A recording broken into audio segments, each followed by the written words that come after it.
other NATO nations? Iran is not attacking those countries. Iran is attacking military bases and any interest or anyone abetting this war against Iran.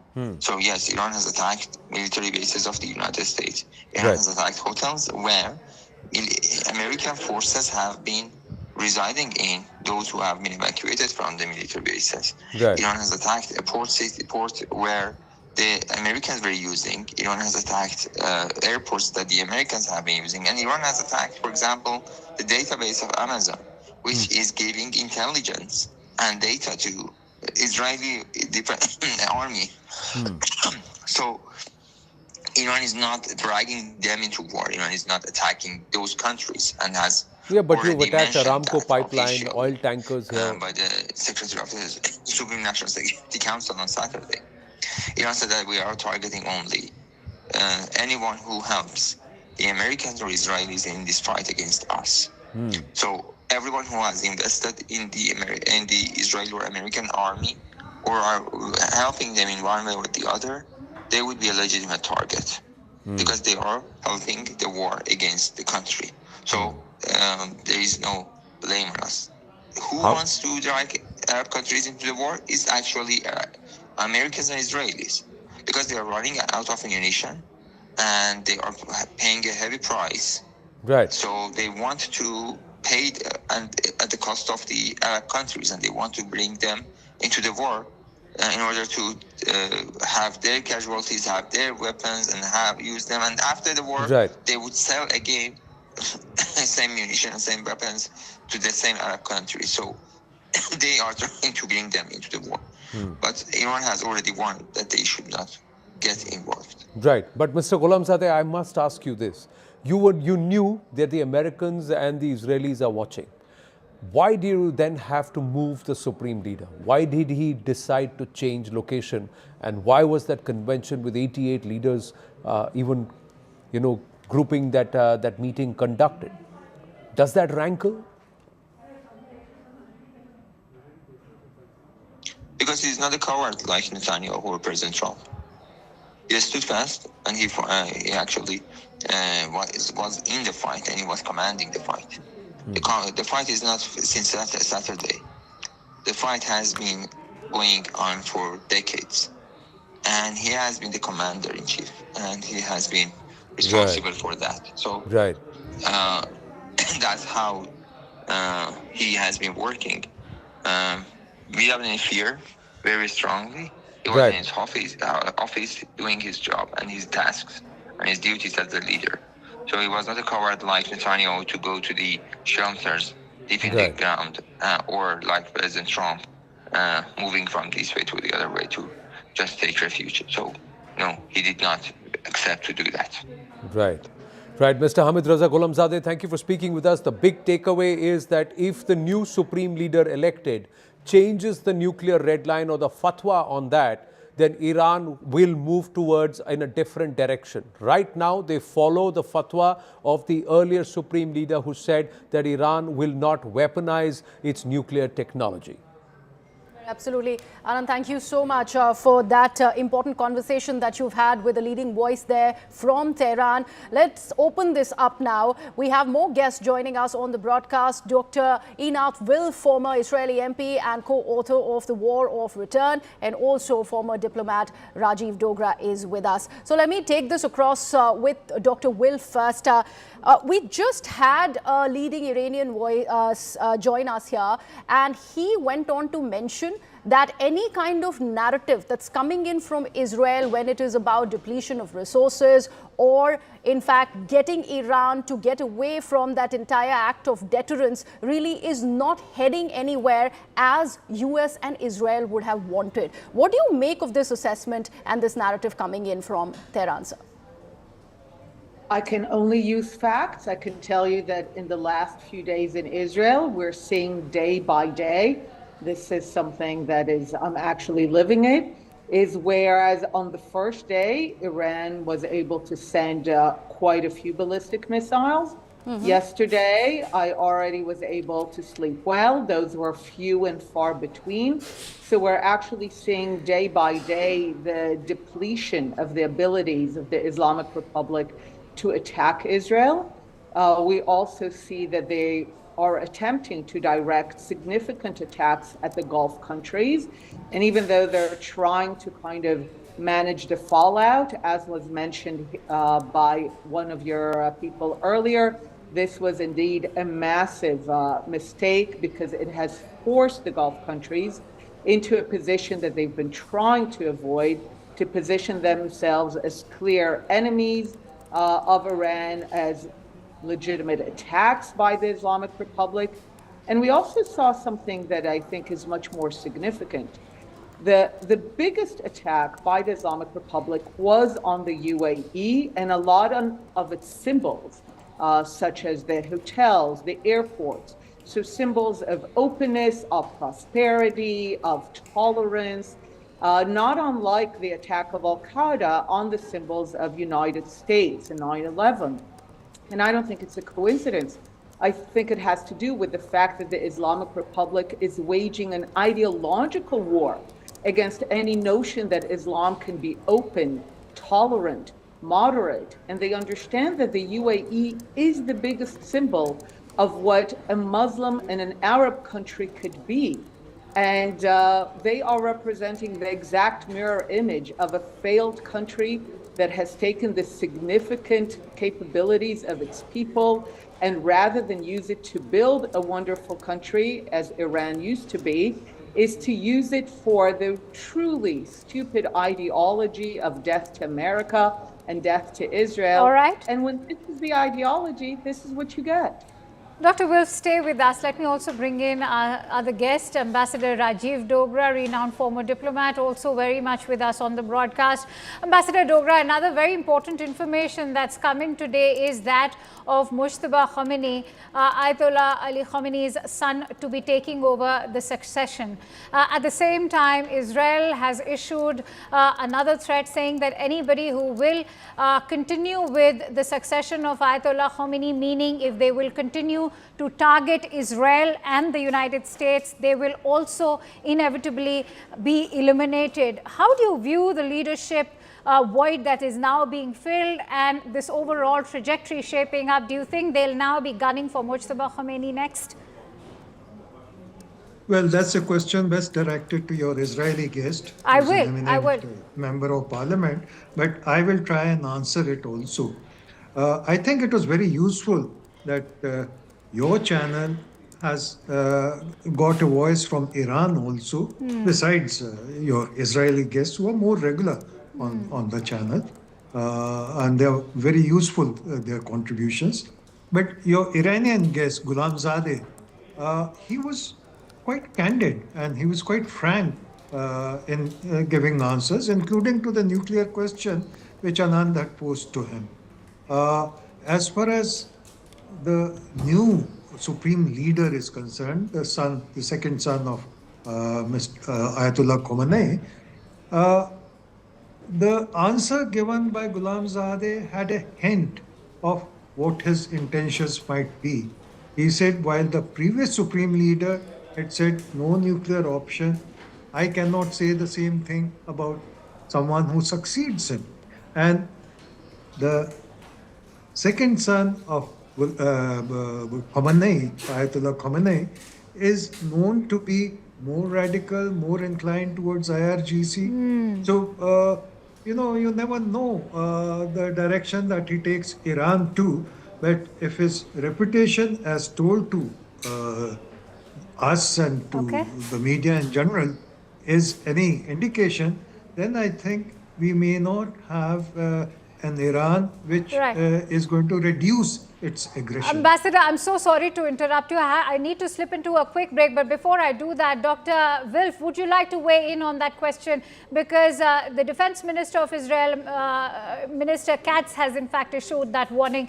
How do you foresee this trajectory now? Yes, I mean, the assumption that the Islamic Republic continues is the assumption that we challenge.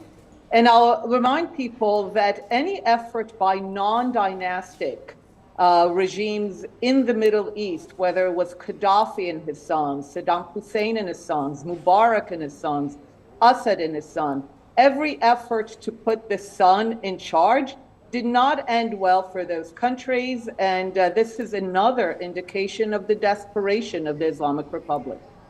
Well, absolutely. We will take this conversation forward, but right now we have to slip into a very short break. I'd request my guests to continue to stay with us as we go into a short break and come right back.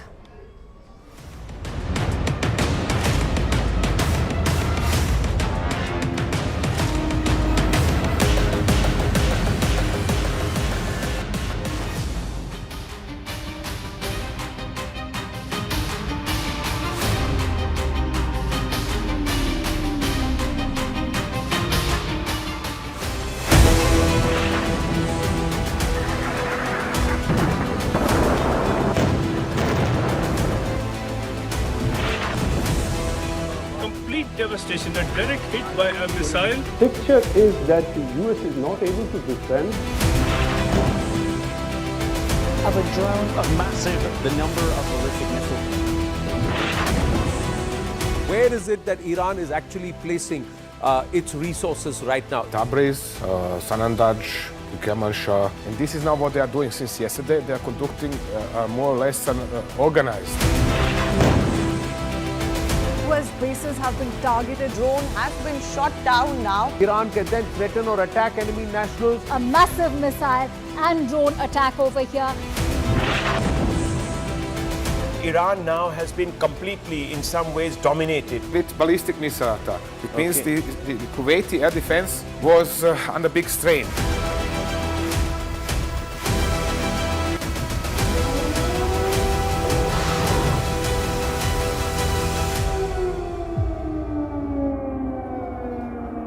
Increasing quantity of Iranian missiles and so on could better be addressed to our Israeli friend.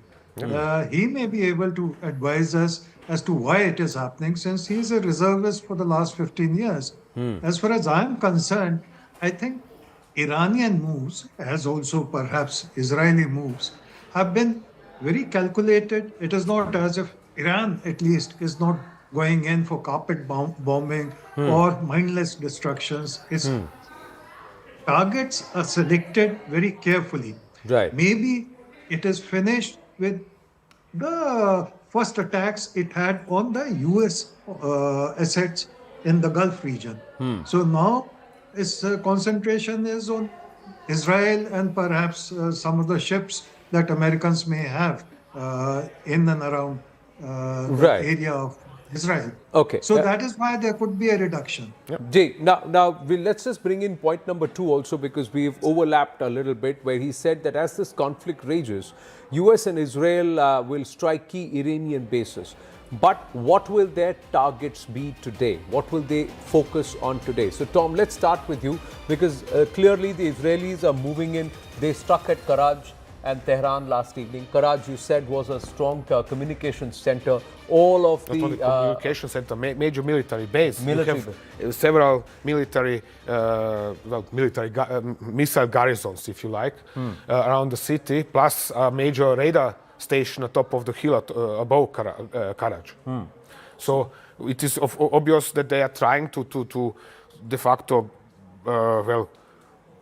establish themselves a corridor towards Tehran in order to have it easier to reach the city with their airstrikes. That's why they have to neutralize as much as possible of Iranian air defenses and other military assets in the Karaj area. Increasing quantity of Iranian missiles and so on could better be addressed to our Israeli friend. He may be able to advise us as to why it is happening, since he is a reservist for the last 15 years. As far as I'm concerned, I think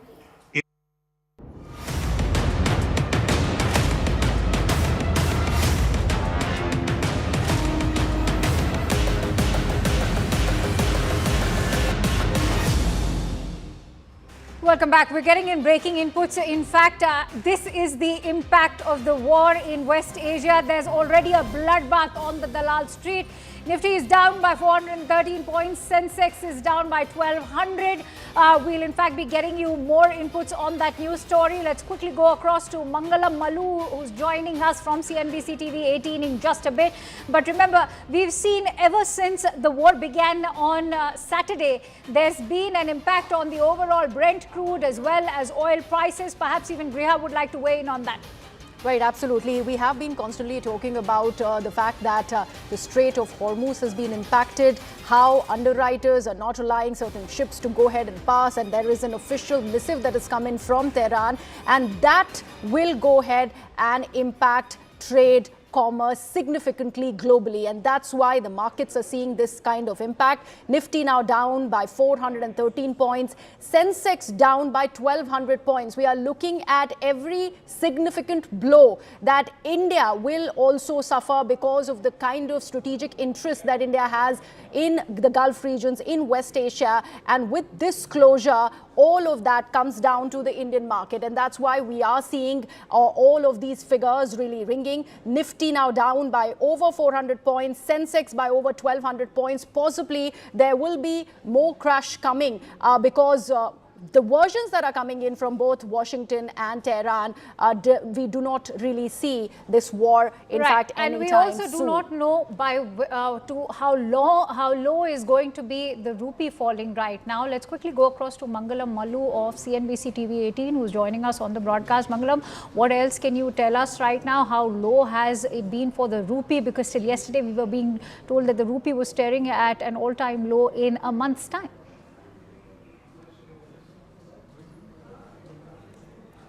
As we speak, at an all-time low as well, at 92.3 against the dollar.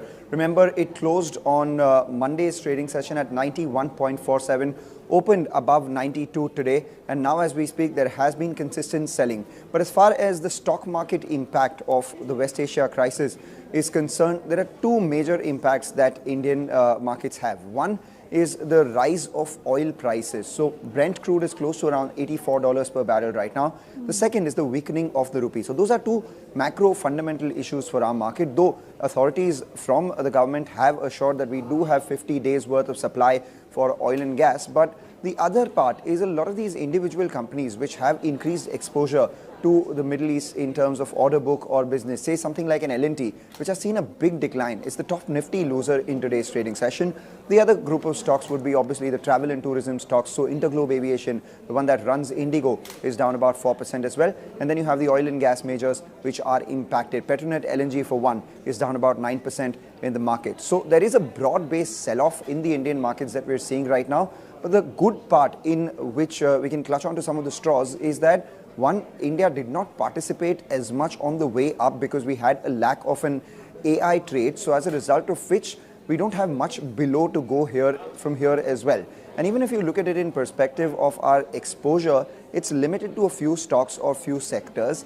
And the third part is that, while other markets are declining, Indian cuts are limited. So for instance, today the Korean market was down by almost 10%. The Japanese index was down by about 5%. In context with that, yesterday and today, put that together, the Indian markets have not fallen a lot more than 2.5%, 3%, 4% at best. Importantly, even from today's lows, we've seen a near 170-point recovery on the Nifty. Some of the heavyweight stocks like Reliance, HDFC Bank, our IT stocks are doing the heavy lifting because a weaker rupee generally is better for the IT pack, which has currently been impacted by the AI trade. So those factors work more in favor of the Indian markets than against it. So yes, there is obviously tension. The Nifty is lower by about 2% right now. The Sensex is lower by 800, 1200 points as well, as you were talking about it. But we've recovered from the lows, and in context with the decline that we've seen in other global markets, the Indian market is relatively less impacted. So from an investment standpoint, the best thing would be to right now, continue your SIPs and keep your head down, look at the market fundamentals, which actually are offering attractive stocks to, bet on. All right, you say keep your head down and continue to watch the market, Mangalam, but I do want to understand from you, from the figures that we are getting so far, we do understand that this is an all-time low in the last 10 months, and that's how significant this crash really is, something that India is looking at. the bilateral trade that India has with the GCC nations also, and the remittances, all of that will get impacted. Do you think there is a significant amount of crisis in the market, and that's why how we see this fall being registered on a day-wise basis, probably within hours?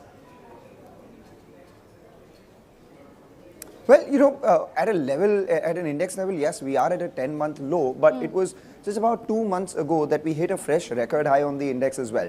So the index is a constituent of just about 50 stocks. If you look at the broader markets, they've been under pressure for their own reasons. Lack of foreign inflows, in fact, foreign fund selling that took place, lack of earnings visibility, and a general weakness into the Indian markets because of the lack of any options when it came to the AI trade. So we can't particularly drill them down to the recent nervousness that we're seeing. In fact, the exaggerated decline could be an outcome of the recent nervousness, but not to suggest that, the fact that we're at a 10-month low is largely because of these two factors.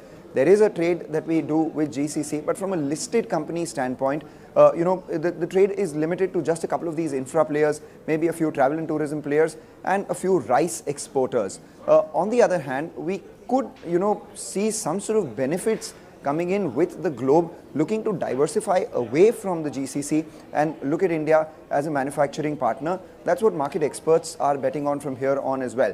And if you go back in history as well, if you look at any of the wars, be it the Gulf War I or the US-Afghanistan war in 2003, or even something as recent as Operation Sindoor that we saw, markets have actually seen a decline in the very near term, but immediately after, at best 30 to 40 days later, they come back to their original levels, if not higher. Okay, let's see how many days are we giving to this one. Thank you so much, Mangalam, for that information. All right, let's quickly take this forward with our guests as well. Dr. Einath Wilf, former Israeli MP and co-author of The War of Return, continues to stay with us, as does Ambassador Rajiv Dogra. Dr. Wilf, let's talk about one strategic breakthrough that's taken place today, which is the attack on the IRGC, especially the Basit headquarters in Tehran. Do you think that this is going to have a significant impact and dent as far as the Iranian forces are concerned? That is certainly the plan. I think in many ways what inspired the possibility that the Islamic Republic might finally fall, like the Soviet Union in its time, like the Nazis, is that the people showed tremendous courage in going out to the streets. And then the regime brought down the internet and engaged in brutal acts of massacre and putting down the uprisings. But what we saw and inspired us all is the courage of the people of Iran, and we know that it's still there. So this time there is a commitment to ensure that the Islamic Republic is not as capable, much less capable, hopefully not at all, to put down the next uprising.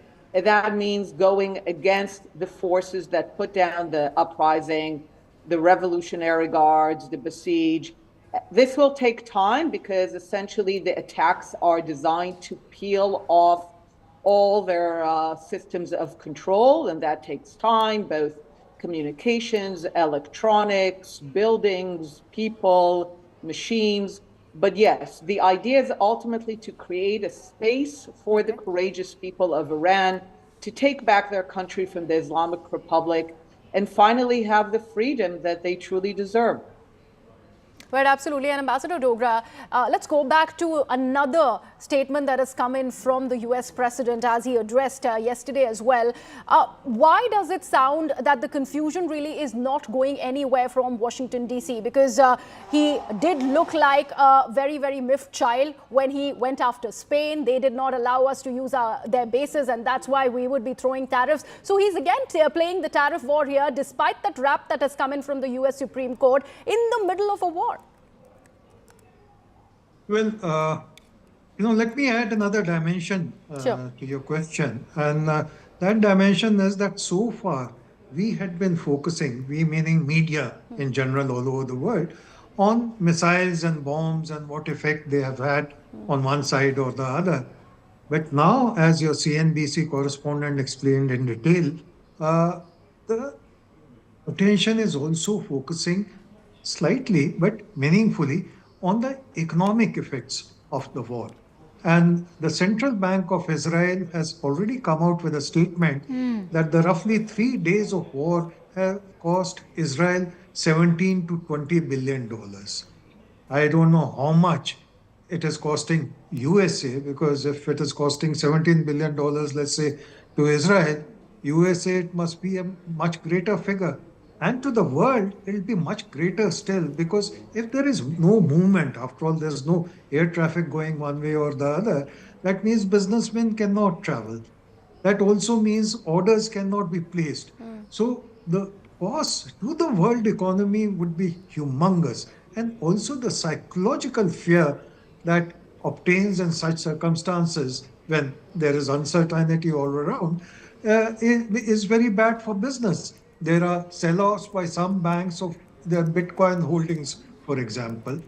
There is also mistrust between European allies of America and America, because, as you said very rightly, Spain has said, ask the American fighter aircrafts to get out of their territory. Croatia has said, we are not interested in entering this war. Italy, the Prime Minister has also expressed reservations. So all this adds to a bad news for economy. That is one. As far as Trump is concerned, his statements cannot be taken at face value, because he says something one moment and contradicts himself the other moment. But even worse, it is Rubio, who is supposed to be a stabilizing influence. His statements show confusion creeping in. And that is bad Absolutely. news Ambassador for Dogra, America. I'm sure you will agree, we've also discussed this kind of back and forth in the political narrative that's surrounding this war. But let me quickly, interesting figures you shared in terms of the losses that Israel is bearing. I want to bring in our third guest, Adam Scott Bellows, who's the CEO at Israel Innovation Fund. Adam, thank you for joining in. How do you assess the figures that are coming out? And at a time, there's so much talk about a war of attrition. Well, Israel already has been at that when you talk about the war going on in Gaza ever since October 7, in fact, in 2023. For how long can one afford this war, not just in Israel, but also the overall impact on the global economy? I think we need to be extreme. Well, first of all, thank you for having me. It's always great to be here with you guys. I think we need to be extremely clear right now. This war hasn't even lasted a week, and the Islamic Republic's leadership has been utterly decimated. If you were here during the last 12-day conflict that happened directly with Iran, the bombardment on the country was much heavier. While more has maybe gotten through due to the cluster firing that the Iranians are doing, which is a violation of international law, maybe there are some more buildings that are being hit in Tel Aviv, but the actual running to the bomb shelter and the inconvenience on Israeli lives in general is nowhere near what it was during the 12-day conflict about a year ago. And I think that's very important to understand.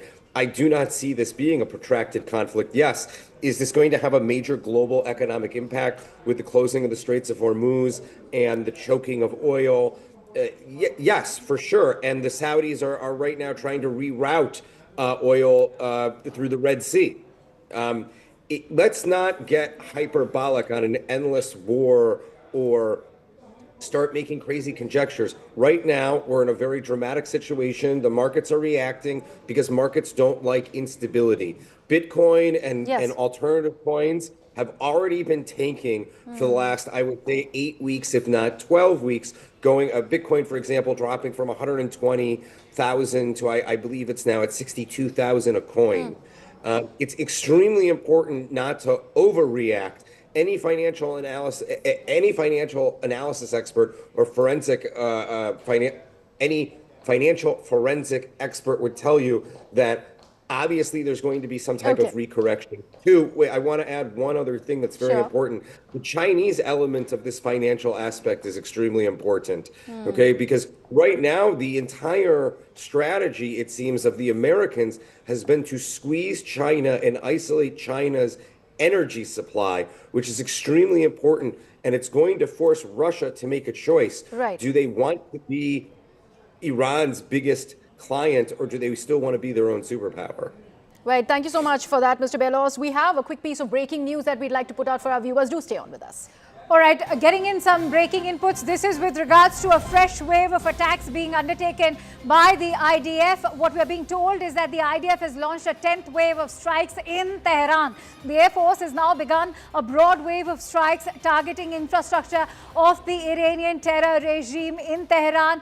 Further details are yet to follow, but what we can tell you that Tehran is back now as far as the overall radar for the IDF is concerned. Not only did we see that the IRGC's Basit headquarters, their central command, their in fact also the ones that were looking after suppression of protesters, all of the various headquarters located in the Basit headquarters in Tehran have been targeted, and that in itself is a huge sort of dent to the IRGC. Let's quickly, in fact, go across to Siddhant Mishra, who's joining us from the newsroom as well. Siddhant, take us through why Tehran is currently bearing such a brunt.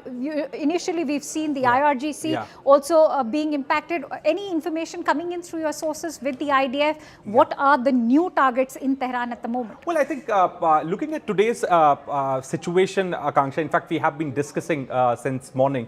So there has been a change in goalpost from day 1 to day 4. And now there is immense pressure mounting on US and Israeli forces, A, to justify this entire operation which is being carried out against Iran, and B, that till when this war is going to continue.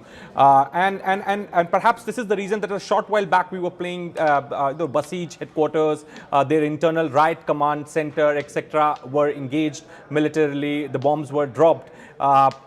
So, that was a message to the people, anti-regime in Iran, that they can overthrow the government, etc. Now, it would really be interesting to see that what is going to be this target in the 10th wave. They have still not given details of the target. So, it would really be interesting to see. Perhaps Absolutely. Then we could get to know more about the objectives in the 10th wave. So, as you rightly highlighted, this is just day 4, and we're already staring at the 10th wave of strikes being conducted by the IDF. But more importantly, as we were highlighting today, the big breakthrough over here is how the IRGC headquarters in Tehran have been in fact targeted. You're looking at the Basit militia. I want to quickly get in another word from Siddhant with regards to what the Basit means, not just to the IRGC, but to the overall Iranian regime. Yeah, so very few people know that Basij is a paramilitary force in Iran, loyal to the regime. And when the protests were taking place in Iran,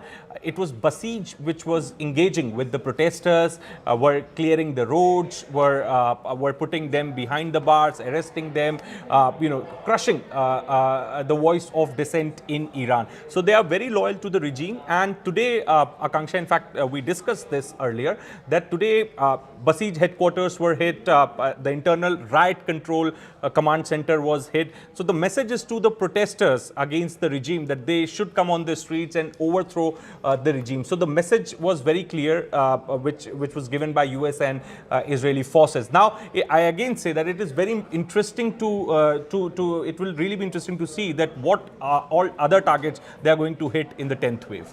All right, stay with me. In fact, I'm getting in some more breaking inputs. This is big breaking input coming in. We're getting in a word that China's Foreign Minister Wang Yi has dialed Israel's counterpart over there. In fact, gone on to also share the Chinese sentiment, openly talking about how they condemn the strikes on Iran by Israel. In fact, he's spoken to his Israeli counterpart, and this is a big statement. Is China now going to be the mediating force over here? It seems like the indications that are coming in, but the Chinese Foreign Minister, Siddhant, dialing the Israeli counterpart is big news. Well, that's right, Akanksha. So this has been a very long dream of China to play a role of mediator in West Asia. In fact, if you remember a few years back, they got Saudi Arabia and Iran, some kind of a pact mediated. If you remember, I very clearly remember those pictures where Wang Yi was sitting in between and and his counterparts from Saudi Arabia and Iran were on the other side. So they definitely want this US dominance over West Asia to end.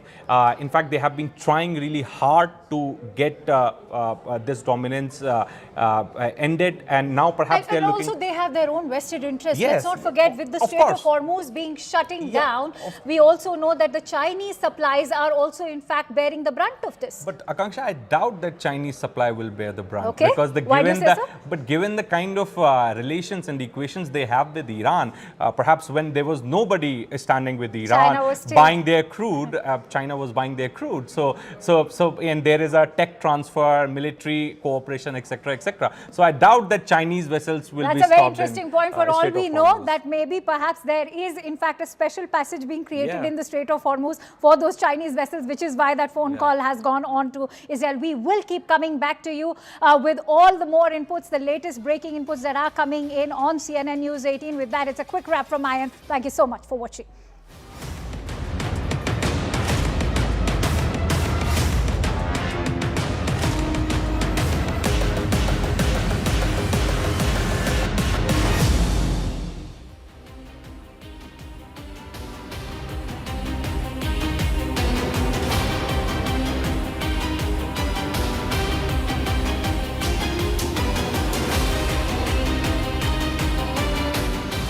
Who, what, where, when, why. You see the bits, I see the whole. To know the inside story on Iran, get with me inside the bunker.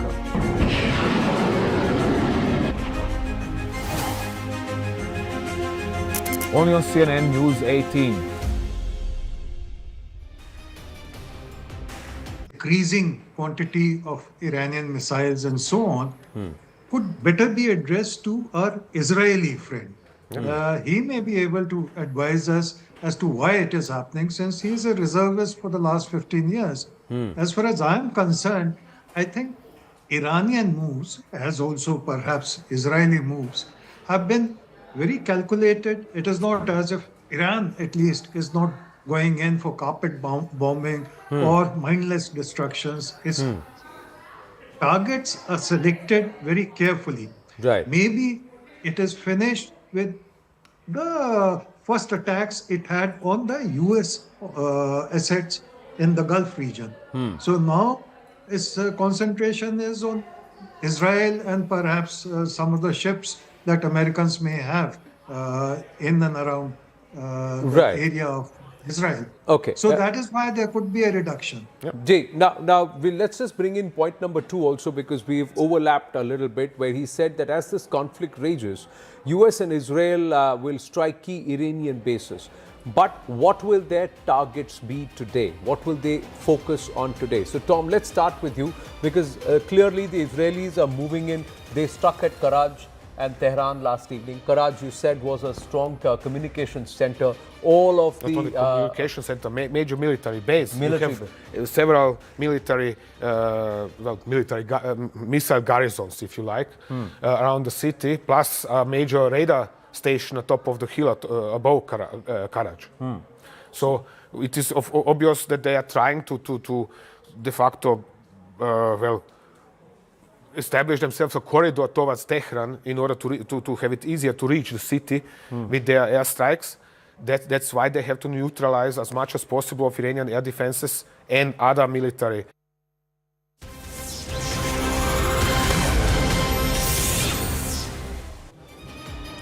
Hello and welcome to the continuous coverage of the conflict in the Middle East that continues to escalate. My name is Ayushman Singh Jamwal. And I'm Priya Atul. Let's now get you the headlines. Iran strikes US military communications, radar and satellite infrastructure across the Middle East. Satellite imagery shows key systems at bases in Bahrain, Kuwait, Saudi Arabia and the UAE have been damaged. Also, new satellite images reveal widespread destruction across Iran's strategic infrastructure following coordinated US and Israeli military strikes. Donald Trump administration will host top US defense contractors at the White House on March 6 to press for faster weapons production as the Pentagon moves to rebuild stockpiles drained by the recent strikes on Iran and other military operations, facing a lot of constraints in the conflict zone. Iran launches another wave of strikes against U.S. and Israeli targets, with Tehran's foreign minister now saying that Iran remains determined to defend itself and confront what it calls U.S.-Israeli aggression. And shifting focus to the power structures inside Iran, Iran's Clerical Assembly of Experts has reportedly chosen Mojtaba Khamenei, son of the late Ali Khamenei, as the next supreme leader under reported pressure from the Revolutionary Guards. Also, we are learning of large-scale destruction across Iran as U.S.-Israeli strikes intensify. Tehran, Isfahan, Karaj, also Kermanshah have been hit. We are also learning of hundreds of missiles and drones that have ended up targeting the military and strategic sites since the 28th of February. And talking about the situation back home and the ripples created by the assassination of Ali Khamenei, mass mourning reported in Leh after the death of Iran's supreme leader. Intelligence agencies raised serious red flags over foreign radical elements operating in India. We're also, in fact, learning of escalating geopolitical tensions and how Indian markets are now plunging as Sensex has dropped over 1,750 points and Nifty has fallen 530 points, while the rupee now sinks 66 paise to an all-time low of 92.15 versus the US dollar. And so a lot of reverberations coming in across the spectrum, ladies and gentlemen, when it comes to the situation in the Middle East, as the conflict is only escalating and more tensions are only rising between Israel as well as Iran, as the United States also now struggles with the entire stockpiles, calling the defense contractors for a crucial meeting. Let's take you through the situation that is emerging from within India. As you can see, this is Leh, this is not Tehran, ladies and gentlemen. As you can see, support for Ali Khamenei is just spreading across Leh and in different parts of the country. We also saw those protests coming in from Jammu and Kashmir, where in the city of Srinagar there was widespread unrest after the death of Ali Khamenei, where several radical elements have spilled onto the streets. And also we're seeing those scenes coming in from Leh. You can see the hundreds of people who have gathered to mourn the death of this former supreme leader of Iran. And you can see that intelligence agencies are flagging serious concerns with the rise of these radical elements now emerging out of the woodwork ever since Ali Khamenei was assassinated by US and Israeli forces. This is a huge cause for concern when it comes to the situation inside the country, given the fact that India has been consistently targeting the notion of radical cells across the country. And now, after the death of Ali Khamenei and the fact that Iran is the progenitor of the entire terror infrastructure that has spread across the Middle East and to other parts of the world, this is also raising a lot of concerns in India, in intelligence circles. You can see the visuals on your screen. These are several parts of Leh, and hundreds and thousands of mourners have gathered to mourn the death of Ali Khamenei. What kind of designs are at play over here is the situation that is being assessed by the intelligence agencies. Also support coming in from top echelons of India's political circles as well. This is what former Jammu and Kashmir Chief Minister Mehbooba Mufti had to say. आज हमने सोचा हम बाहर तो protest कर नहीं सकते हैं ऐसे हालात में, क्योंकि दिल बहुत गमज़दा है, दिल में बहुत तकलीफ है। तो कम से कम ये जो शैतानी ताकतें हैं, चाहे वो नेतन्याहू हो या चाहे वो ट्रंप हो, तो हमने आपके सामने उनका पुतला जलाया और ये मैसेज देना चाहते हैं हम पूरी दुनिया को कि जहां तक ईरान के लोगों का सवाल है, जम्मू कश्मीर के लोग, बिलखुसूस वादी कश्मीर के लोग, जो मुस्लिम उम्मा है, वो इस वक्त ईरान के लोगों के साथ है। हम उनकी शहादत को सलाम करते हैं, उनकी बहादुरी को सलाम करते हैं और गुजारिश करते हैं यहाँ की सरकार को, जितने भी लोग जेलों में आपने बंद किए हुए हैं उनको रिहा कर दीजिए। And as you can see, the radical elements coming out of the woodwork in Jammu and Kashmir, even in Leh, as we can see thousands of people protesting on the streets. Anand is joining us on the broadcast. Anand, this is something that we thought was a bygone era in Jammu and Kashmir, where radical elements were not so mobilized on the streets and not so vociferous with their protest, as well as the solidarity with radical elements like the Ayatollah. But these scenes in Leh, as well as what we saw in Srinagar, very concerning. Well, you know what happens. We must say, we must also add this very clearly to our viewers that not all the people who are out on the streets are radical there. They are all Shia. Now, Budgam, you know Jammu and Kashmir well, Ayushman. Budgam, a lot of parts of Kargil and also northward into POJK up to Skardu has a lot of Shia population. And the Shia believe that the Ayatollah Ali Khamenei was their spiritual leader. Now, whether they are misguided in terms of thinking that they can come out on the streets, but there is a certain level of angst and a certain level of this. It's not that the Ayatollah has been pro-Bharat. He has actually in the past made statements about Azadi of Kashmir, etc., taking line that is a pro-Pakistani line. All of that is one part. So he's taken a political point of view there. But he's also their spiritual leader. So there is a certain level of angst and a certain level of sorrow which people would want to express. So they have come out to express. But they should not forget that this is Bharat. This is India. And India respects everybody. So you have the right to come out and protest, but don't turn it into a statement of violence or a statement that looks like an extreme position compared to what Bharat's syncretic culture is. People like Mehbooba Mufti like to feed on the frenzy. They have been oftentimes guilty of fanning these flames and fumes in the past. And the concern is that, in trying to express pain, it should not turn into that you start pelting stones, you resort to violence, and you try and do things which are not allowed as per the rules and structure of Bharatiya laws are concerned, Nyaya Sanhita is concerned. And you have to not forget that all Muslims, the only true person to pray to is Allah. And that's something which should not be forgotten. A particular head or a religious leader, whatever their positions are, they may come and go, but your right to prayer is not taken away from you. But the Shia in this region have largely been marginalized. This is the first time in 33 years. The Shia should not forget that only after the abrogation of Article 370 were they able to also mourn Imam Hussain, were they able to conduct the March of Ashura on the streets of Srinagar and also at Lal Chowk. And that happened only after the abrogation of Article 370. Otherwise, for the last 30 years, it was not being allowed. The same Mehbooba Mufti, the same Omar Abdullah denied them this. So they must remember these aspects, and somewhere they are letting out their pain and their angst, but they also have to ensure that there is a daira. The other question they have to ask is, something's happening in Iran. We are in Bharat and we are very, very safe and comfortable. All students from Jammu and Kashmir and Uttar Pradesh, etc., have been safely evacuated, moved out to Jordan, and they should be all back home. And that's all happening because they have that blue passport and the Indian citizenship. But Anand, the mobilization of so many people and the scenes that we saw in Srinagar, stone pelting was something that the government said is now a thing of the past. And we saw those scenes in Srinagar.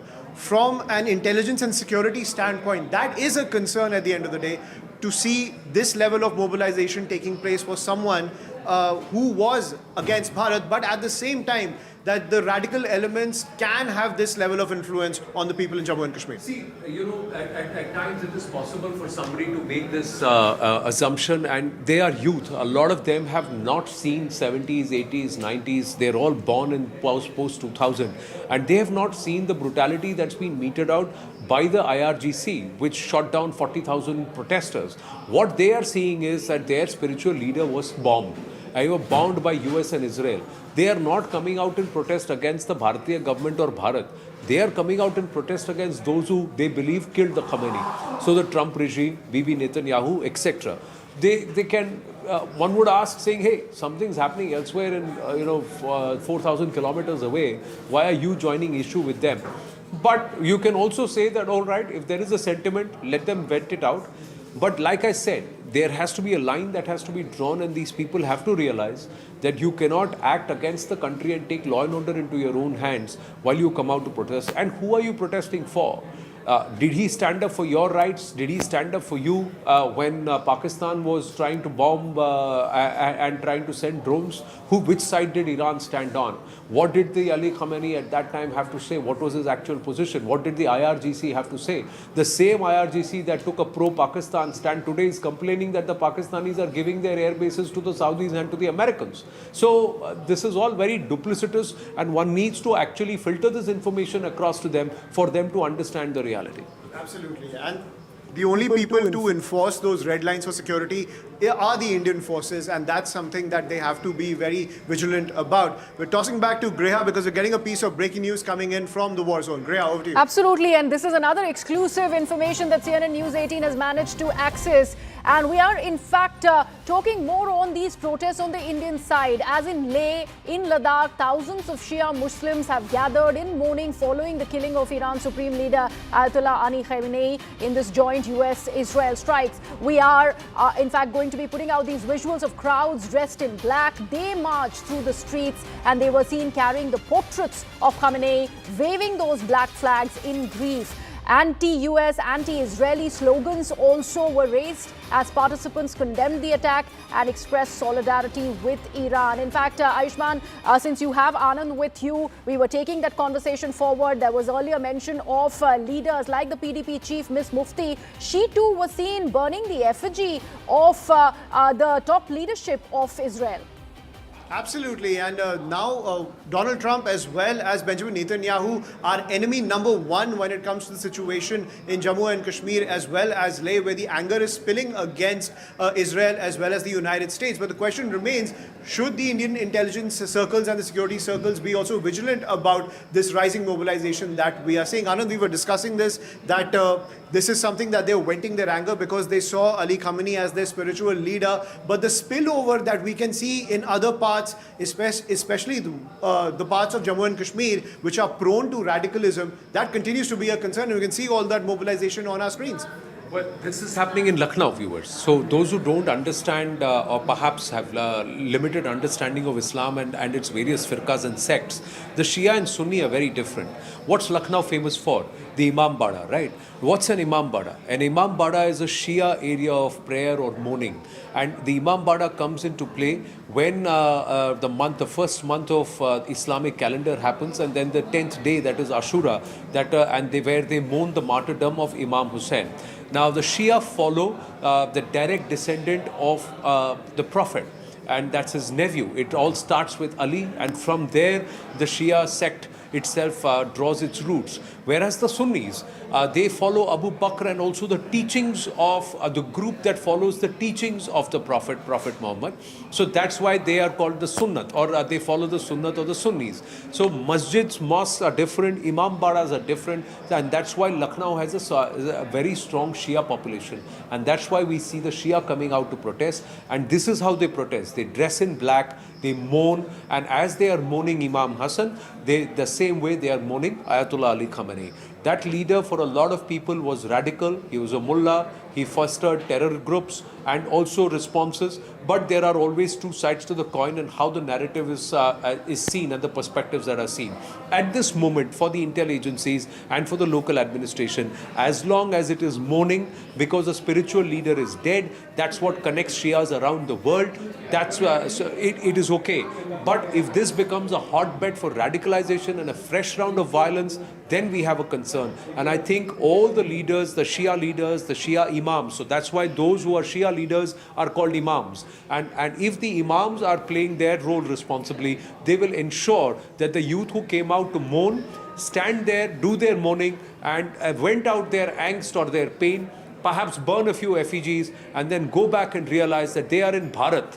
And their citizenship and their allegiance is with Bharat, its syncretic culture where there is safety, there is not a radical regime here, and continue to then go back to doing their service to the country. As long as the imams are able to ensure that, I think we don't have a problem. But if there are elements which try to poke in and try to radicalize and politicize this matter and deliberately try and stoke violence, That's a concern, and that needs to be nipped in the bud. Absolutely. And that is the concern, and the security forces have to be vigilant. Thank you, Anand, for decoding that for us.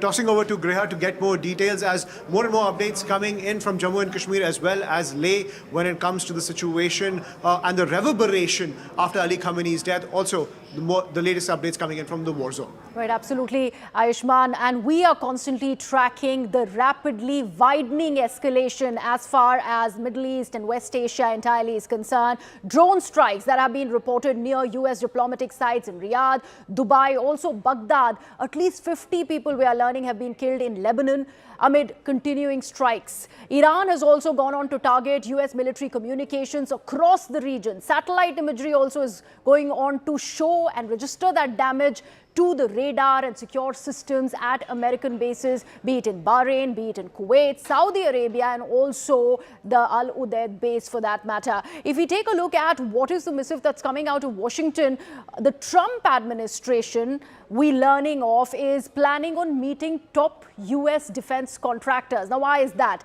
These meetings will take place at the White House. We are told that this might happen as early as the 6th of March. All of this to accelerate weapons production as the Pentagon moves to replenish the stockpiles following strikes on Iran. There are also reports that are indicating the Ayatollah's son, Mujtaba Khamenei, he is being elevated as Iran's next supreme leader. So back home, there is an impact already that the markets are witnessing. Even as these tensions continue to rise in West Asia, we are learning about how the markets have reacted very, very sharply. Indian equities have plunged in early trade and the rupee has weakened by 66 paise. Very, very concerning piece of news for the Indian rupee as it has now gone to a record low of 92.15 against the dollar. So let's in fact give you an assessment visually of what this escalation, the attacks from both sides, from a three-way attack really is looking like when it is about this growing conflict. We first take a look at the presidential complex in Tehran. And if we take a look at the before and after images, that's right behind me on the video wall here, you can see it's pretty intact here. Before we've marked it here in circle, and to give you an assessment of the kind of damage that it has seen. And there you see the second image, it's completely obliterated. The dome is no longer there, the presidential complex gone. That's a strike in Tehran by Israeli and U.S. forces. This is the result. If we take a look at the next set of slides, this is coming in from the judiciary complex in Tehran. And if you can see, this is what it looked like before all of this satellite imagery that we've managed to access. And after the strikes, this is the damage that we have managed to register, so that you can get a comparison to understand what has been the impact of these strikes in Tehran particularly. Nuclear facility in Iran. Remember, the bone of contention, it all started from there. At least that's how the US is choosing to, in fact, send out a narrative. The Natanz nuclear facility. Take a look at this. If we take a look at the next set of images, I request the director to cue us to the next set. This is the Natanz nuclear facility in Iran. Before it, this is how it fought. But this is what has happened to it now after the strikes. Remember, there were earlier strikes that had happened on the nuclear facility in Natanz, in Iran for that matter.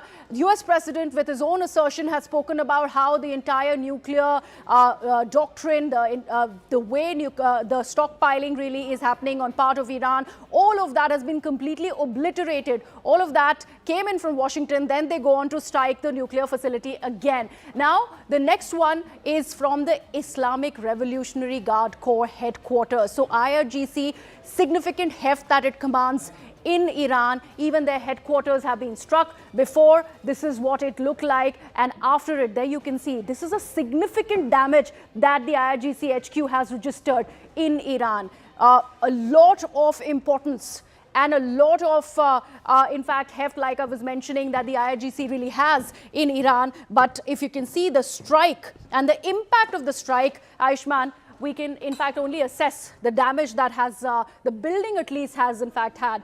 And of course, the entire discussion about the next supreme leader, it goes on to Mujtaba Khamenei and how, despite the fact that they never were into bloodline elevation, they are now, in fact, forced to it. And IRGC is responsible for doing that. Absolutely. But the situation also emerges that, are we seeing the revival of Iranian nationalism once again, given the fact that Ayatollah Khamenei, by attaining that martyrdom status, did his son get the, if you will, the cultural as well as the political heft to be declared the next leader to continue the entire regime of under the Ayatollah's name, under the moniker of the Ayatollah? Is that the situation that has emerged? While the strikes continue, politically, have the United States as well as Israel miscalculated the entire situation? Let's get to our guest, Sanjay K. Verma, former diplomat, Anand Ranganathan, author, as well as Group Captain MJ Vinod, defense expert, as well as Igal Malka, Israeli activist, joining us on the broadcast. I want to take this question first to Sanjay K. Verma. Sir, just from a diplomatic perspective, looking at the situation that's emerging, looking at the strained narratives coming in from the Trump administration, where everyone from Marco Rubio to Pete Hegseth to even Donald Trump seem like headless chickens when it comes to talking about the entire narrative for the war. Has the United States and Israel miscalculated the messaging as well as the optics surrounding this conflict? So let me first talk about Washington. So it seems that the strategic communication is not coherent coming out from there, and different heads of his own cabinet ministries are talking differently. That is something which will never be able to build a narrative favoring the United States steps that it has taken. Israel, I would say, more or less is quite coherent in its narrative. So therefore, diplomatically speaking, we are looking at a situation where it seems that the decision was not taken in Washington unanimously, and probably it was the head of the state who took the call without consulting many of his colleagues. Second point here is from the diplomatic perspective, diplomacy and dialogue had to be given more space to move forward.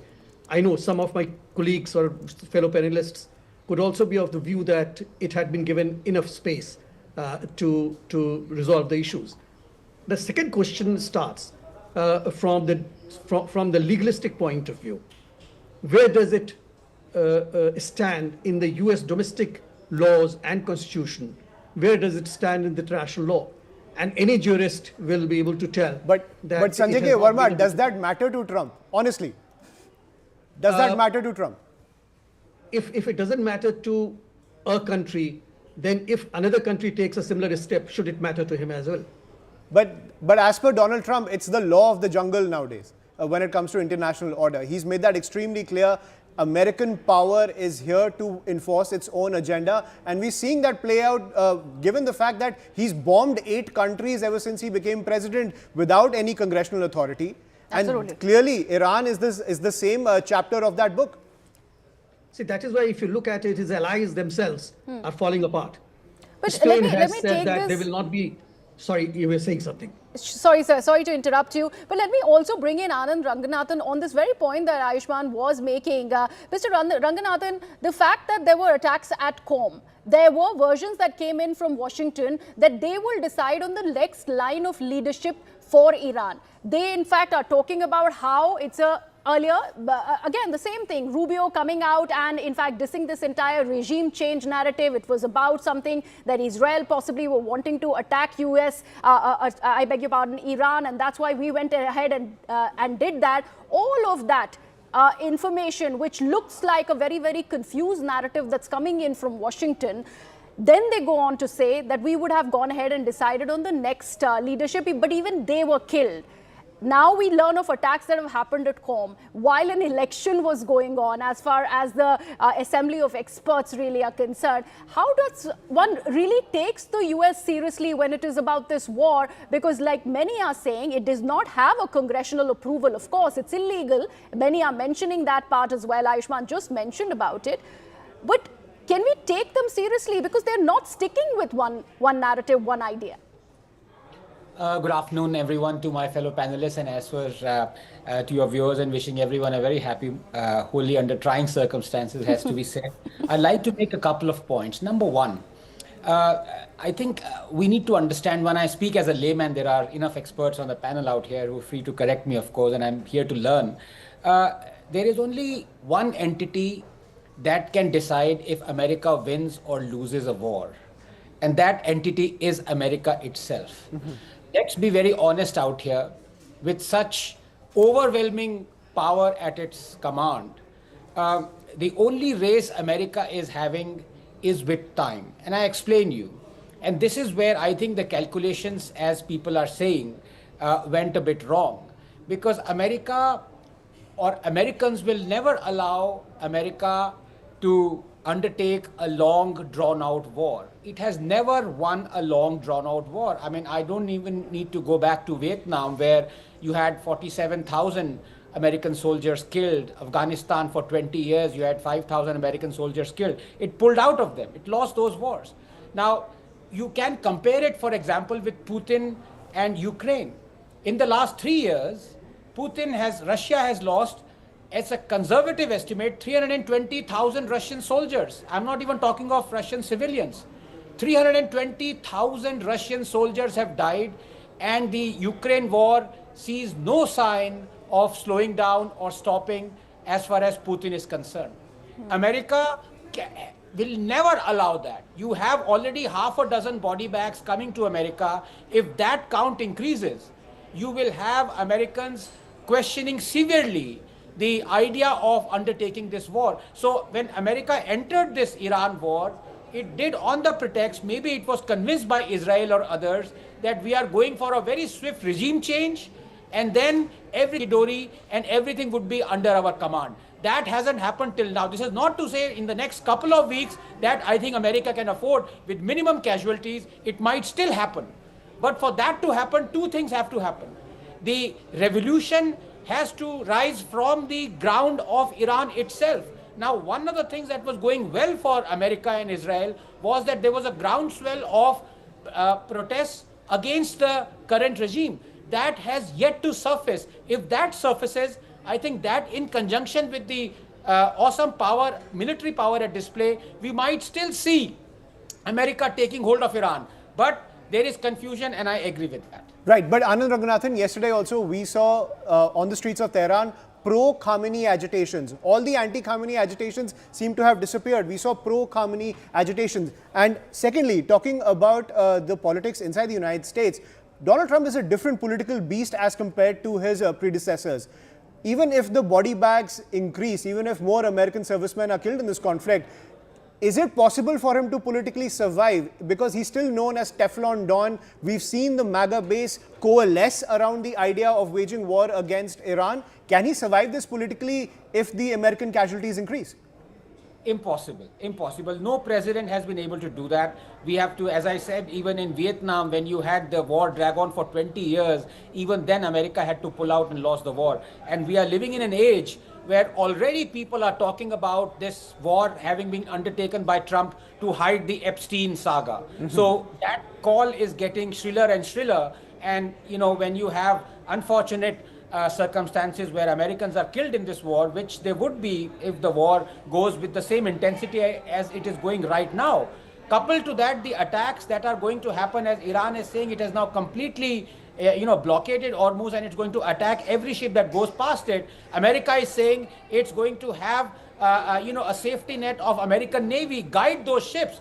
Under those circumstances, you expect a direct combat between America and Iran. So you expect casualties to rise. Trump cannot withstand But Group Captain Vinod, I'd like you to come in here. This entire aspect of the Strait of Hormuz and how America is now talking about how they will have their own set of underwriters to probably insure the vessels. How much can that be taken at face value? Great question. In fact, I was on the other channel talking about it. Whoever has come up with this idea Group Captain is Vinod, can you hear us? yes. Can you hear me? Yes, do go ahead, sir.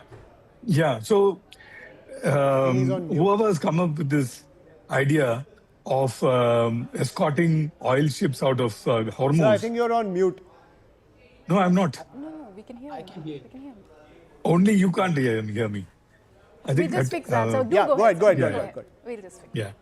So whoever has come up with this idea that you're going to escort an oil tanker coming out of Hormuz is either not a military man or completely uninitiated. And I tell you why. First and foremost, I've written an article on it. North of this Hormuz is hilly terrain. Natural caves are there. From there, even an ACAC gun can take out ships coming out of Hormuz, and it is just a 3-kilometer corridor where two ships have to pass. It's just 10 kilometers at the neck. So what about midget submarine? So these escort ships, are they going to, somehow stop midget submarines from coming and, sticking a bomb which will explode sometimes later? It's impossible. In fact, the trump card of Hormuz for Iran is much bigger than the trump card of the nuclear bogey that they've been throwing around. Let me take also a leaf from what Anand, just now talked about. Trump has, not the trump card Trump, the President Trump. The President Trump has only one choice with him, and that is to accept whatever the peace process comes out, and that peace process has to be nothing less than Iran climbing down from saying Iran should unequivocally say, we are not here to destroy Israel completely, and we will not be pursuing our nuclear aspirations. If these two are met, I think Iran should be let go, and that is the only way America can extricate out of this. There is no other way. Genghis Khan tried it. Saddam Hussein tried it. I don't know if people who have not been to Iran have flown a lot over Iran. Iran is a different, kettle of fish altogether. The Isfahan and that area is totally different. It's a large country. So while you're making that point, we will in fact continue to discuss this. We have a big development that we have for our viewers, and let me put that out for them. We're learning that Israeli military has in fact said that an F-35 has been downed, and this is an Iranian fighter jet that has come down over Tehran. So over Tehran, right at the heart of Iran is where this has happened. Let me in fact take this across to my colleague there in the newsroom, and we will in fact get in an assessment of what really has happened. F-35 that has been down. We do not really think of Air Force when it is about Iran. It has a significantly diminished Air Force, but this one will be denting it further there, Akanksha. Right, and this is in fact an Iranian jet that we are looking at. It's known as Adir in Iran, and it's an F-35 that was shot down by Israel. This is the first shoot down in history of a manned fighter aircraft by an F-35 Adir fighter jet. Now, this is indeed big news, as this has in fact been confirmed by Israel. Now, these are claims that are being made by the IDF at the moment. What we can tell you, because the Israeli military is now claiming that they downed this Iranian fighter jet in Tehran, which means that they literally entered the Iranian airspace, and there was perhaps a dogfight, and eventually it's led to this strategic loss. But going on to also indicate that today itself IDF has started a fresh wave of airstrikes, and maybe I in fact have Tom also with us. Tom, could you also shed more light on these Iranian fighter jets that are currently getting down? We were just having a word on that. Yes, thank you. Generally, Iranian Air Force is flying with light jets. Yak 130 is a training jet over Tehran area and shooting down incoming Israeli and U.S. missiles. And it makes sense for Israelis to try to suppress them, to shut down some of their jets. That is definitely so. I was earlier asking Akanksha this as well. When it is about air power, Iran doesn't have that significant heft in front of an Israel and an America. So how much of this will be denting what they are saying about their deterrence further? Well, Iranian Air Force is old and mostly consisting of old and worn-out aircraft, like F-4s, F-5s, F-14s from the 1970s. They have been minimally upgraded over the time, but they are no deterrence. They are at most useful against Israeli and U.S. drones operating over Iran. Right. This is what they were doing, and now one of them was obviously shot down in this fashion. Right. Thank you so much for that, Tom. In fact, Ayushman, maybe you'd want to take this across to our guests as well, because this is another major development. We are talking about how this has happened right in the heart of Iran, particularly in Tehran. Absolutely. I want to take that to Igal Malka, Israeli activist who's joining us on the broadcast. Thank you, Mr. Malka, for joining us. Now, when we talk about Israeli air power, it is legendary when it comes to the Middle East. We all remember the Six-Day War, how Israel was able to neutralize the air force of 4 other nations that had retaliated against it. But talking about the situation that's escalating in the Middle East and the rise of this pro-Khamenei kind of support that we're seeing on the streets of Tehran, is there a fear within the IDF that this entire military exercise could lead to a revival of Iranian nationalism? Could we see the rise of another Mahmoud Ahmadinejad type figure who can rally the entire Iranian nation against Israel more vociferously than we've seen before? Okay, first of all, this is not the Six-Day Wars. This time we are aiming to 3,000 kilometers from Israel. Iran is not here in our borders, so we get the fight over there and not here. So it's completely different issue now. About the fear that they will rise another terrorist leader in Iran, yes, of course it can happen. Same as we saw in Lebanon when Hezbollah raised their leaders one after another. When you kill one, then they rising some other one. But the issue is that now the American people, the American president and Israel are aiming to change the regime. The issue is not killing Khamenei, and that's enough.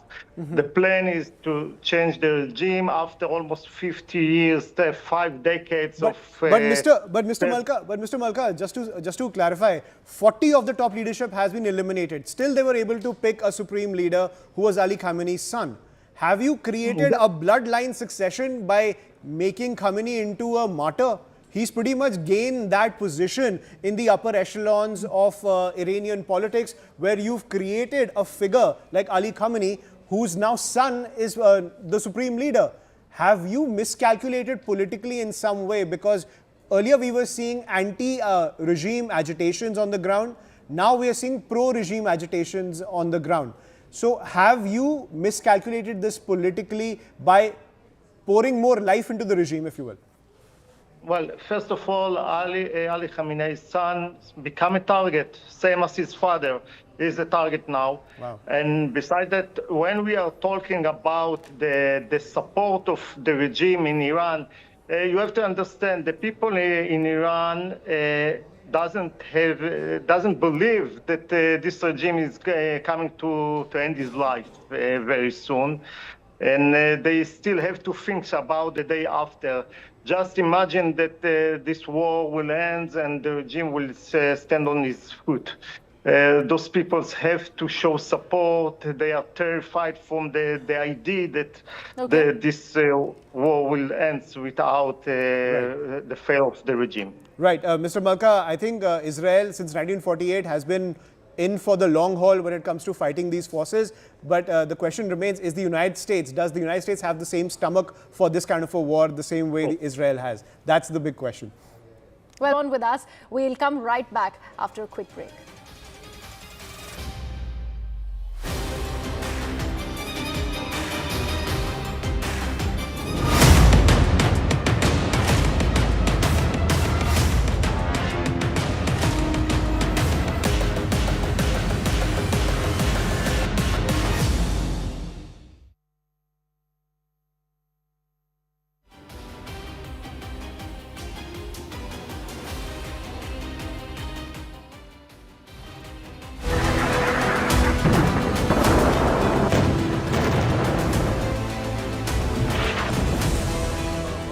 Devastation, a direct hit by a missile. Picture is that the U.S. is not able to defend. Of a drone of massive, the number of horrific missiles. Where is it that Iran is actually placing its resources right now? Tabriz, Sanandaj, Kermanshah. And this is now what they are doing since yesterday. They are conducting more or less an organized. U.S. bases have been targeted. Drone has been shot down now. Iran can then threaten or attack enemy nationals. A massive missile and drone attack over here. Iran now has been completely, in some ways, dominated. With ballistic missile attack. It means the Kuwaiti air defense was under big strain.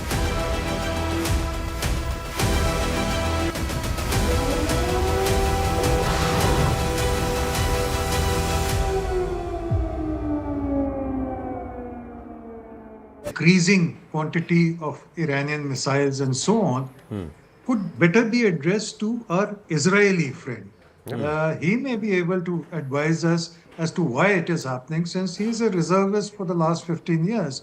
As far as I'm concerned, I think Iranian moves, as also perhaps Israeli moves, have been very calculated. It is not as if Iran, at least, is not going in for carpet bombing or mindless destructions. Its targets are selected very carefully. Right. Maybe it is finished with the first attacks it had on the U.S. Assets in the Gulf region. So now its concentration is on Israel and perhaps some of the ships that Americans may have in and around the area of Israel. Okay. So that is why there could be a reduction. Jay, now let's just bring in point number 2 also, because we've overlapped a little bit, where he said that as this conflict rages, US and Israel will strike key Iranian bases. But what will their targets be today? What will they focus on today? So Tom, let's start with you, because clearly the Israelis are moving in. They struck at Karaj and Tehran last evening. Karaj, you said, was a strong communications center. All of Not only communication center, major military base. Military you have several military, missile garrisons, if you like, around the city, plus a major radar station atop of the hill above Karaj. So it is obvious that they are trying to de facto, establish themselves a corridor towards Tehran in order to have it easier to reach the city with their airstrikes. That's why they have to neutralize as much as possible of Iranian air defenses and other military assets in the Karaj area. Increasing quantity of Iranian missiles and so on could better be addressed to our Israeli friend. He may be able to advise us as to why it is happening, since he is a reservist for the last 15 years. As far as I'm concerned, I think Iranian moves, as also perhaps Israeli moves, have been very calculated. It is not as if Iran, at least, is not going in for carpet.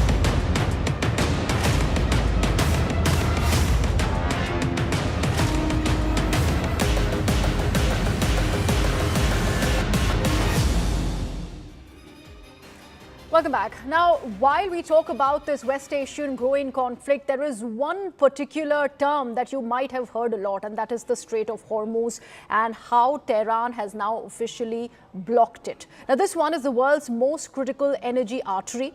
It has been constricted, and India is now feeling that pulse, the pressure. In the latest, we are learning that Iran's Islamic Revolutionary Guard Corps has declared full control over the Strait of Hormuz. It is a defiant move, and Tehran has warned that any vessel attempting to navigate this vital energy corridor risks immediate destruction by missiles or stray drones. Remember, they have in fact gone on to shot one Omani vessel as well in the past 5 days of this conflict. Aishman has more. When it comes to the Strait of Hormuz, ladies and gentlemen, at the end of the day, there are other avenues as well that nations around the globe can actually access as well as explore. First is the port of Yanbu, which is the Saudi Arabia's east-west pipeline via the Red Sea. It has the capacity of 5 million barrels a day, expandable to 7 million. This is another alternative to the Strait of Hormuz. More details on the Saudi Arabia east-west pipeline as we continue. It moves crude from the eastern oil fields to the Red Sea, bypassing Hormuz entirely. But at the same time, more cost of movement of these oil tankers, and they are still vulnerable to attacks from Iran. But if we look at more options which are coming in, then there is the UAE's Abu Dhabi crude oil pipeline via the Gulf of Oman. It carries 1.5 million barrels a day, and directly to the port of Fujairah, but we also saw that how this entire sector is also vulnerable to attacks coming in from Iran. We saw the blast taking place at Fujairah from an Iranian drone, because Iran can launch those swarm drones from its territories on mobile trucks. So all of these oil fields across Saudi Arabia are in harm's way, are in the firing line of those swarm drones. It lies beyond the Hormuz, enabling uninterrupted exports even during a blockade. But at the same time, the entire infrastructure in this area continues to be vulnerable to Iranian attacks. If you look at more options also which are coming in, these are the several areas where oil can be moved, but the entire region is in harm's way of Iranian swarm drones. So even if other options are explored, the logistics are different, but the threat remains exactly the same. Greya, back to you. Right, absolutely. And let me, in fact, take this across to our guests who continue to be with us on the broadcast. Ambassador Verma, I'd want your expert analysis on what you see really happening here. This was a given that any kind of escalation, if Iran does go ahead and decide to attack, the one leverage that it will go on to use is, of course, the Strait of Hormuz and the immediate blockage of the Strait of Hormuz. This is what has happened. But we are seeing the impacts and it is not looking good. Sensex, Nifty crashing, rupee at an all-time low, sir. See, that's just the beginning. Now, when our own reserve starts getting depleted, that will be the time you will see the impact at the household level, where the gas cylinders will become more expensive, thereby putting some political cost to what's happening in the Middle East. So at the moment, it is very erring. It is not a surprise that IRGC has decided to close Hormuz Strait, Strait of Hormuz, and it is not surprising that they keep threatening the vessels passing through that channel. Right. And Anuragnathan, I want to take that point to you. Do you think that is the Iranian strategy to game this out to that level? Send such a bloodbath through the energy markets by playing the Strait of Hormuz card that all American allies, and there is a global consensus from around the world that America and Israel must pull out. Do you think that can be Iran's, if you will, scorched earth strategy when it comes to the energy sector? Yes, that is what Iran is thinking, but America is never going to allow that. As far as India is concerned, half of our energy imports come from the Suez. So we are kind of not entirely dependent on the Strait of Hormuz. Even Houthis are attacking that, sir. Yes, I know. I know this is a complete bloodbath out there, but I'm just saying, between the devil and the deep blue sea, we are not completely exposed like many other countries are. So at least, and we saw our petroleum minister saying that our reserves can at least let us pass through another month at best without overly worrying about it. But if Iran believes that America is going to just sit back and allow Iran to completely monopolize the Hormuz or attack the ships that pass through it, then Iran does not know what is coming its way. Trump, not just America, it is Trump that has literally gone to war and abducted, kidnapped, killed people because it wants an oil monopoly. I mean, Venezuela being just the latest example, Iran being another, is not going to allow that. I think very recently it was Trump who said he's going to make sure at a very quote-unquote reasonable price that the oil companies and the oil lines are going to be insured by the American insurers. Good luck with that. But the point is, Iran cannot be allowed to go on like this. Absolutely, but I find it very interesting that how the United States was able to secure its oil interests in Venezuela before sending the entire energy market into a tizzy by targeting Iran. So you can see Trump's art of the deal pretty much at play over here. MJ Augustine, Greya, you want to ask? I just wanted to make that one point that also Ayushman you were making, but Captain Vinod, the fact that there is a significant, input that has come in from China, so far China has stayed away from any kind of response when it is about this growing aggression. Now they have implored upon a stoppage to this. We had been talking about how they have a significant leverage when it is about the Strait of Hormuz despite the blockage. Do you see China now getting impacted, and because of which that missive is also coming out from China?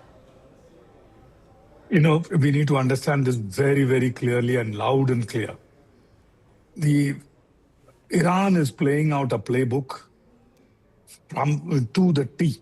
And that playbook is to choke every other country so that those countries, including the oil-producing nations, oil-consuming nations, right down to South Korea, Japan, who don't produce any, those nations choke Mr. Trump. That is the playbook that they are playing, A. B, Qatar is the largest producer of not oil, of CNG. Yes. Or LNG, liquefied natural gas. It has to be carried on a gas carrier or a methane carrier. Thirdly, there's something called VLCC, not Vandana, Luthra, curls and curves. It is very large crude carrier. Very large crude carrier carries 2.2 million barrels. I'm amazed you knew the full form, but yes, do go. I didn't know it. 2.2 million barrels. And every day there are 60 to 80 that cross Hormuz. What are we saying here? This pipeline, Fujairah pipeline, is already burning. There is no other way. Like Rajnath Singh ji said, there is no other way, Griha and Aishman, that all of us, the oil consumers, have to get at Mr. Trump's throat and tell him, please stop this war, and get at Iran's throat to say that Israel, Jews have only one nation. Don't look at obliterating it. These are the only two possibilities. There is no third possibility. It is as simple as that. Over to you. Right. And Igal Milka, I want to give you the final word. Now, the fact that the United States and Israel have pretty much crippled the conventional arms of Iran on the surface of it. Several reports say that the underground operations of the defense forces of Iran continue. We've also seen the swarm drones being operated through mobile trucks. That is something Israel has not been able to tackle, or the US forces at the same time. But these swarm drones on these mobile trucks, these are the ones which are crippling the oil fields across the Arab world. What is the strategy to target those capabilities of Iran, which despite the airstrikes have not been taken out? Well, I guess that the strategy is to take control of those oil fields in Iran. And once you have the control, you are controlling the oil field of Iran, you become the biggest supplier of oil to the world. So I believe that in the short term, yes, we can expect that the oil prices will rise up. But in the midterm and the long term, once the mission completed, then we will see a relief in the world, because the United States will control the oil field in Iran, or a democratic regime will come up in Iran, and not the terrorists that we are seeing right now. Igal Milka, I think you're extremely optimistic. You've just said, I'm optimistic. You've said that America will control the oil fields of Iran, not the people of Iran, number one. Number two, you are hoping for... in the short term, yes. Till we will have a new regime in Iran, that's do you think we're talking about regime change again? Because do you think America does anything in the short term, especially when it comes to oil? Come on, Igal Milka, let's be a little more I would want, in fact, Mr. Milka's analysis on what we have right now, because we have this piece of breaking news that we'd want to put out here on the big wall. As Iran, remember, prepares for the funeral of Ayatollah Ali Khamenei, this is what is happening in different parts of Tehran. In central Tehran, targeting by US and Israeli forces continue, and we are just going to be putting out these images, and you can see these images.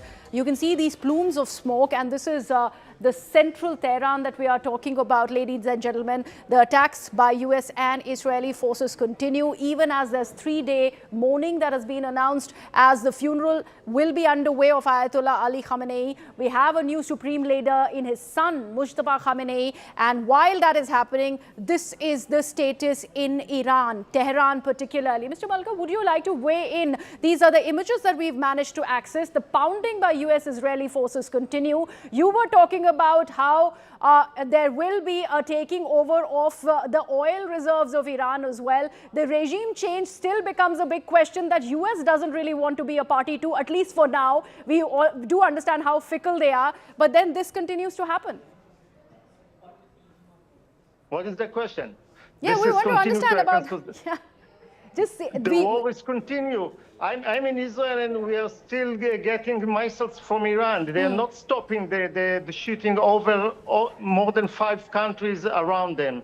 So why do you think that Tehran need to rest in peace because the terrorist Ali Khamenei had a funeral? I don't think he deserves any funeral. He's a terrorist. They don't see the question. Right. You went on record and you mentioned about any second in command is going to be having a target on his head. In this case, we are talking about Mustafa Khamenei. Is this a step in that very direction? Because these are coordinated strikes by US and Israel that continue, even as Washington right now seems to be stepping away from this entire regime change narrative. That's my question, sir. Okay, Washington is talking about the U.S. interest. We are talking about our interest, and the regime change is one of the biggest, if not the first one, of the targets of the Israelis. We cannot allow that this regime will continue after this war. If this regime will stay, then I don't see why we had to go out to this war, and it's useless. Right, Eagle Milka, thank you so much for joining us on the broadcast. I want to thank all our other guests as well for giving their perspective on the entire situation emerging in the Middle East. But Israel gaming this out as the rise of democracy, Griha, in Iran, at the same time saying that the United States will control the oil reserves, which I feel will be the end game of the Trump administration at the end of the day. But we'll have to wait and see how that plays out. The calculations seem to have been misconstrued by both sides, but clearly the entire fight rages on in the Middle East. Absolutely, and we'll discuss it off air, Ayushman, if Trump and Washington really needed that endorsement. But we'll take this forward. We go into a very short break at the moment.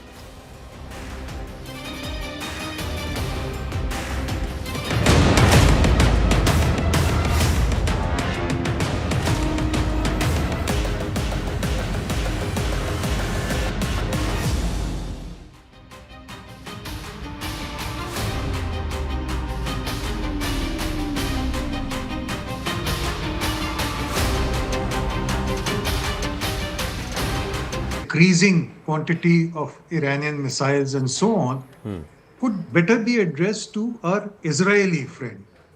He may be able to advise us as to why it is happening, since he is a reservist for the last 15 years. As far as I am concerned, I think Iranian moves, as also perhaps Israeli moves, have been very calculated. It is not as if Iran, at least, is not going in for carpet bombing or mindless destructions. Its targets are selected very carefully. Right. Maybe it is finished with the first attacks it had on the US assets in the Gulf region. So now its concentration is on Israel and perhaps some of the ships that Americans may have in and around the area of Israel. Okay. So that is why there could be a reduction.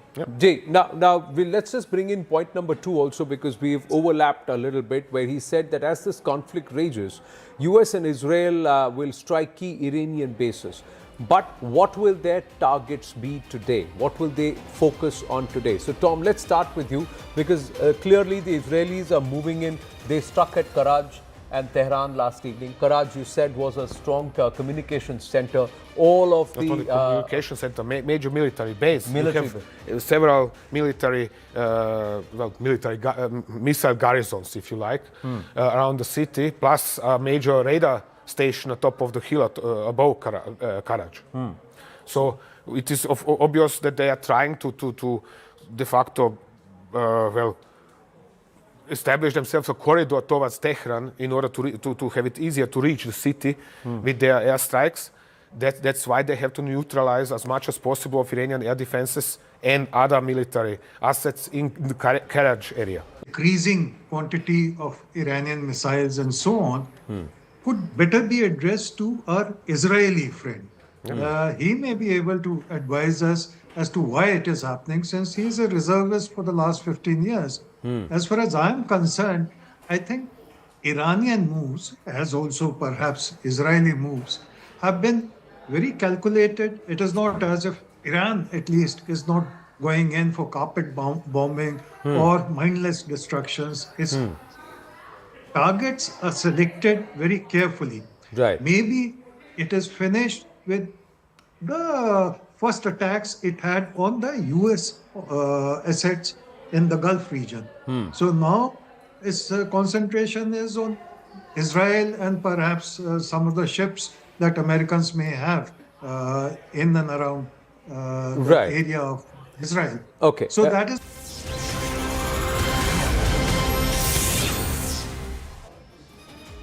Hello and welcome. You're watching our non-stop coverage here. It's day 5 of the war in the Middle East. Which side is winning this war? Which side is tiring the enemy out? That's something that we'll decode here. I'm joining you here, Poonam Burde. My colleague Griha is also with us. We'll decode what exactly is transpiring, what the impact is going to be, not just for the stakeholders and for those who have stakes in this war, but for the rest of the world as well. But first, let's get you started with the headlines. Mass mourning reported in Leh after death of Iran's Supreme Leader Ayatollah Khamenei. Intelligence agencies in India raised concerns, red flags over foreign radical elements operating in India. Iran strikes U.S. military communications, radar and satellite infrastructure across the Middle East. Satellite imagery reveals the impact. Key systems at bases in Bahrain, Kuwait, Saudi and UAE have been damaged. New satellite images reveal widespread destruction across Iran's strategic infrastructure following coordinated U.S. and Israeli military strikes. Iran's Clerical Assembly of Experts has reportedly chosen Mojtaba Khamenei, son of Ayatollah al-Khamenei, as the next supreme leader. Israel vows to eliminate him as well. Amid escalating geopolitical tensions, Indian markets plunge as Sensex drops over 1,700 points. Nifty falls 530 points, while the rupee sinks 66 paise to an all-time low of 92 rupees versus the dollar.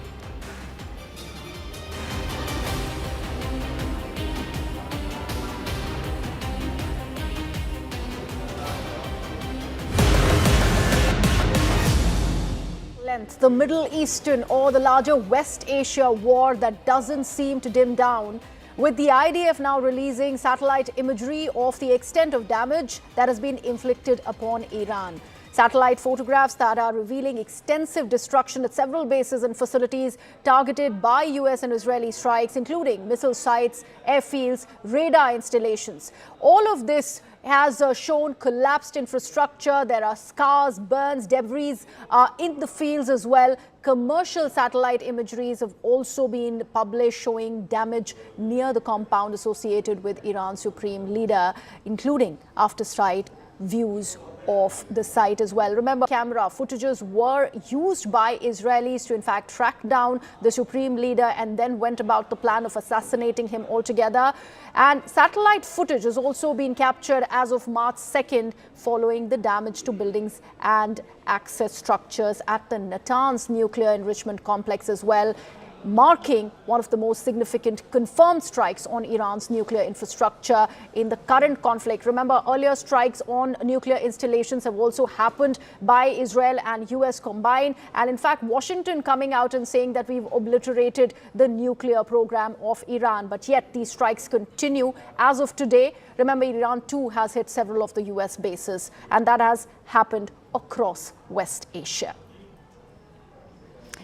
In fact, with me here in the studio is also Tom Cooper. Tom Cooper has been with us through this entire conflict and the escalations that we are seeing. Tom and Poonam, we will ask you to join us here so that we take this conversation forward. But before that, Poonam, I think we will just want to, in fact, talk about the imagery that we have managed to access and how much of the damage that we've assessed from the before and after pictures that we have here on CNN News 18. So, and so far, Griha, for the last 4 days, we've seen the videos come out. We've seen the kind of strikes that have taken place, the kind of smoke that has bellowed out across skylines in across Tehran, across Iran and across Israel as well. But what really has been the impact? Let's try and get you a sense of that. This is a presidential complex in Tehran. This is what it looked like before. This is that presidential complex. Right after the strike, this is what it looks like. There is a gaping hole that you see. That's where the missile, the the projectile that came in from the United States or the Israeli side or the Allied forces side, so to say, that's where it struck. That's the impact that is now being shown as far as this imagery goes. Next we have is a judiciary complex in Tehran. Again, the seat of power, remember, was struck. That's something that was targeted by the Israeli United States forces. This is that complex, and this is what it looked like before the strike. This is where the impact can be seen, as Tom Cooper is also pointing out. This is that area where you can see right now, it looks like there is complete destruction there on that particular side of the judiciary complex in Tehran. Then there's a nuclear facility that was also hit in Iran. That's the Natanz nuclear site. These are the two places which were reportedly hit by the American side, by the Israeli side during their particular this thing. This is the impact. This is what it looked like before, and this is completely flattened there. This is what it looks like now. Again, there is a gaping hole, so to say, right where that particular facility is. What exactly is the impact on that facility itself? That's something that is still being ascertained. Both sides, of course, have their own opinions to make about this. But looking at these pictures, Tom, I just want to ask you, as far as the nuclear facility in itself is concerned, given what we are seeing in these imagery, how extensive or not so extensive would you think the damage would be? Essentially, from these photographs alone, we know nothing. Point is that the mass of Iranian nuclear facilities are deep under the ground. And then on top of this, the area where the underground facilities are, they're constructing different buildings. So what we know, okay, the roof was penetrated or not, probably everything under this roof was destroyed.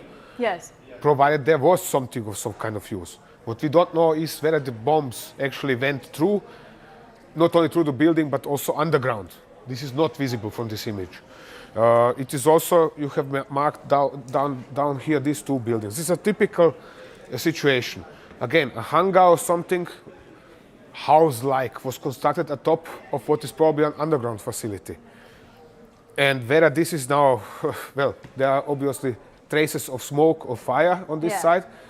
Yes, possibly something underneath was damaged or inside was damaged, but what exactly and to what degree, this is unclear from these photographs. Fact is, all of this has been hit. There is no doubt that there is precision and so on. Absolutely no question. But what exactly was damaged, the extent of damage, is unclear. And that's something that we will not know unless something actually comes out of Tehran, isn't it? Because they have been saying that they have nothing to hide in terms of what their nuclear capabilities are, because there are none. They were quite often in this regards. They were cooperating with the International Atomic Energy. So as soon as the foreign inspectors are left into Iran again, then they can actually inspect these facilities and say, okay, this was destroyed, this was not destroyed. The inspectors also know what is there, or what was there until June last year, until Iran cancelled the cooperation with the International Atomic Energy Agency. Whether they know what is there now is a different question. Well, we'll talk about that in depth as well. But before I toss it back to Griha, we also want to take a look at another picture. And this is the seat of the military power in Iran, in Tehran, that was struck. And this is the headquarters of the IRGC, which is the one that seems to be holding the key as far as both military and what the political succession in Iran looks like.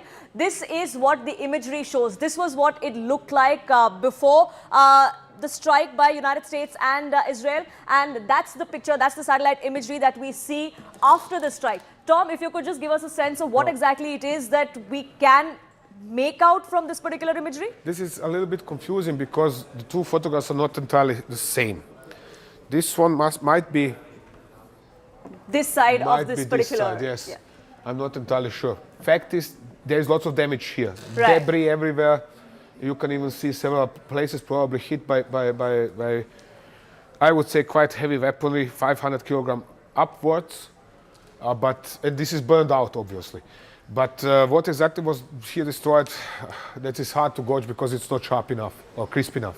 But again, if this was the place where they hit with the intention of wiping out the entire leadership, then from what we see, the remnants, it looks like they were successful in that case, and we also have data to prove that. I have no doubt that they were successful in killing, let's say, 40 top officers of the IGC. No dispute about this. Fact is just, overall, I doubt this is going to destroy the IRGC or significantly damage its capability to suppress the population. And that is what, at least nominally, the Israelis and Americans are after. Absolutely, and they continue to have that sort of sort of power in Iran. They're also discussing and deciding who the next successor is going to be. And we'll talk about that in depth, but I request you to come with me as we take our seats. And Griha takes this forward with our guests as well. Absolutely, Poonam. Thank you so much for that. And also, Tom, let me, in fact, bring our guest back on the broadcast. Anand Ranganathan continues to be with us here on CNN News 18. Also joining us is Sheni Moore, lecturer, Reichman University. In fact, Sheni, since you are with us and we just played out the significant damage that we are seeing, particularly on the Iranian side, what do you make of this growing escalation and the constant assertions that are coming in from the IDF, where they speak about how they have massively impacted Iran, but at the same time the deterrence continues from the IRGC? It's hard to measure the effectiveness of the IRGC's deterrence, whether it's domestic or here. We can only say that we have a pretty small end to gauge by, but in 4 days of war, there's a monotonic secular downward trend in the Iranians' ability to launch missiles at Israel. Neither Israel nor the United States has any realistic capacity to affect regime change on their own in Iran.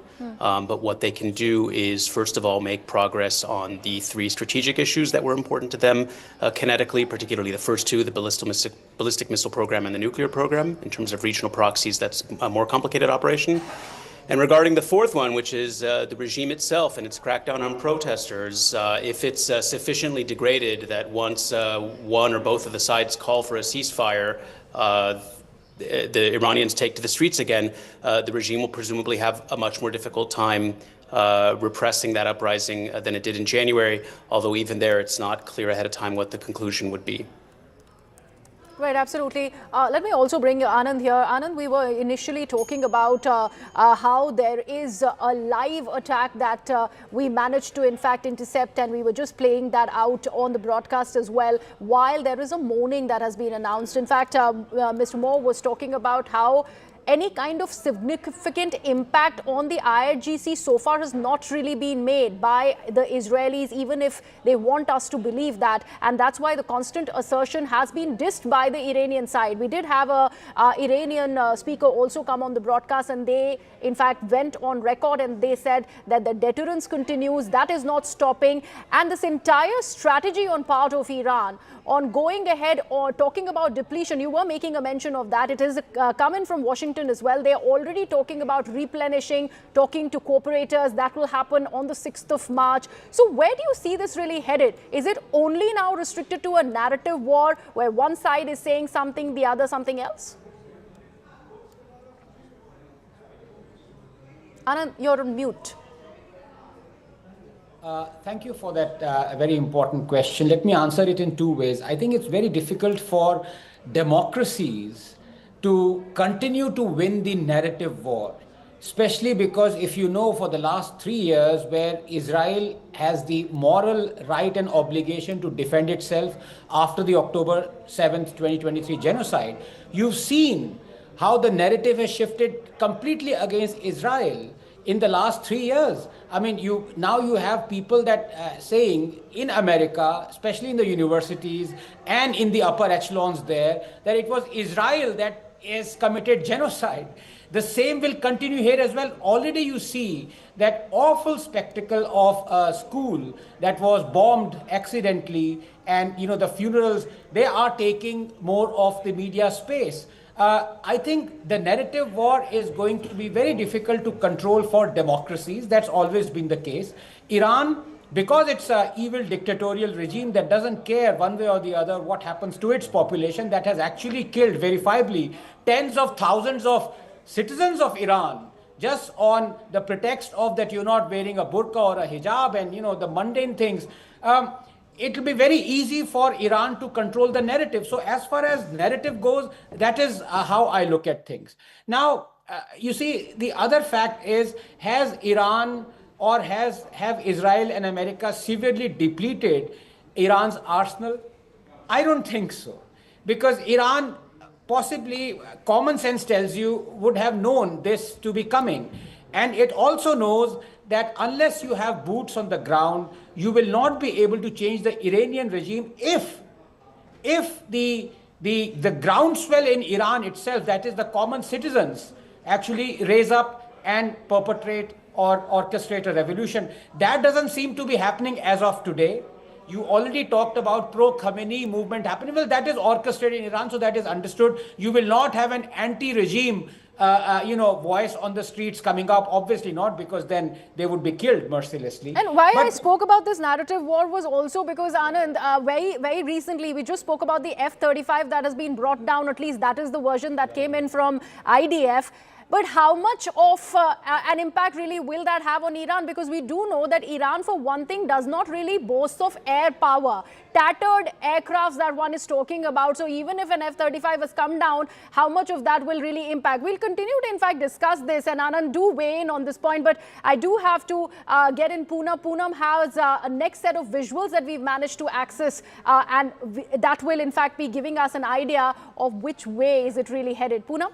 Which way is it really headed is also a war of perception, really, Griha, and that's what we're talking about here, because even as the United States and Israel thought that this is a war that they could perhaps win within less than 5 days, that hasn't happened. Iran has managed to sort of humble them, to say, at least on some levels, which is why we're now seeing that there is some amount of reinforcements that we're seeing coming in from the United States and from the Israeli side as well. This is the U.S. Navy's 5th Fleet headquarters. This is in Bahrain, which was targeted by the Iranian forces. Iranian projectile hit this particular area in Manama in Bahrain. That is where the satellite communication terminals were destroyed of the United States. Remember, United States assets have been at the target of the Iranian forces, of the Iranian drones and their projectiles ever since this war began, and they had made it clear that the United States and any other country that stands with the United States will feel the brunt, which is why we're seeing several of these Arab world nations,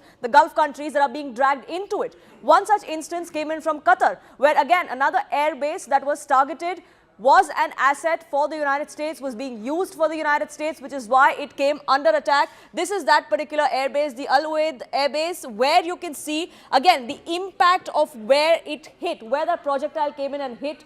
Qatar, like UAE, like Saudi, have been at the receiving end of these particular attacks from the Iranian side, all because they have been standing with Israel and the United States. In fact, we have more information that's now trickling in. What we're learning is that there is a missile that has hit and dismantled a defense system in Tehran, or at least that's what the IDF seems to be claiming. This is Operation Roaring Lion as far as Israel is concerned. The Israeli Air Force has targeted dozens of these Iranian defense systems, Ayushman, is what we're given to understand? Yeah, we're getting these visuals on our screen, which is the precision strike of the on the Iranian defense forces by the IDF. You can see those visuals on our screen. It's mirroring from our smartphone over here. And as you can see these visuals, it's how this precision strike coming in from the IDF hitting this defense facility of the Iranian forces. It's zooming in. In real time, it captures this destruction that has taken place in Tehran. So you can see that how these batteries are still operating around Tehran, even though the security forces of the Israeli Defense Force as well as the US forces are crippling the infrastructure on the surface of Tehran. You can see how these mobile units are around Tehran, but they are now also being hit by the precision strike operations of the IDF. You can see that how this guided missile is zoomed in on this target, and as we keep playing those visuals, these are Iranian defense arrangements near Tehran, which are being targeted by the Israeli Defense Forces through these precision strikes. Tom Cooper is also with us on the broadcast. Tom Cooper, can you decode these visuals for us? What are these arms which are being used by the IDF to carry out these precision strikes on these Iranian defense attachments in Tehran? So I can't clearly recognize what kind of a system is attacked. Probably something related to air defense. But the video was almost certainly taken by the camera in the nose of Delilah mini cruise missile, which is launched, for example, by F-16s foremost. I've shown them yesterday in the bunker. Yes. So what you essentially see is that the weapon is heading for this vehicle without any particular problems, and there appears to be no air defense. Nobody's firing back at the missile. So, but essentially, yes, this is typical for Israelis. We have seen this so often over the last years, from Syria, for example, from Israeli airstrikes on Syria. It's also typical of the Iranian side, isn't it, that they do not have air defenses really to intercept any of these incoming projectiles, which is why... On the contrary, lots of such weapons, lots of Delilahs are shot down exactly like UAVs. So this is less relevant, so to say. Point is, the Israelis are now trying to knock out the Iranian air defenses. That is what matters in this case.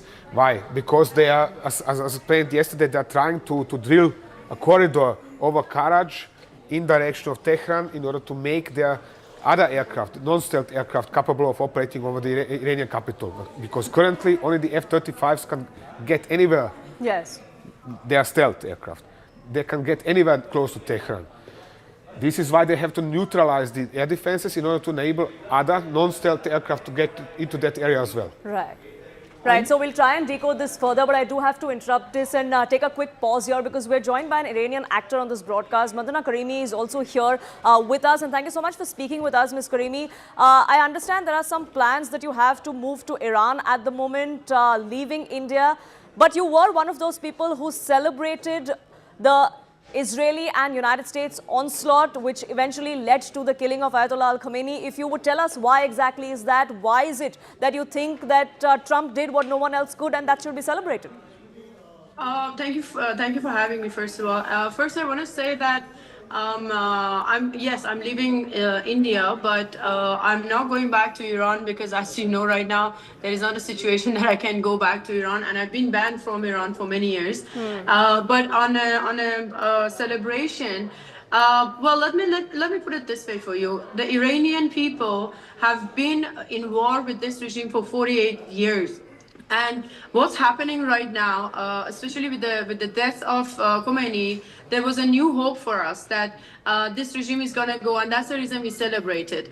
And imagine the suppression this government has forced upon us, that the fact that we celebrating, the celebration has become our tool of resistance towards this regime. Because yes, you can kill us, yes, you can execute our young people, you can keep us in such a heavy separation, but you're not going to be able to kill our soul and our iman and our faith to fight with you. And the celebration is a source of resistance for all of us in Iran and outside of Iran. But do you think that things will actually change with the end of Ayatollah Al-Khamenei? Because what we're learning is that it's his son who is probably going to take that mantle now. See, it has to change because the reason the people of Iran, they've asked for this war, they asked for the help of Israel and America, is because if you stay the same, it's actually more deadlier than any other. If the change is not going to happen, I mean, Iranian people, they don't know what to do anymore. We don't know what to do anymore, to be honest. And when you're talking about his son coming in power, it's like another Khamenei coming to power, because a father who has been in a direct order killed more than 50,000 people only in January 8 and 9, and 47 years after suppression by this regime, how anything is going to change? Do you think a son of a Khamenei who's from the same family, who's from the same breed, is going to change anything? And the second point is why the Iranian people, they don't get the choice and an option to choose for themselves. Why is that? Because now Iranians in Iran and outside of Iran are chanting and shouting and screaming and saying that Reza Pahlavi, we want him back. And by putting his son, nothing is going to change for Iranian people. And probably, and in one of the statements that the United States has made is that this war is not going to stop until they clear this regime. And you can see it also. 2 days ago, on the first day after his death, they put someone else in power for roughly a few hours, and he was dead. That just shows this regime has to go, because this regime is a cancerous cell, not only for Iranians, not only in that, but in the whole region. Look at the way they attacking UAE. Look at the way they're attacking the other neighbors around Iran. This regime cannot stay, and not only for Iranians. It's if the regime is gone, not is only good for Iranians, but it's good for the entire region. It's good for the world. As we know that they are the reason behind of a lot of funding of organized terrorist organization. So imagine a free Iran and an Iran where Iranians they can go back to their country and they build. Imagine that Iran for a second. But I just want to ask you this. I mean, you know, the U.S. president even yesterday came out and said that the ultimate goal for this operation was always regime change, and that they want someone that would be pliable, would be good for Iran and for the rest of the world as well. But what's the guarantee that the individual that, say, a United States or anyone outside of Iran would choose would be the individual that's right for Iran? First of all, USA also has announced it, that we are giving the help that Iranians they ask for us. In the latest process in Iran, there was a lot of people asked why the flag of America and Israel in Iran was alongside with our Shiro Khorshid flag, which I'm wearing it as well, right? That's because Iranians in Iran they asked the help of USA. And the goal is changing of the regime. And why Reza Pahlavi? Because Reza Pahlavi has been working on a program, on a plan, how we can build Iran. And he keep repeating himself, I don't want to become a next king. I don't want to become so and so and so. I want to go back to Iran. And for now, all the Iranians are showing their support for him. But he said it many times that when we go back to Iran, when we take our country, I want people to vote. And if people, they vote for me, which so far they do, because in the country, they're just chanting Reza Pahlavi. Outside of the country, everyone says Reza Pahlavi. But I want the Iranian people to have a choice, to have an option, to choose for themselves. But this regime is not even saying that. And to be honest, after so many years of oppression, they've lost Khamenei as well. Why aren't they putting their guns down and they joining the Iranian people? Why are they not doing that? Because this regime is a terrorist organization. It's not an official or a representative of Iranians. I want to also ask you this, right at the beginning, we did speak of you wanting to leave India. You said right now is not the time that's right for you to return to Iran, which is your home country. But do you see that day coming in any time in the near future, that time for you to return to Iran? Of course. We've always had the hope and the prayers that one day we're going to go back to Iran. And to be honest, this time is the first time after so many years. There is no coming back from this. And I want to tell you something. This past few months, it has broke something within us. As Iranians, we have, in Mahsa Amini time, the white movement, there has been a lot of movement has happened. But this time, what they've done, I give you an example. On the 8th of January, one of my own cousin who was on the street, she says, quote to quote, we were walking, suddenly all the lights went off, our phone was completely cut off, and suddenly we could hear gunshots from the sky hitting us, and we had to just run. If a regime who has been murdered and planned, this has been a plan, not only they kill people on the street, they attack hospitals to kill the people who were getting treatment. So yes, this time is very different, and there is no going back from what this regime this time has done. And to be honest, it doesn't matter what's going to happen in next few days with the war. The conversations that I'm having with a lot of sadness, but every Iranian who I'm talking to from Iran, they're saying this thing, that this time we have hopes. We can feel it, that this regime is dying, and they have to go. And hopefully that day is going to be very soon. One last thing before I just let you go. We were just playing out pictures of those images that you had also put out on your social media of the protests that you were carrying out against the Ayatollah. What kind of reaction, what kind of whether support or opposition did you sort of face here in India when you were hitting the streets here? See, to be honest, Reza Shah Pahlavi, he did an announcement because the blackout was for a really long time in Iran. So a lot of Iranians outside of Iran, they programmed, they planned to gather together, to write to officials and go outside of the embassy and do rallies for Iranians. India was the only country, nothing was happening.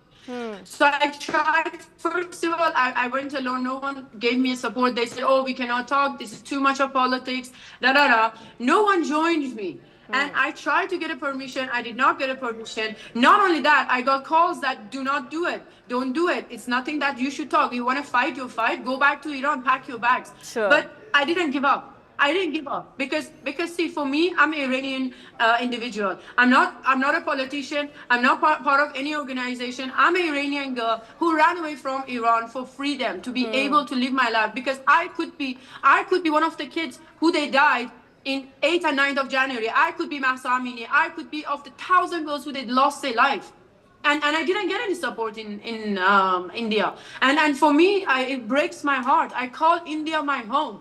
India has given me so much, and I'm going to be grateful to the peace that I had in this country.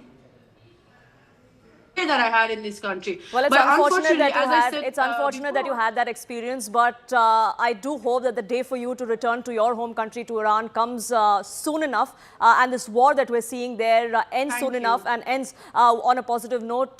Ms. Karimi, thank you so much for speaking with us here on CNN News 18 and sharing your perspective. Our coverage here, meanwhile, will continue as to what's transpiring in West Asia, who's winning the war, both on the battlefield and as far as the perception war goes. Graham, my colleague, continues to be with us as well. Our guests are with us too, but we do have to take a quick pause here on this broadcast. Don't go anywhere.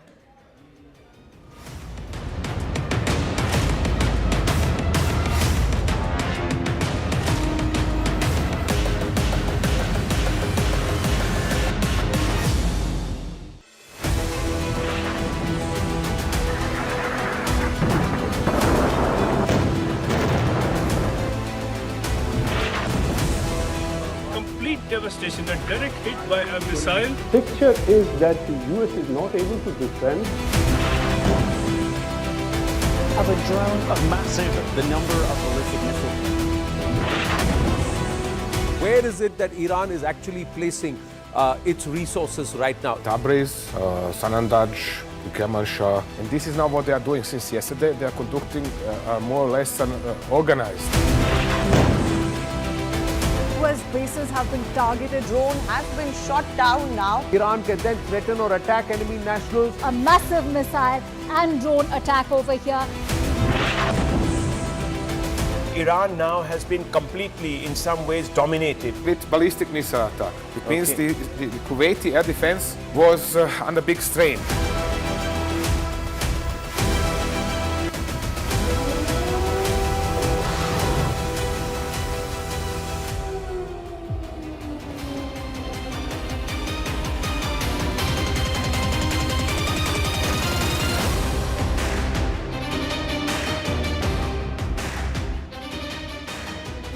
Increasing quantity of Iranian missiles and so on could better be addressed to our Israeli friend. He may be able to advise us as to why it is happening, since he is a reservist for the last 15 years. As far as I'm concerned, I think Iranian moves, as also perhaps Israeli moves, have been very calculated. It is not as if Iran, at least, is not going in for carpet bombing or mindless destructions. Its targets are selected very carefully. Right. Maybe it is finished with the first attacks it had on the U.S. Assets in the Gulf region. So now its concentration is on Israel and perhaps some of the ships that Americans may have in and around the area of Israel. Okay. So that is why there could be a reduction. Jay, now let's just bring in point number 2 also, because we've overlapped a little bit, where he said that as this conflict rages, US and Israel will strike key Iranian bases. But what will their targets be today? What will they focus on today? So Tom, let's start with you, because clearly the Israelis are moving in. They struck at Karaj and Tehran last evening. Karaj, you said, was a strong communications center. All of Not only communication center, major military base. Military you have several military, missile garrisons, if you like, around the city, plus a major radar station on top of the hill above Karaj. So it is obvious that they are trying to de facto, establish themselves a corridor towards Tehran in order to have it easier to reach the city with their airstrikes. That's why they have to neutralize as much as possible of Iranian air defenses and other military assets in the carriage area. Increasing quantity of Iranian missiles and so on could better be addressed to our Israeli friend. He may be able to advise us as to why it is happening, since he is a reservist for the last 15 years. As far as I'm concerned, I think Iranian moves, as also perhaps Israeli moves, have been very calculated. It is not as if Iran, at least, is not going in for carpet bombing or mindless destructions. Its targets are selected very carefully. Right. Maybe it is finished with the first attacks it had on the U.S. Assets in the Gulf region. So now its concentration is on Israel and perhaps some of the ships that Americans may have in and around the area of Israel. Okay. So that.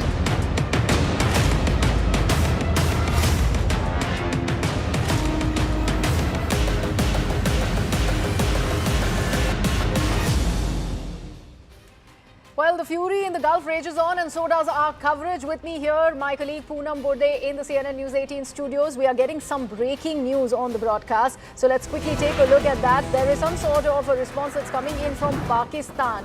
So that's what we are learning of, a CNN News 18 exclusive, where we are revealing Pakistan's dual stance. Pakistan prioritizing Saudi Arabia over Iran, and that has been pretty made clear by the Deputy Prime Minister Ishaq Dar, where he's gone on to stress on the Tehran compliance. The defense pact with Saudi Arabia has also been cited. So a dual game there that is at play with Pakistan. On the one hand, they did go ahead and condemn the US-Israeli strikes on Iran, and then they has also cited this defense pact that they have with Saudi Arabia to further possibly condemn the attacks which have seen an expansion of this conflict into West Asia by Iran. Let's take a look at that reaction first. Saudi Arabia पे आते हैं, वहाँ हमारा माशाल्लाह 25 लाख लोग बहन भाई मौजूद हैं जो डियास्पोरा जिसे कहते हैं, वहाँ काम के सिलसिले में और वहाँ जो रेजिडेंट हैं मुख्तलिफ जॉब्स कर रहे हैं, वहाँ रिलेटिवली पोजीशन स्टेबल है सऊदी अरेबिया में। उसकी वजह यह है कि पाकिस्तान ने जब ये हुआ तो मैं वहाँ था, तो मैंने जब अब्बास अराग़ची साहब से बात की तो जैसे आपको मालूम है कि हमारा एक डिफेंस पैक्ट भी है, सितंबर पिछले साल हुआ था सऊदी अरेबिया के साथ, स्ट्रेटेजिक म्यूचुअल डिफेंस एग्रीमेंट। तो मैंने उनको ये बावर करवाया था कि हमारा डिफेंस एग्रीमेंट है, तो इसलिए आपको ज़रा मुतात यहाँ हो। तो उनकी ये थी कि जी इनको फिर आप श्योर कर लें कि ये सऊदी अरेबिया की जो सरजमीन है वो किसी किस्म की फैसिलिटेशन के लिए ईरान के ऊपर हमले के लिए इस्तेमाल नहीं होगी। तो वो मेरी फिर शटल कम्युनिकेशन हुई सऊदी अथॉरिटीज़ के साथ, उनके फॉरेन मिनिस्टर साहब के साथ, और इसी तरह ईरान के साथ हमारी शटल कम्युनिकेशन हुई, और जिसके नतीजे में आप अगर देखेंगे तो सबसे जो कम जो थोड़ा सा जो है यानी मूवमेंट जो ईरान की तरफ से जो अटैक या कोई मिसाइल इस तरह ड्रोन, वो मिनिमम है वो सऊदी अरेबिया में और ओमान की वजह से। ओमान तो मीडिएट कर रहा था, तो ऑब्वियसली ओमान को तो बिल्कुल उन्होंने टच नहीं किया पूरे रीजन में। So Pakistan there taking sides, and whether it comes as a surprise or to anyone or not, that's something that we'll try and decode. But the minister in Pakistan there making it very clear that they've decided to take Saudi's side because they also have a defense pact with Saudi Arabia, and that is something that has been conveyed to Tehran as well. That's something that the Pakistani minister came out and confirmed. We do have more details as far as this particular piece of information is coming in. Akanksha, my colleague, in fact, joins us. Ayushman will be joining the conversation as well. But Akanksha, as far as the Pakistani minister is concerned, he has made it very clear that A, there is a defense pact that Pakistan has with Saudi Arabia. That's something they want to adhere to. And secondly, the number of people, the number of Pakistani nationals that reside in the Gulf is far higher than one in Tehran. So that is what they're going to choose. Also, let's not forget, it's also about religion being the primary factor for consideration. Pakistan is majority Sunni population. That is also the majority population in Saudi Arabia.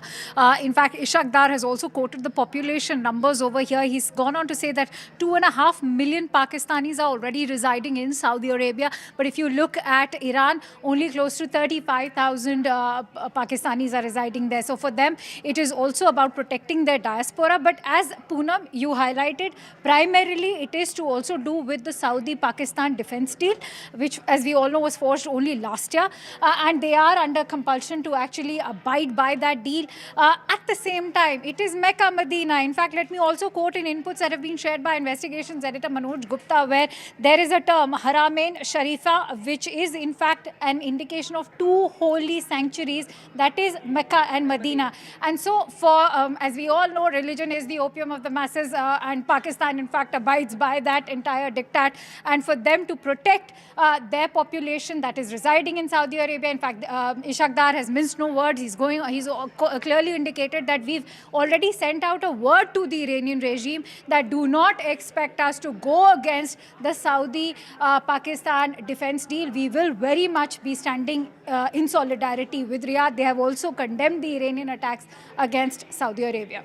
Right. So the one thing that's clear, and Akanksha, thank you so much for that. The one thing that's clear is that it's not just Israel, Iran and the United States that have stakes in this. A lot more countries have been brought in, dragged into this entire war that wasn't theirs, an endgame for which they don't have. In fact, we are getting more information that's trickling in from Lebanon as well. Ayushman, my colleague, now joins us, getting us that piece of breaking information. Yes, Ayushman. Yeah, we're getting this information that the Lebanese state media has reported that the Israeli army has entered southern Lebanese town of Qiyam, about 6 kilometers from the Lebanon-Israel border. So Poonam, as we were pointing out, that the Hezbollah, which is a proxy of Iran, that has also been activated by the Iranian regime, launching those rocket strikes that they've been doing for decades against several Israeli cities along the Israeli-Lebanese border. And also what we're seeing is that Israel is now escalating its operations against Hezbollah to cripple their entire leadership structure. But now this time, instead of launching those strikes on those Hezbollah installations inside Lebanon, they are moving the tanks into southern Lebanon to completely take control of that area. We could see another buffer zone being created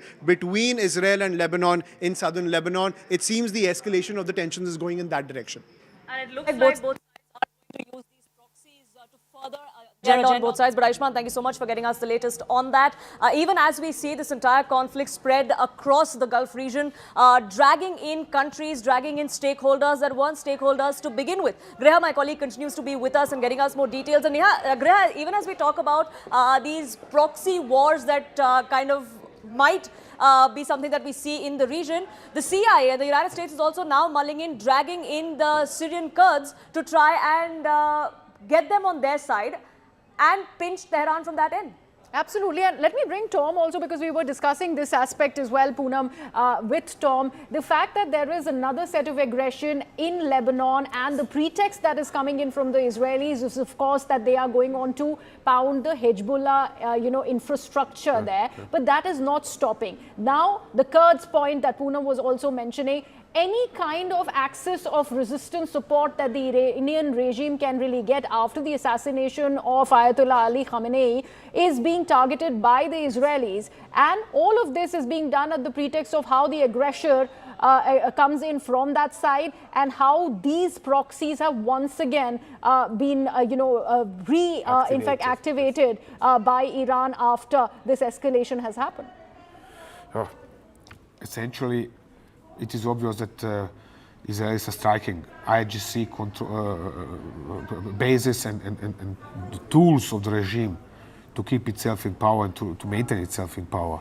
There's no dispute about this. The problem is that largely empty buildings, destroying largely empty buildings, except when there's a specific meeting, is not going to change a lot. So what they need to find is a way to destroy the lower ranking commanders, because IRGC has meanwhile de facto not really dissolved itself, but it broke down its organizational structure, and now it's local commanders who are in charge. And disabling such a network is going to be extremely tough. That is one point. And in Lebanon, there is always the same collective punishment against the population, against everybody, driving dozens of thousands of people out of South Lebanon into northern Lebanon and into Syria, and destroying large-scale destruction. It is not without noting that former Israeli chief of the general staff, Eisenkot, has called this Dahya Doctrine after this district in Lebanon, which was entirely demolished by Israelis under the premise of we have to destroy the Hezbollah, therefore we are destroying the entire district of the city. Right, absolutely. And Tom, since you're making a mention of that and how we do see an increased counter that has come in from the axis of resistance, and that's something that we cannot really stay away from. But from 2024 to now, and if we particularly cater to this Hezbollah factor, after the assassination of Nasrallah, have they been massively impacted and their force has been depleted? That has in fact seen a significant reduction. Then why this pounding coming in from Israel? Because they are rebuilding. And the fact is that Hezbollah is not some terrorist organization that came from Mars or from Jupiter and then came to the idea to embed itself in southern Lebanon, but they are the population of southern Lebanon. Therefore, they are there, and every time Israelis withdraw, they are rebuilding their structure, they are rearming themselves, and they are continue to exist. That is the next point. They are guerrilla force. Therefore, as long as one of them exists, the idea continues to exist, and they are continue to represent a threat for Israel in terms of somebody in Lebanon does not like Israel. And that's something that we're only going to be seeing, that those fault lines only deepen further from here on if both sides try and use these proxy wars to unleash and further an agenda on both sides. And that's something that we will have to watch out for. But we do have some more breaking information that's now trickling in. Griha, getting you those details.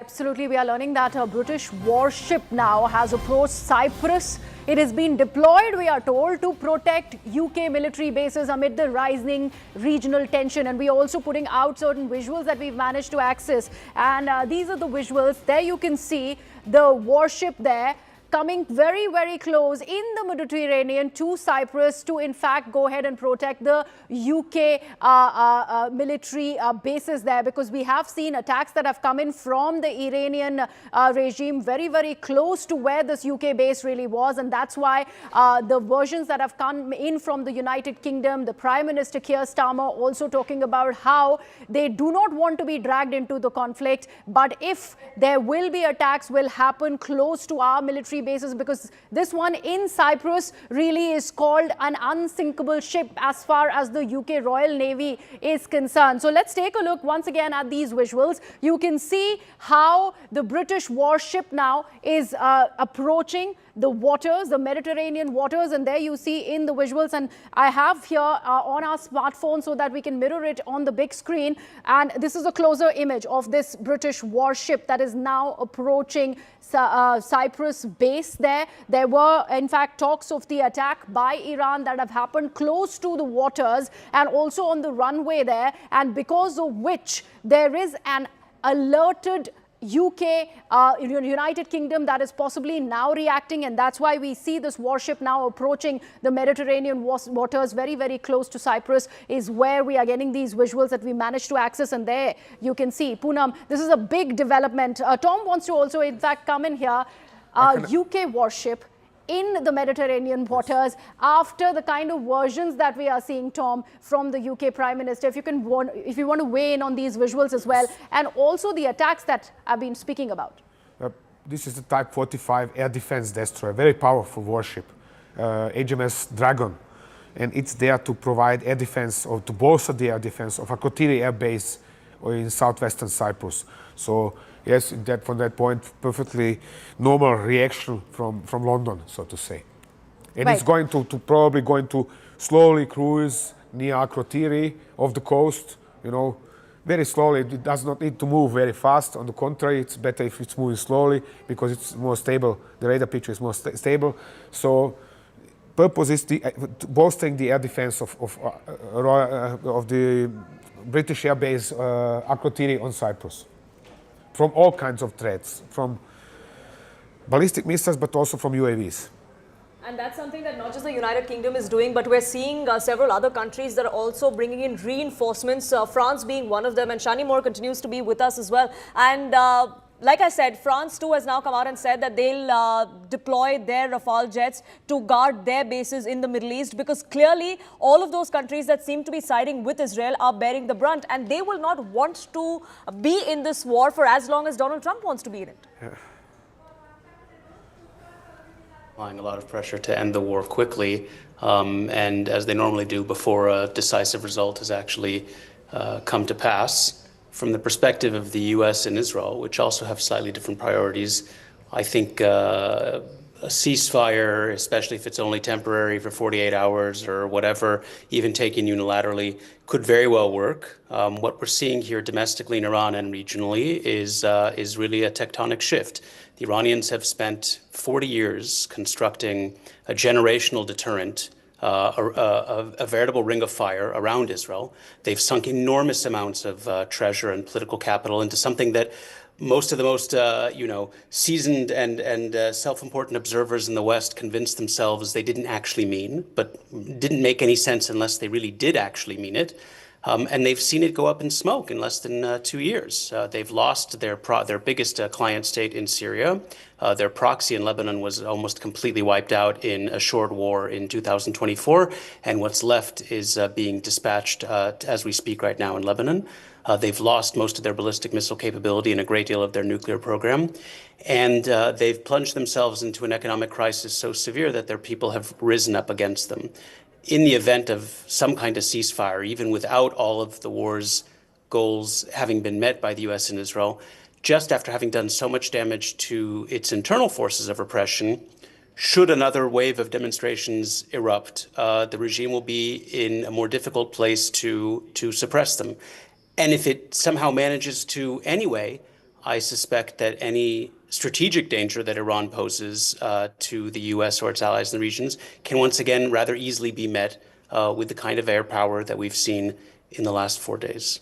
Sure, supremacy in terms of military assets and military performance, the United States, Israel would have an upper hand. But going into this war, going into this conflict, Shanimur, did the United States and Israel actually think that this would drag on for as long as it did? It's been 5 days, and many would say that Iran has managed to humble them to an extent. I think anyone who says that hasn't been actually watching what's going on. The Iranians have barely been able to fire even a fraction of the missiles that they fired at Israel in the 12-day war. Their air defenses have been, shall we say, far from effective marketing for the producers of those weapons in Russia and China. And regionally, they're falling apart. They've turned even neutral powers in the Gulf into hostile ones. I don't think there's any way, in any conceivable way, that this war can be seen, so far at least, as a success story for Iran. Okay, one follow-up question on this latest piece of breaking news that I want to take with Anand. There continues to be with us.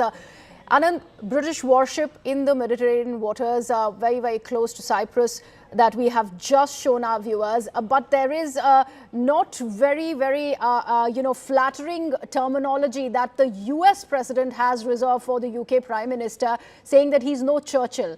What do you have to say about this version that's coming in from Washington for the United Kingdom, and the fact that so far UK has managed to stay away from being involved in the conflict? With this warship now in the waters, do we see things differently now?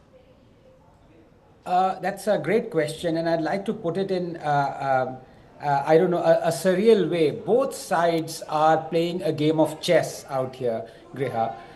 You have Iran trying to incite the neighbors that are not antagonistic towards it.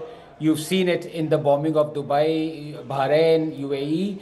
And you have, on the other hand, Trump, who's trying to not incite, but trying to prod its so-called allies to come along and join Israel in its war on Iran. You've seen what happened with Spain. You've just had a communique by the Spain government saying that Trump must honor the trade practices and the rule of the law as far as trade with Spain is concerned. Good luck with that. But the fact of the matter is that both sides are trying to, gather as much support as they can in order to, win this war. Let me just take you back to, because fortunately or unfortunately, I'm a child of the 80s and the 70s, and of course, I know 90s very well. Remember the Gulf War in 1990 that America won? What was the result of that? You had a coalition. You completely disarmed Iraq down to the bare bone. You were ruling over literally the skies. And then for the next 13, 14 years, you had the same government. You did not manage a regime change. Now, if something like that were to happen this time round as well, and I think it augurs very well. It is happening in Venezuela, isn't it so? Yes, but what will happen right now in the next, I would say, a month at least, that Israel and America will have complete air superiority over Iran. That's not in question at all. What in question is, will they be able to orchestrate a regime change? They weren't able to in Saddam's Iraq, that lasted for another 15 years and perpetrated large-scale brutality that America and Israel, sidestepped. If the same thing is going to happen right now, then I'm afraid all the moral uprightness with which both these parties have gone into this war will lie in tatters. And that is what I worry. That we will have to wait and watch out for how long this really drags on and what the outcome of it is, who wears who out. That's really something that we have to look at. But the new piece of information that's just trickling in and that we're tracking is that Israel claims that Iran does have significant missile capacity now, and that's something that Tel Aviv seems to be wary of. That is something that they do have in mind as far as their defenses, their offenses are concerned against Tehran, against this onslaught that they have now unleashed against Iran. Different parts of Iran have been hit by the Israeli side. They've been putting out several videos, they've been putting out several claims that have been made as far as elimination of the top leadership in Iran is concerned. But now they go on to say that there is missile capability that Iran still has, and that's something that Israel is keenly looking into. Akanksha, my colleague, now joins us, getting us more details on this as well. Yes, Akanksha, what more can you tell us? So, Poonam, let's not forget that this is the claim that was made by Steve Witkoff, the U.S. envoy for Middle East, also saying that the most problematic stance of Iran was when they started off the negotiations by saying that we have over 460 kilograms of enriched uranium and that we still have the capacity to come up with 11 nuclear missiles. Now, that in itself was a big problem for them. But according to U.S. intelligence inputs, there is enough to suggest that Iran has the largest stockpile of not just missiles, but even drones. This was an intel shared with them in 2025. Having said that, we've seen the Iranian general, when he was knocked out, Qasem Soleimani, in Iraq. Iran has been deploying these missile systems, these drones against U.S. and Israeli forces ever since 2022. More importantly, they've in fact also been supplying this to their terror militias like Hezbollah in Lebanon and even the Houthis in Yemen. So Israel, of course, has very much reasons to believe so. So does the United States, as intel is suggesting that they're sitting over a stockpile of missiles and UAVs, which, as we all can see already, shape up the entire conflict in Middle East, which they are deploying. The fact that Iran has managed to drag this on for as long as they have, they clearly do have a stockpile that they're relying on. But Griha, I believe you have more information that's now trickling in. Yes, absolutely. In fact, let's take that piece of breaking news that we have managed to get for our viewers. Remember, we've been talking about how the rupee has slumped to an extent where it's gone to a record low. Now we talk about the Brent crude oil prices that have gone up by 3%, we are told. It's currently trading at $84 a barrel. This is the highest since July 2024. That is what we are looking at currently. So remember, that's what has happened because of the closure of the Strait of Hormuz and the significant impact globally that this growing escalation in West Asia really is having. Pallavi is joining me with for more on this. Pallavi, highest since July 2024. Brent crude up by 3%. Close to $100, but still, in fact, trailing up there at 84. How does one look at this? Maria, obviously this was waiting to happen because much of the oil supplies, crude oil supplies really comes in from the Gulf region, and Iran itself controls a lot of the passage or the supply of oil. But more than that, the closure of the Strait of Hormuz, the uncertainty over there, all of this is going to create a huge uncertainty as far as the crude oil prices are concerned. But if I'm going to focus back home over here in India, the government is 24/7 monitoring the situation. They claim, and they are saying so, that they have 25 days of supply of crude oil plus 25 days of energy inputs, which includes petrol and diesel. So 50 days we are kind of taken care of.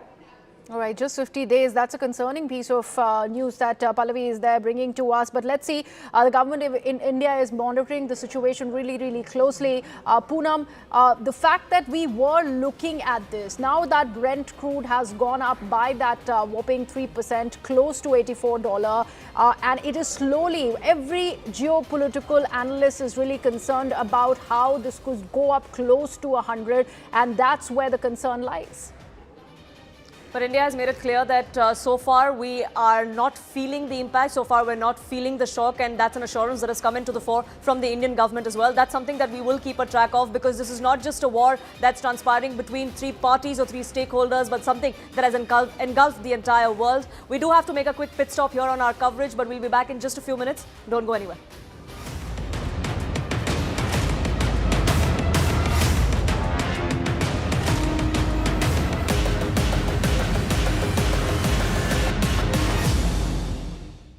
Increasing quantity of Iranian missiles and so on could better be addressed to our Israeli friend. He may be able to advise us as to why it is happening, since he is a reservist for the last 15 years. As far as I'm concerned, I think Iranian moves, as also perhaps Israeli moves, have been very calculated. It is not as if Iran, at least, is not going in for carpet bombing or mindless destructions. Its targets are selected very carefully. Right. Maybe it is finished with the first attacks it had on the U.S. Assets in the Gulf region. So now its concentration is on Israel and perhaps some of the ships that Americans may have in and around the area of Israel. Okay. So that is why there could be a reduction. Jay, now let's just bring in point number 2 also, because we've overlapped a little bit, where he said that as this conflict rages, US and Israel will strike key Iranian bases. But what will their targets be today? What will they focus on today? So Tom, let's start with you, because clearly the Israelis are moving in. They struck at Karaj and Tehran last evening. Karaj, you said, was a strong communications center. All of not only communication center, major military base. You have several military,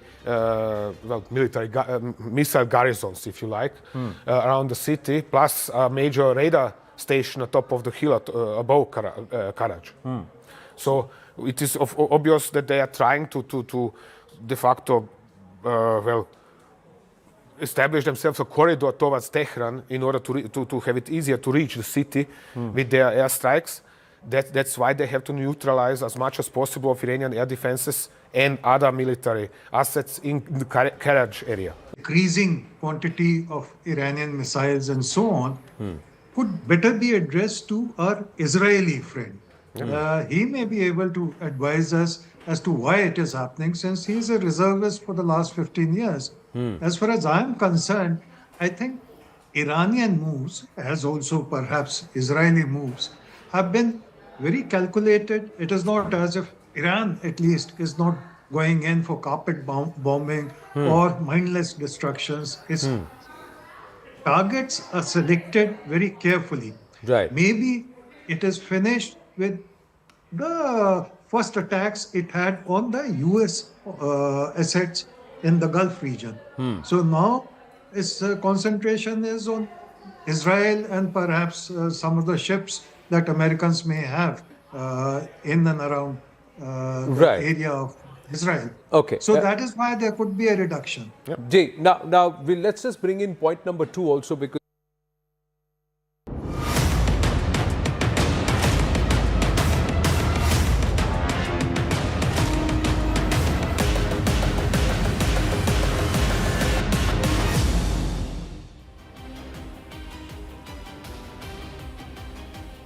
Viewers, big news today. Big news breaking all around as we continue our rolling coverage going into the afternoon of day 5.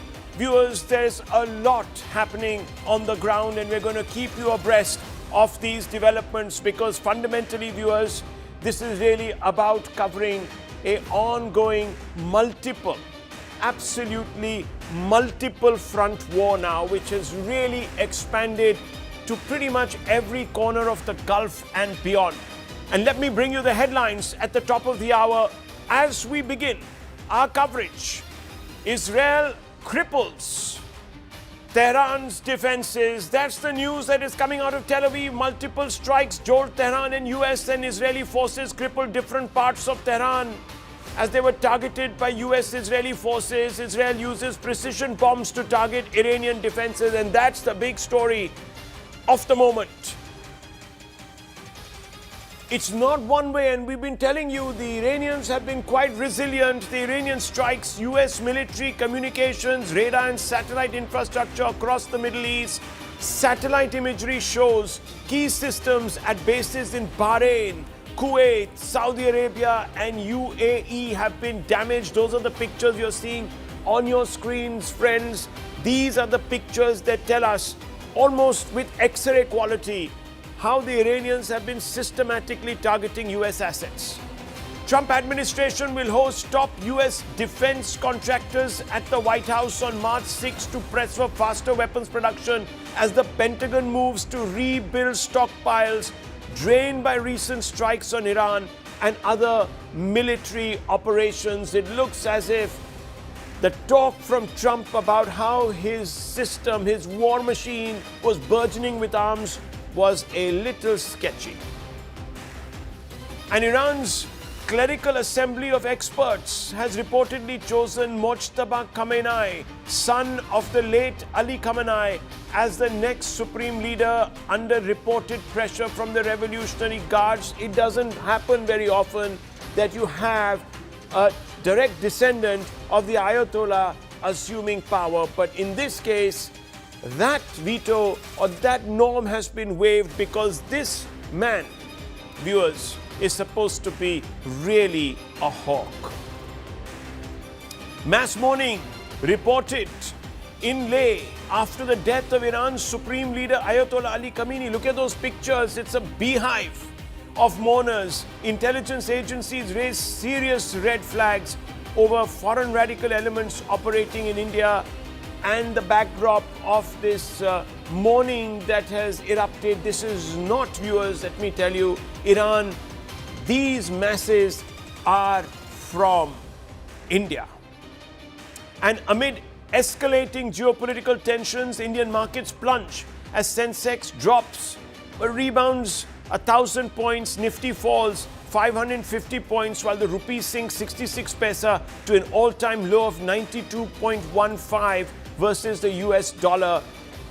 Obviously, viewers, the closure of the Strait of Hormuz, or at least a chokehold over energy supplies, spooking the markets. And viewers, we will continue down that road because that headline prompts us to take up the big story. The world's most critical energy artery has been constricted and India is feeling the pulse. In the latest, Iran's Islamic Revolutionary Guard Corps has declared full control over the Strait of Hormuz.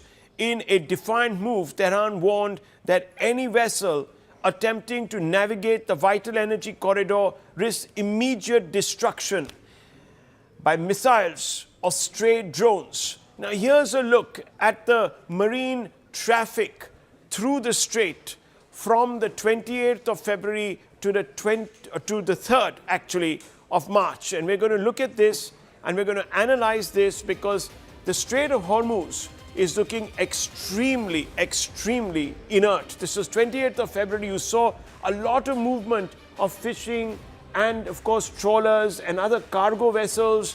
But now, friends, as the days go by, that traffic begins to slow. So that's 28th February. Let's move down the date line. Let's go to the next date. Now, the 1st of March, you're beginning to see clumping. Those are all boats that are waiting to dock. They are obviously cargo ships and a large number of others are going through. Those are faster moving vehicles, perhaps taking all sorts of other passengers even. There could be ferries, there could be fishing trawlers. I'm not so sure about that, but certainly these red ones are the big cargo boats. And soon, viewers, on the 2nd of March, when things start heating up, you're seeing still some movement, but here around the Strait of Hormuz, you're seeing lesser movement. That's because everyone is now beginning to dock. They're going to stay in port. That's where you can see the concentration. On this side, that is Dubai, and that is that's Sharjah. There are many other, Abu Dhabi down there, and Ras Al Khaimah. So all these areas getting more busy as ships come into dock, to harbor. And this area, which is the real strait, this is about 20 miles sometimes wide in some places, is emptying out.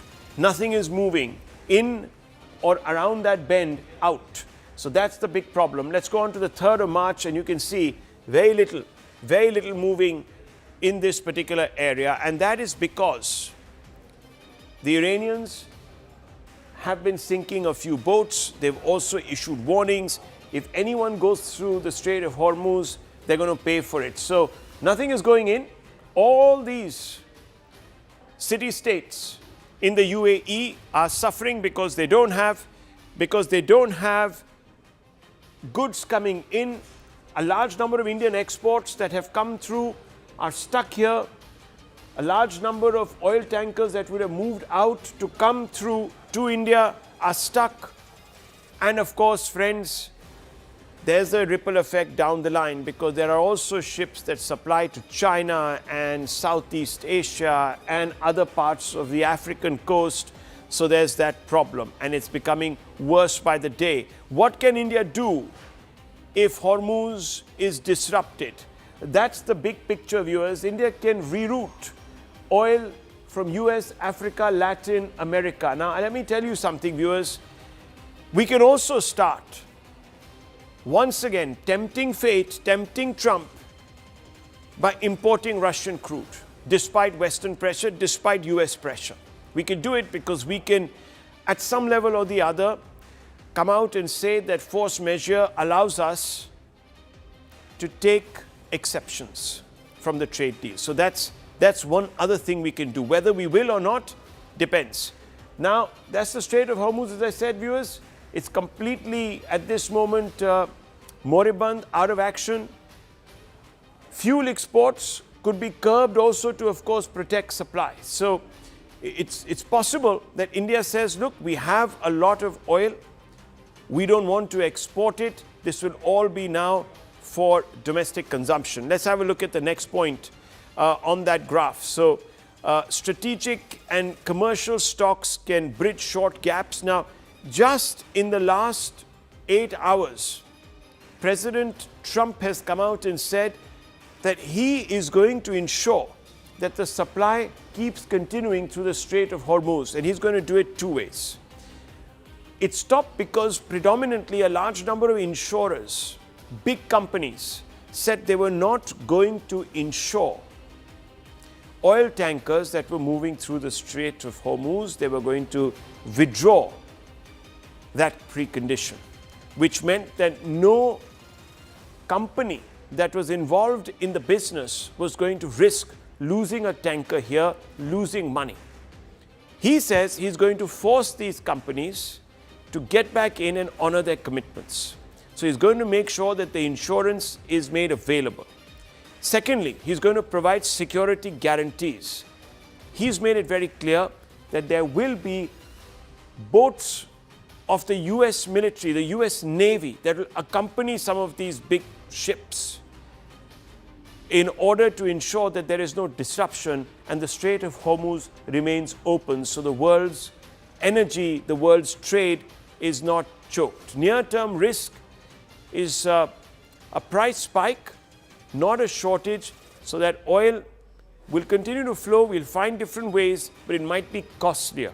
And that could nudge up inflation. Right now, it's well below the RBI mandated 4%. It's at about 2.4, 2.6%, viewers, but that could start nudging up.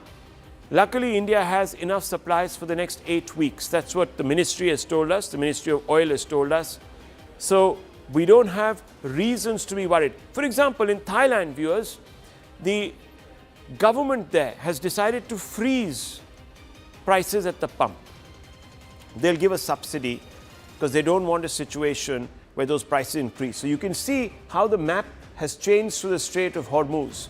Slowly and steadily, the ships stopped passing this particular area. And now you have a problem. So let me just go across to Lynn Pamiers, who joins us, I-24 host. Remember, viewers, we're doing these joint broadcasts with our collaborators from Tel Aviv to get a sense of where things are. Tom Cooper, military analyst, the best in the business, is also here with us in the Noida studio. Azriel Bermant, senior researcher of the Institute of International Relations, Prague. Dr. Anand Ranganathan, Daniel Carmon, former Israeli ambassador to India, will also be joining us. But let me begin with you first, Lynn.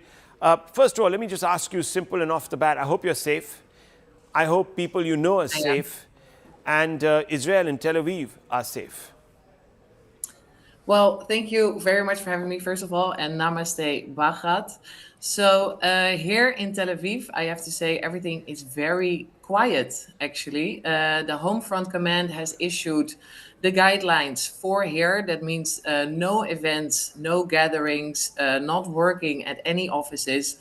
The streets of Tel Aviv are quiet. The shops are closed, restaurants are closed. There's some coffee shops that are open, but also there's not a lot of people here on the streets. There are also not a lot of people out and about. A lot of people have left also Tel Aviv to seek shelter elsewhere in the country.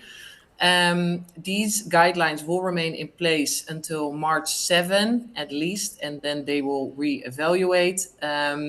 But also siren-wise, it has been very quiet. The last siren was last night at 11:20 p.m. And I have to say that was just one ballistic missile coming from Iran. Now, I was also here during the last Iran war in June of last year, 2025. And that was such a difference. Like every night we had to go up 3-4 times to go to the shelter. Also during the day we had to take shelter, and this time it's completely different. There's a long pause, there's way more lulls, the barrages are not as big as they used to be. And that's also a testimony to the U.S. and the Israeli capacity and the military operation that they are carrying out in Iran. The U.S. has said that it has struck over 2,000 targets since the beginning of the war. They have destroyed 17 ships. Israel has said that it has destroyed 300 missile launchers in Iran. So also this is part of the reason why we don't see so many rockets being launched at Israel right now.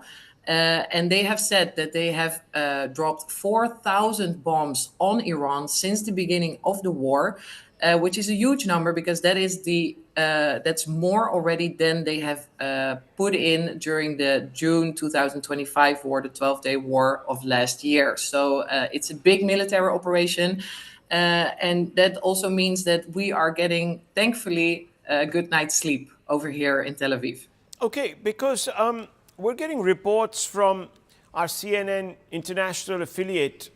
Reporters there seem to suggest that the sirens are going off quite regularly. So that's very different from what you're telling us, Lynn. Now, one of the reasons why, are you suggesting that your air defenses are working well and the threat remains, or is just the threat now not manifesting itself in a way that it was earlier, i.e., the capacities for Iran to launch weapons has diminished? Is that what you're saying? What exactly are you saying here?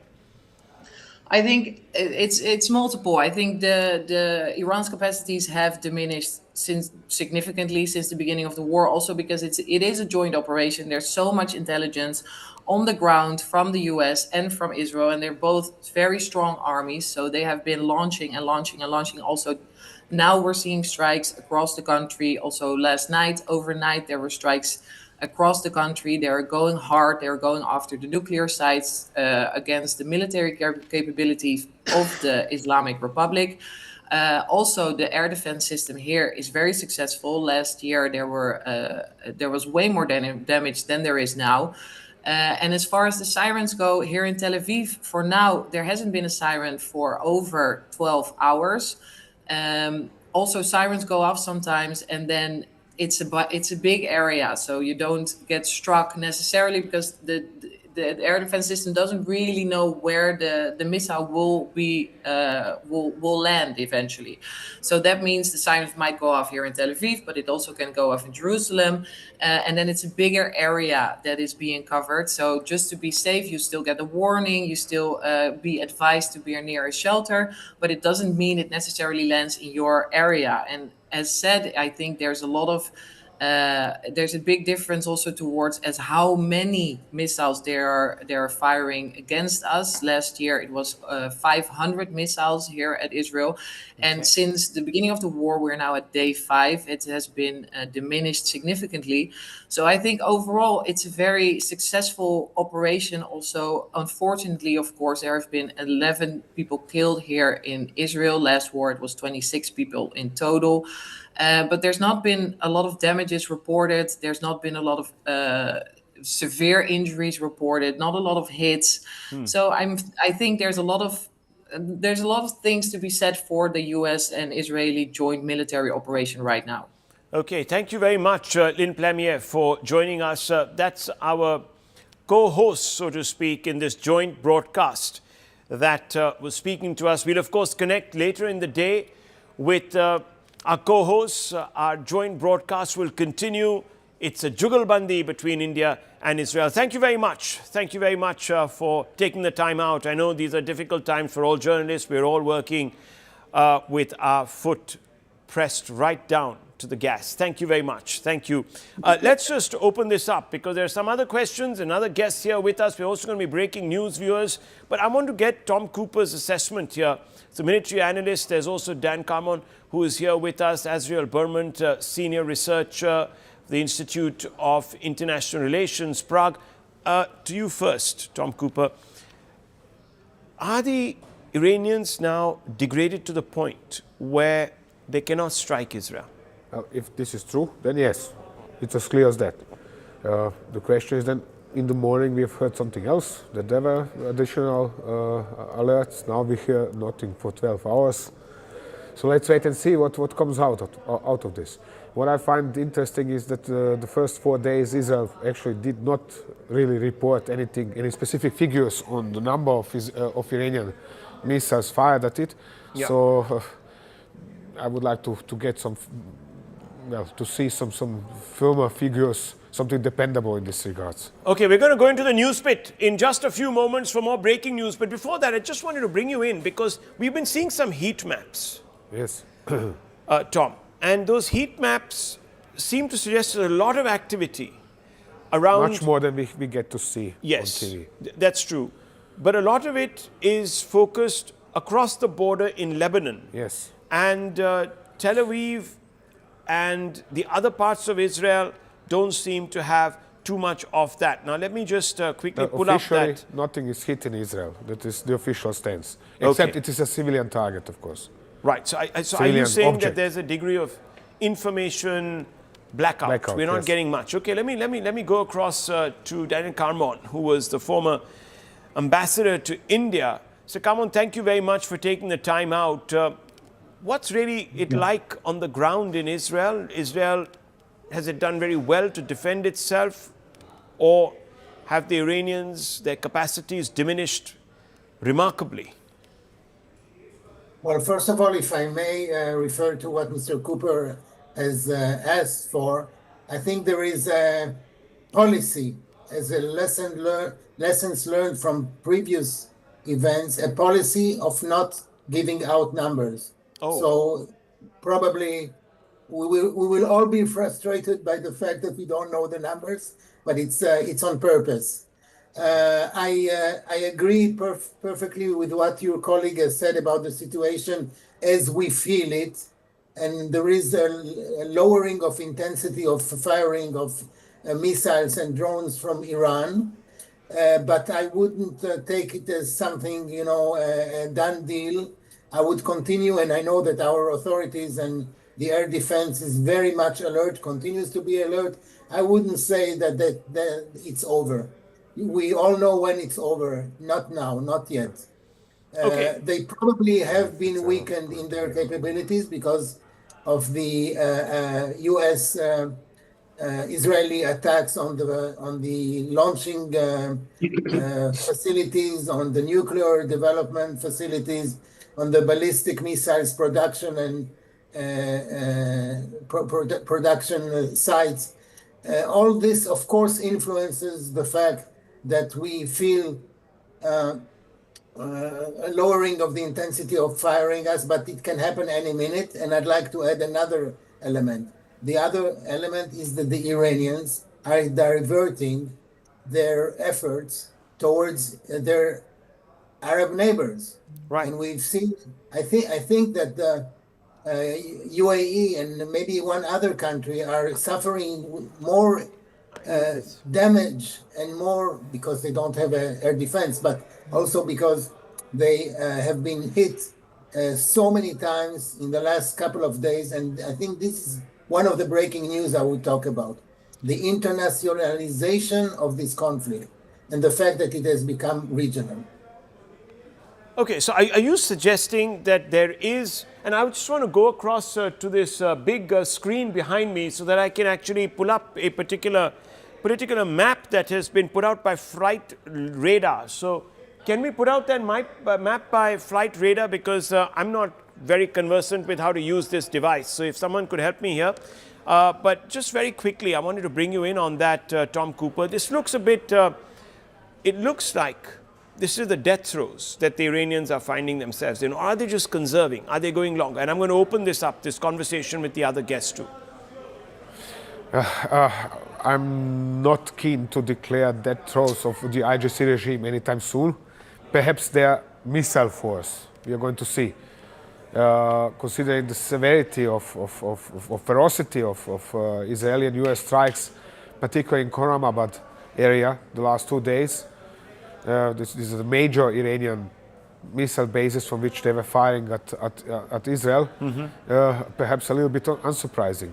Okay. The problem is we haven't seen the evidence, that this visual evidence yet. Right. So let me go across to the breaking news war room desk actually and get some updates on this. I'll also take this machine with me so that Kanksha can pull out some of this material and project it on the wall behind me. That would be the most desired outcome here. Akanksha, when the news is not coming to you, you go to the news, as they say, right? Right. So the biggest news that we are catching in right now from Iran is that the farewell ceremony of the Ayatollah Khamenei has in fact been postponed. We are not being told in terms of what the exact reason is, but the situation remains on tenterhooks in Iran, and perhaps the renewed, say, a barrage of missiles that are being directed by the IDF at the moment, and especially in Tehran, as we can see, not just the IRGC headquarters, but even the judiciary complex has been targeted today. So right now the situation in Tehran is extremely volatile, it remains extremely fragile, and perhaps that's why the overall prayer service that was supposed to take place in Tehran's prayer hall of the Ayatollah's funeral ceremony has been postponed. That is fascinating. Does that suggest that perhaps there are differences, or maybe there is genuine concern that this particular ceremony could be targeted? What's the official reason? Absolutely, because even as we speak, we all are aware that the Ayatollah's son has been appointed as the heir to be the next Ayatollah. And remember, that in itself is breaking away off the protocol. And Israel's defense minister, Israel Katz, has already issued a statement that anybody who will continue with that belief or that line of succession, which is targeting Israel and the United States, will be also eliminated. So remember, if it is Tehran's prayer hall where the Ayatollah's prayer service is going to take place, his son is bound to be there. Yes. So for all you know, this could have been a strategic decision by the IRGC to postpone the prayer only to keep Ayatollah Murtaza safe and away from any kind of an attack. That's because the Israelis have come out and said very clearly that they're going to actually strike even the successor. They're not going to spare anyone. So no one is safe. So thank you very much. Let me just go straight back to the wall here, because this is an important map here once again. This is the airspace, Tom, over Dubai. Talk us through this a little bit. So there are very few intermittent flights coming to Dubai. You have this area, which looks as if it's the. What does this look like to me? This is the Persian Gulf. This is the Gulf. Persian Gulf, yes. Strait of Hormuz, Gulf of Oman. So now this is the normal traffic to Dubai Airport. Okay. And from Dubai Airport. You can even see several aircraft. For example, I traveled from Dubai Airport via Iran, Pakistan, say to New Delhi. So, but the main route is up the center of the Persian Gulf. That is the main commercial corridor. Right. So you're basically not seeing much landing in Ras Al Khaimah, Dubai, or Abu Dhabi. No landings at all, actually. It is just the aircraft that are flying out some of the expatriates.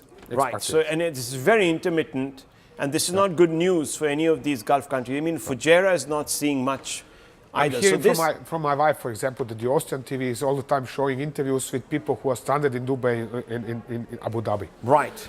But this remains pretty much busy and open. This area. Yes, this is as of 4th of February. Okay. This is the 4th of February. This is 3rd of right. March. This is 3rd. Since Okay. the war started, So things haven't changed much. They changed fundamentally. This is normal situation. Okay. This is since the war began. Okay. So are we seeing things coming back to normal, or not yet? What's happening? Not what yet. is happening currently? Okay. We don't see it on these two slides, but currently there is a new corridor is established south of this area, leading over northern Oman and then via southwestern Saudi Arabia up the Red Sea, and another corridor is established over northern from India,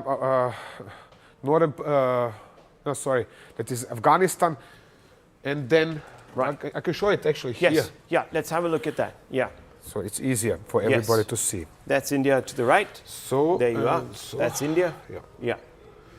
So better this one. One corridor is now leading over Oman, Saudi Arabia, and this way to Europe. Okay. Another corridor is leading from India to Tajikistan to Europe. Right. Okay. So it goes over the Black Sea, the Caspian, the Black Sea, and then goes into Europe. Okay. So those are the two corridors, and that's really how. But from Arab Emirates, presently only few aircraft from time to time are taking off and flying the expatriates out. There is a talk about airlines organizing air bridges to pick up more people. So the reason we're talking about this, and I want to go across to some of our guests now, the reason we are talking about this and these disruptions and all that is actually going on is because we know that there is an economic cost attached with war. And that's what I want to now talk about with Azriel Bermant, a senior researcher, Institute of International Relations, Prague, and Dr. Anand Ranganathan, of course. Let me bring you in, Mr. Bermant. How long can this war stretch on? And what will be the cost at the end of the day for some of these economies?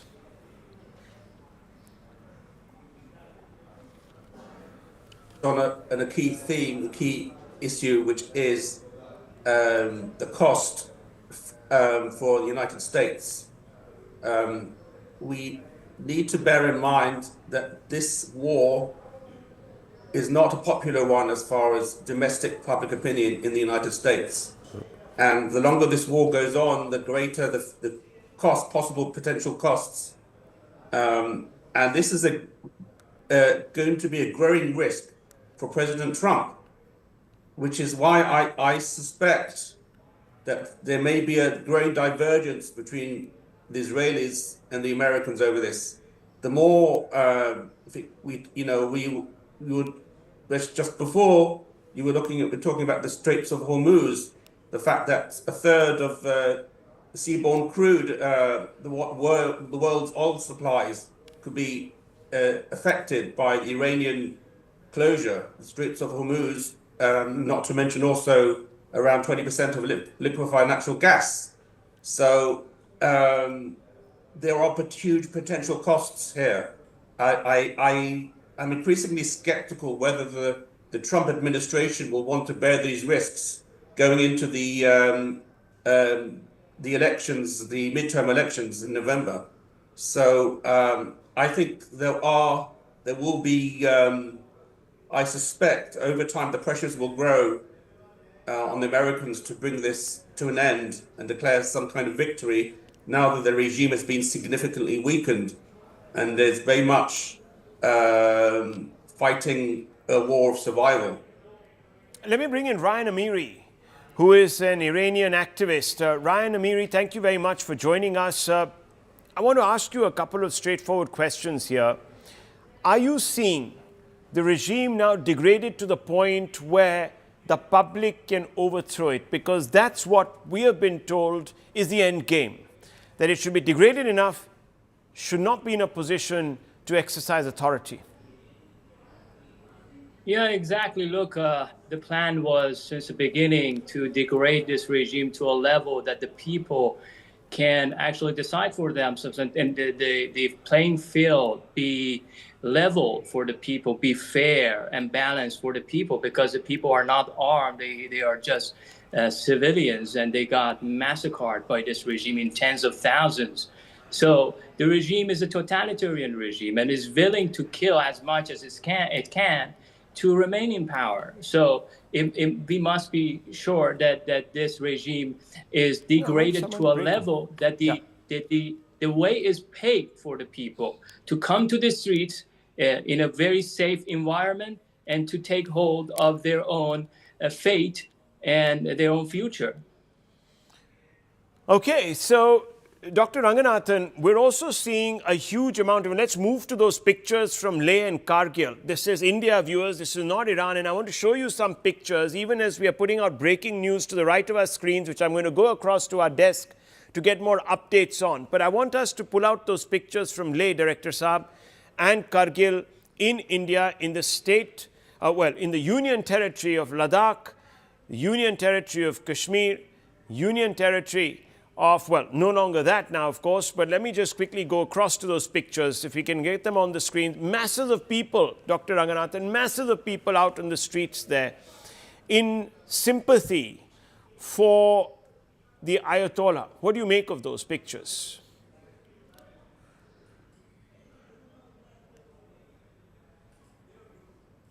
I can't hear you, Doctor. I think you might be on mute. Yeah. Yeah, sorry, can you hear me now? Yes, we can. We can. Yes, go ahead. Yeah, good evening, Rahul, and good evening to my fellow panelists. As to answer your question directly, yesterday you allowed them to march for Lebanese terrorists. Today you are allowing them to march for Iranian terrorists. Tomorrow you will allow them to march for Indian terrorists. It is not the people who are marching that I have objection with. It is our Indian state that is allowing these people to march and express solidarity or mourn a person who murdered tens of thousands of his own people as late as a month ago. It is unprecedented. And the fact of the matter is that it's not just that he was cruel and barbaric towards his own people. The same Indians who are marching in their tens of thousands to express solidarity and mourn him, he called India an oppressor state. In fact, during Operation Sindoor, when we had a war with Pakistan, only two nations supported us. Iran did not. Those two nations were Taiwan and Israel. Iran has never helped us whenever we needed help. It's always Israel that has come to our help, be it 1971 when most of our so-called Arab friends ditched us for Pakistan. It was Israel that helped us. Then again in Kargil, despite US sanctions on us, it was Israel that came forward and gave us laser-guided ammunition that turned the tide of the war. So this is something that is the purely the doing of the Indian state, that it is, I don't know, maybe weak or cowardly that it's allowing this to happen. Secondly, why on earth should a man who is an oppressor, a tyrant, be spiritual leader for tens of thousands of Indians? If at all the Shias need a spiritual leader, let it be Al-Sistani, who is a 95-year-old, very moderate person, a political leader, who talks about spirituality and Islam, who's based in Iraq, in Najaf. So I think the Indians have got it completely the wrong way around, and the Indian state, in having not communicated to them that they are doing the wrong thing, has also got it wrong. Let me bring in Ryan Amiri, the Iranian activist. Ryan Amiri, we're also seeing a large number of people out on the streets in Tehran, in fact, mourning the passing of the Ayatollah. Are these spontaneous or are these forced? What's happening there? Because if this was supposed to be a war about ensuring that the popular masses would rise up against the regime. That doesn't seem to be happening. Those pictures are coming from, the same kind of pictures are coming from Tehran too. Look, these people are, in fact, not organic people. They are. This is the entire funeral ceremony is a stage. These people are plainclothes IRGC agents that are paid by the regime to take to the streets. They feel safe because they have the regime supporting them. They have the safety. But the Iranian people don't have that safety and that luxury to come, because they know if they do that and come to the streets and celebrate, they're going to get shot dead en masse. The playing field is not even for the Iranian people to take to the streets yet. So we must make sure that the playing field is even, is fair. The regime agents, the IRGC plainclothes, with their family members, with their children, of course they're going to take to the streets. Look, IRGC has hundreds of thousands of agents. And imagine the number of their family members. So these people exist. But Iran has 90 million population, which recently, more than 50 days ago, millions of people took to the streets en masse, as you saw with the videos, en masse. They took to the streets despite the fact they knew that the regime would have shot at them, which did.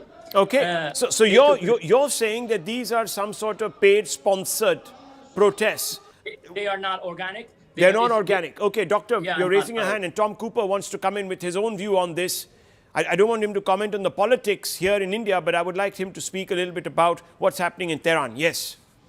A couple of points here. While Israel might want the regime to change in Iran for political reasons, justifiably so, I think the people of Iran want the regime to change for moral and ethical reasons. These are tyrants and barbarians. And what worries me is that I remember being a child of the 70s and the 80s, and of course in the 90s, I remember very vividly the Gulf War. And, very quickly, within a month's time, the Western allies had complete air and defense superiority over Iraq. They could do as they wished. But did they change the regime? No. For the next 15 years, Saddam Hussein continued to torment his own people. So this is what worries me, that you will lead a situation, Israel and America, where you may get Iran to come to the table, but then it would be status quo and the people of Iran would continue to suffer until this more brutal regime. It might be more brutal now.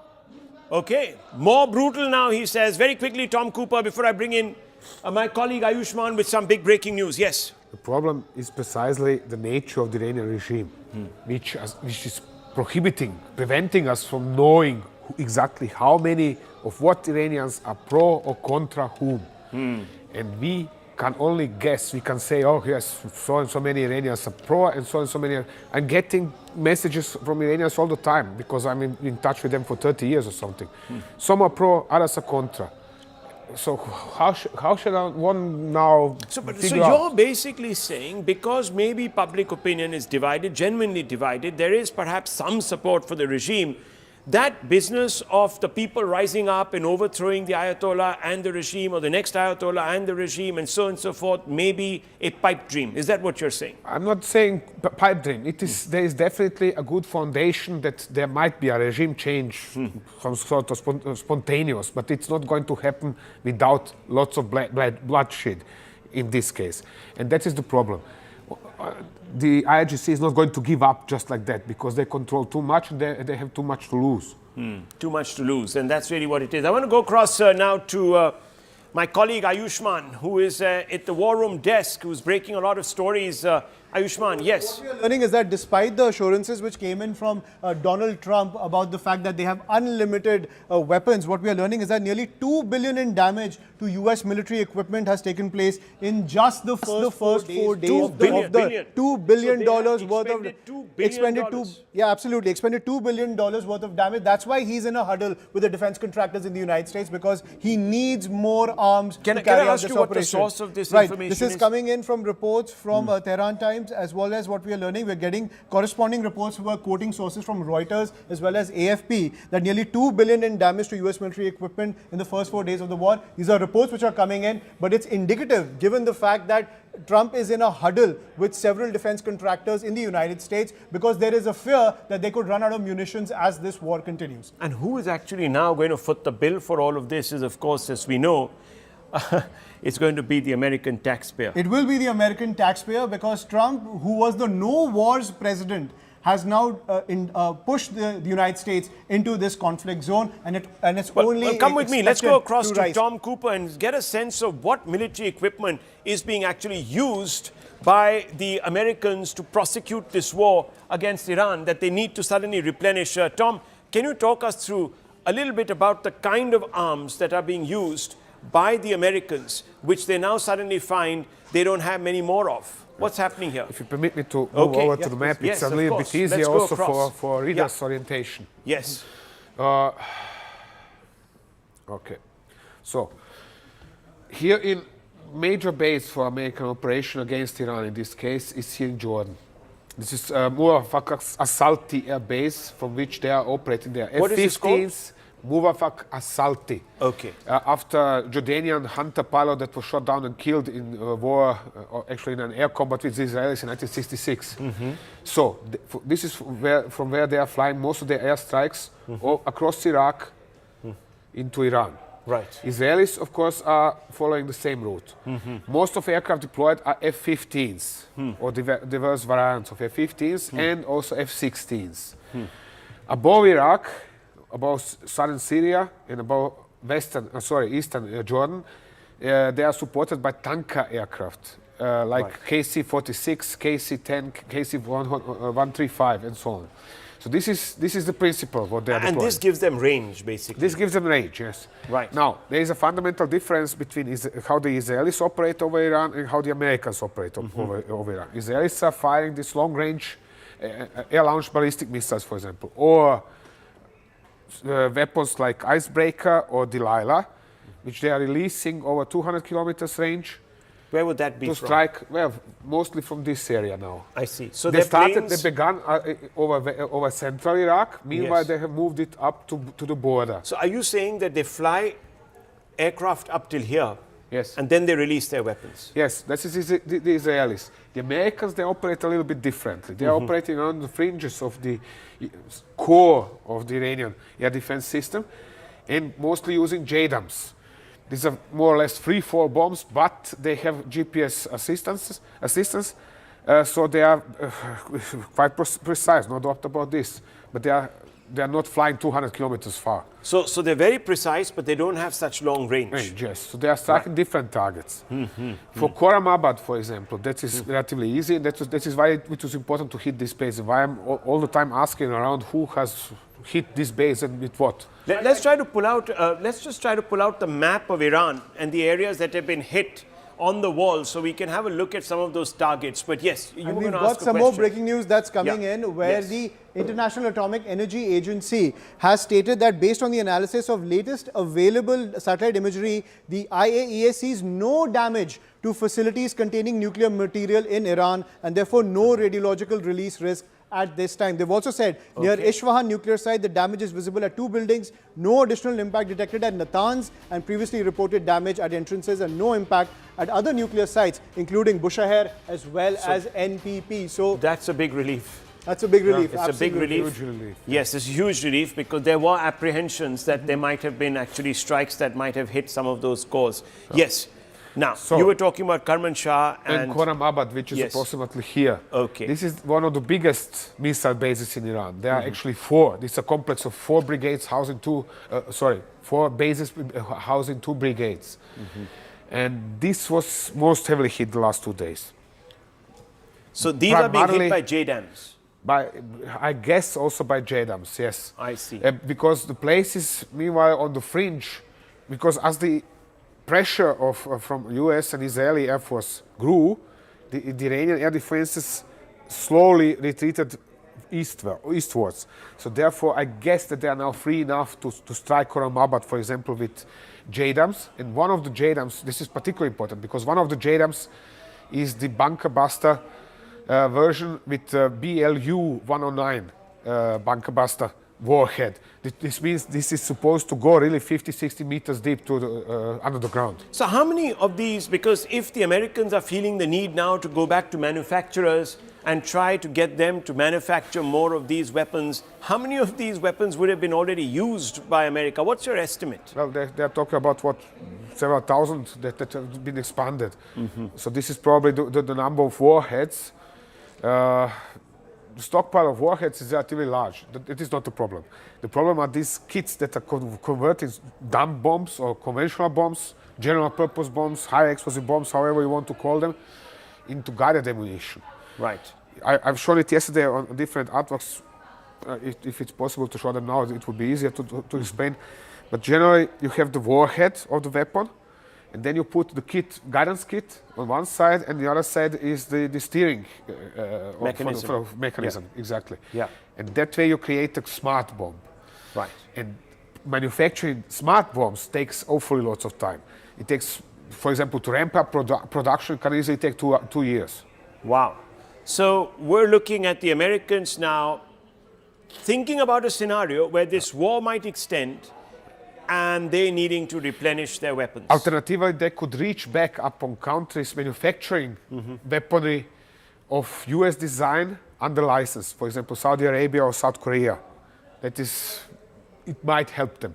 Okay, so you're saying that they might give contracts to both Saudi Arabia and Korea, South Korea, to manufacture under license some of these weapon systems, or to Pakistan also.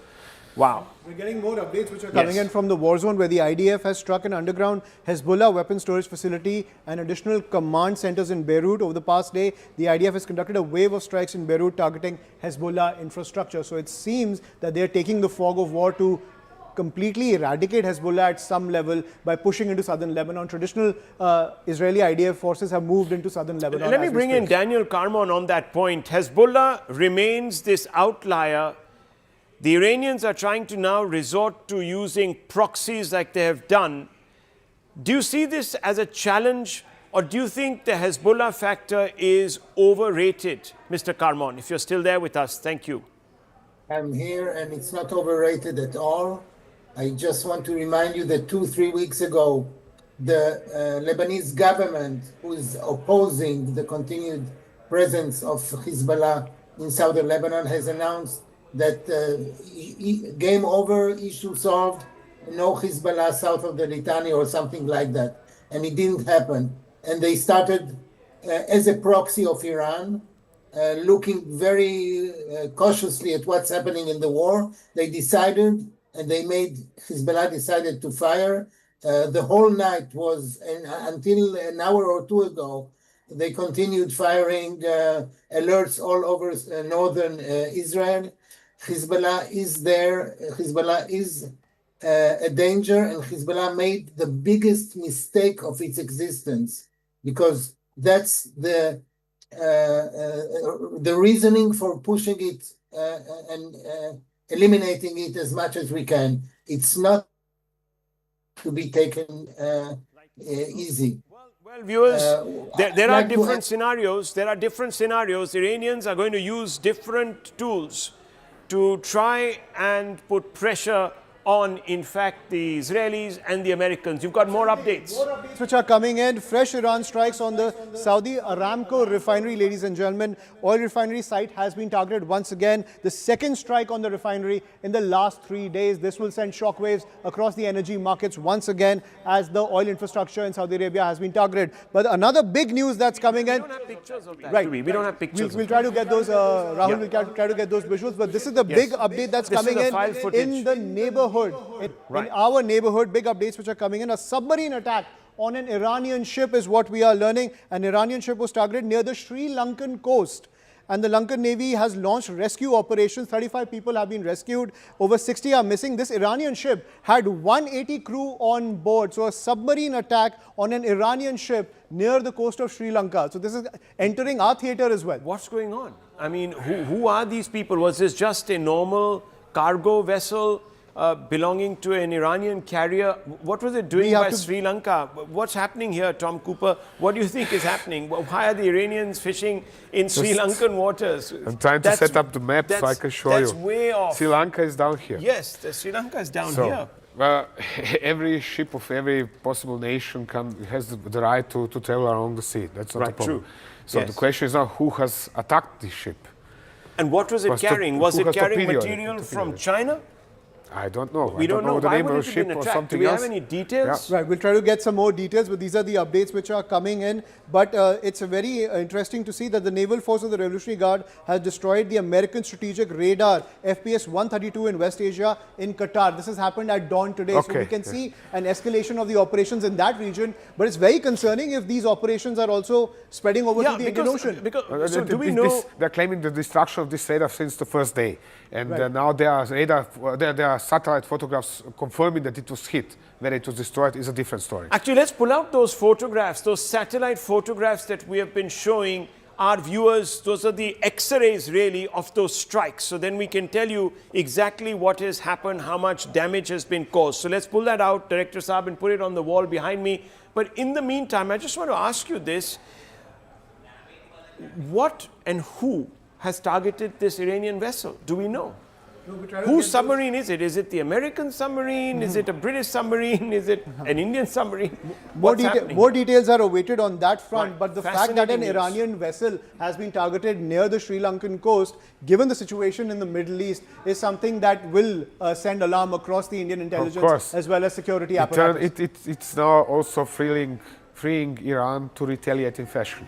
And it still has submarines. This Iranian ship had 180 crew on board, 35 people have been rescued. The Lankan Navy has launched those rescue operations. We'll get more details as more and more updates coming in on this. I've been reading about that, but there's such little clarity on what went down there, because why would somebody target a vessel with 180 people? What kind of vessel would carry 180 people? It is the next question. Normal merchant ship would have a crew of 20, 40 people, not more. Yeah. So why are there suddenly 180, 200 Iranians on board? But could there be stealth operations underway from the U.S. and Israeli forces? Of course it could be, especially the USA. front in this area? Especially USA. I'm not entirely sure if Israeli submarines can reach this far, because they are not nuclear propelled. But in any case, where would they have come from? They would have had to come through here, I suppose. No, Iranian ship from here. No, the Israeli ships. Israeli ship would actually have to travel around the entire, at least in order to remain undetected, around entire Africa. It's possible to do. You can send a supply ship, refuel it underway, and so on and so on. But it is extremely exhausting for the crew, also because it would mostly have to operate in very hot waters. Which is particularly exhausting for submarine crew, because on a conventionally powered submarine, the air conditioning is simply not strong enough. And we're getting more information. This is from Al Jazeera, where bodies have been recovered from the Iranian. It's a frigate. It's not some cargo. It was a warship. It's a warship near the Sri Lankan coast, and bodies have been recovered. What is an Iranian warship doing near the waters of Sri Lanka? Is there a base that the Americans have? I mean, that is really a good question. What was he doing over there? Because Iranian warships did make cruises up to Syria, for example, or Gulf of Aden. They're regularly here also because of piracy patrols and so on. So no question about this. But what was he doing near Sri Lanka? That is outside of my capability to explain. That is an interesting twist. And let's have a look at those other things that we're wanting to show you, these maps, these X-rays. What are we seeing here? This is U.S. Navy's 5th Fleet headquarters in Bahrain. So what exactly does all this represent? Well, this is simply Iranian retaliation strikes. They have coordinates, GPS coordinates, they enter them into the UAVs and send them away. Where the UAV then hits 2 meters to the left or to the right, nobody cares. 20 meters to the right, nobody cares. What kind of vessels would have been here at these at the headquarters in Bahrain of the 5th Fleet? Usually there would be a command ship of the 5th Fleet, which is a rebuilt amphibious assault vessel. So a huge ship with lots of space, lots of communication antennas on top, and all the stuff would be on board of it. Right, that's very interesting. Now, this is the Al Udeid Air Base in Qatar. Yes. And we are seeing some destruction there. If you look behind you, you can even see a clearer image. There it is. What are we seeing here? What's happened? What is I this have to that zoom has out been myself struck? a little bit. Have a look behind you, Tom. You can get a better sense on what you're seeing also, because it's a clearer, less pixelated image. Yeah. This is something I'm not sure what it is. It's a lot of scarring on the ground. Like containers or buildings that have been hit. So, but it is no hardened aircraft shelter or something of that kind. Right. So this is maybe a communications radar or something. Could be anything. Or headquarters as well. Yes. And then there's the camp Arif Jan, Kuwait, and you can see some of these round things that have been punctured. What could be these? Because that storage. Would be theoretically petroleum or something similar storage facility. Yes. Definitely some kind of storage facility because of the construction. But what exactly was there hit? That is also hard to gauge. Something was hit and something burned out.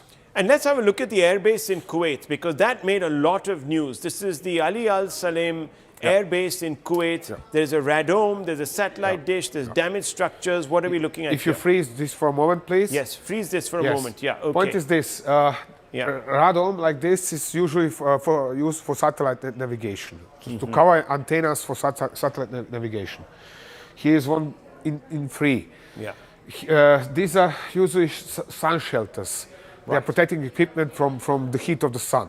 I see. What happened at this base, as far as I'm informed, is that the local Patriot battery fired at the incoming Iranian missiles or UAVs, and one of the Patriots misfired or malfunctioned shortly after the start, and then hit a container with command and control facilities, but outside of the base, and killed 6 troops and injured several others. And that's why we've had. It might be that this was somewhere that some of this damage was caused to similar cases, but because there's quite a number. I've seen quite a number of videos of showing Patriots failing upon launch. Okay, let's have a look at the next one. That's another very interesting visual. This is the Prince Sultan Air Base in Saudi Arabia. What are we seeing here? There's another radome. These are sun shelters. Sun shelters, usually used to cover equipment. For example, tractors that are moving aircrafts around, tractors that are moving trolleys with weaponry. They're all stored under such sun shelters. So why wouldn't they have gone and attacked maybe some of the aircrafts? Again, they would like to hit aircraft. That would be a prize for the Iranians. But they have nothing else but the coordinates, and whether the missile or the UAV then eventually really hits the sun shelter with aircraft, or this is probably a maintenance hangar or even the shelter for quick readiness alert aircraft, that's a different story. It happens next to never. We've seen, when was that? A year or so ago, when the Iranians hit the Al-Assad air base, U.S. operated in Iraq, they have hit actually shelters with UAVs inside. Well, we're going to look at more of those pictures, but time now for Take 3, viewers, and we're going to take a very quick break, I think, just about 3 minutes, and we're going to open up onto Take 3, where we'll have Tom with us, and of course we'll have Anand and myself, and we're going to talk a little bit about where this war is headed and how close are we to resolution. We'll take a very short break. We are being told they love us so much that they're not going to give up. Nice to see you, Anand. Nice to see you. Please come through. Yes, okay. As we sit on Take 3, let's just take this forward. Who likes to take a break? No, we're not that take a break kind of guys. There's just so much happening. Now, one of the first questions that I have in mind is this whole set of fake videos that are coming out. Now, we saw this storm at Opsendur, and I just want to turn the spotlight on this because we have Nikita Beyer of X, who has just come out and said that they've just found a guy in Pakistan that was managing 31 accounts posting AI war videos.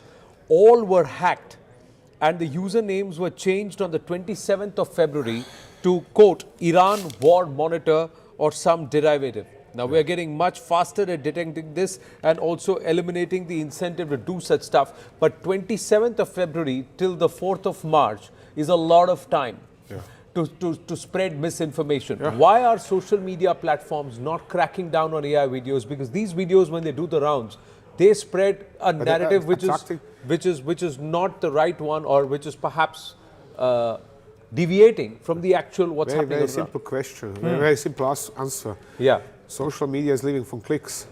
Okay. The more clicks you attract, the better. Right. So the social media actually loves such appearances, no matter where they are coming from. Right. They simply, well, thrive from this. They're attracting attention. And the more attention they're attracting, the more advertising they're attracting as well. Right. Because every time you want to see such a video, there is suddenly a screen popping up. Oh, look at this hair shampoo, or look at this car, or look at that, or whatever else. So Right. advertising. Right. But then there can be some mechanism where these software giants and these big tech, especially if you look at Facebook, Instagram, and also X, they can make sure that what is AI generated or not, or they can make it mandatory for users to very clearly put a disclaimer, this is AI generated and this is not. Well, you have, for example, bodies like European Union where the Parliament is attempting to enforce such laws, but it's extremely hard because the social media platforms, which are immensely rich nowadays, have it easy to lobby and to defend themselves with lawyers and so on and prevent such laws or such decisions to be taken from being taken. But imagine what the damage that these fake videos can do closer home, Rahul, because there is a huge Shia population here. There are huge congregations that are happening. There is mourning that is happening. And any of these videos which are misdirected, which are wrong, anything can instigate them to do any action. It can work the other way. There is a significant population of Jews and Parsis also in our country. So both are following the war from their own vantage points.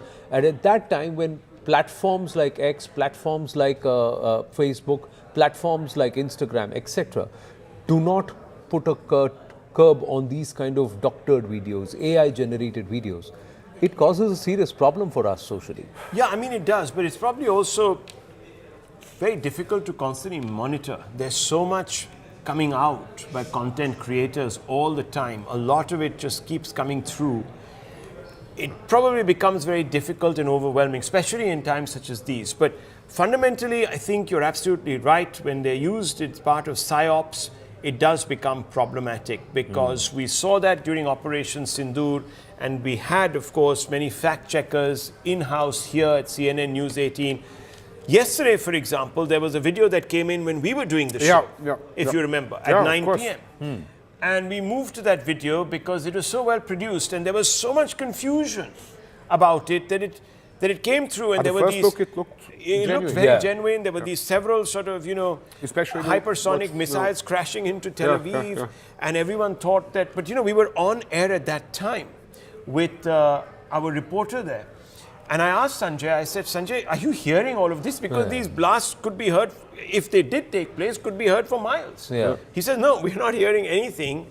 I don't know what this video is, and I said it's got to be fake. And I'm glad we said that, because it was actually fake. It managed to slip through even our checks here, because it was posted by a huge number of very, very well-known official handles. You know what? Tech platforms, here's my take, and we'll just quickly go on this. Tech platforms have got all the code written. Tech platforms know, they're writing code for everything. Now, if AI is also code written, so they can very easily write code for their software and their platform to filter what's AI generated, what's actually shot from a mobile phone, and it's real footage. I don't think it's rocket science, or it's so difficult for them to figure that out. Are we going to see some of this footage? Are we going to see the we're fakes trying to call that out. Real? I just want to say, because there are quick, fast and moving developments. The other one that I wanted to cover ground, we're just breaking this on our channel also. Israel has eliminated IRGC's head of special operations, Rahman Makdam, and the man reportedly behind the assassination attempt on Donald Trump before the 2024 election. President Trump was updated by Israel in recent hours. So now today, what we have seen through the course of the day, Tom, is the focus shifting to decimating the IRGC and the busage. That's what the U.S. Israeli forces are claiming, and Rahman Makdam now, they believe, was the one behind Trump's attempted assassination back in February. Yes. 2024, Where he had very little to do with Basiji, actually, on the other hand. So you have to understand the following. Basiji is something like IRGC youth. Okay. They are not really some kind of elite. IRGC is not no kind of elite or something. but Maktam was elite of the IGC. So this is quite a nice success when they have, if they have really hit him. Basiji is a big movement where local youth, especially in rural areas of Iran, is recruited into these groups, and they have some kind of paramilitary training and so on and so on. But they are particularly important. When there are protests, then they are sent to the cities, almost like motorbike gangs, and there are motorbike gangs between them, and then they are trying to suppress the protesting and push them away, and so on and so on. And then there are additional units which are trained for riot suppression or for suppression of protesters, and then there are IGC units which are shooting at protesters, or they bring in Kataib Hezbollah from Iraq and let them open fire as they like, with machine guns. So it is not a very simple organization to explain. Right, but I know these organizations can have localized commands, but they that to a certain extent. They all have localized commands. There's always a local battalion, a local brigade, depending on the size of the population. Yes, but after a certain point in time, if I have taken out the top 20, 25 people who are supposed to fill in for the other and cover, there will be a time when they will be like a headless hydra. There will be a time when they will not know what their command functions are. But local command remains in place. So you kill 25, 35, 45, 50, 60 top people, but unless you have shot away the local command, there is no effect. Let me give you a perfect comparison. 2003, Americans are invading Iraq, and all of a sudden the Iraqi regime has turned off all of its Turiya telephones. So there was not satellite telephones. And there was nothing for the Americans and for the British intelligence to intercept anymore. So that was the first problem. The second problem was now, how do they communicate? It was silly, because the Iraqis did something very simple. They began using motorcycle-mounted couriers in exchanging written messages. And they were doing this via the local offices of the Ba'ath Party. So it took the Americans 1 week, and the British, or even longer than 1 week, to figure out how the Iraqis doing this. And only once they started targeting Ba'ath Party headquarters in different villages and towns and so on, have they broken down the serious resistance of the Ba'ath regime. So there's a redundancy, you're almost saying. There's a redundancy. So now imagine how this happens.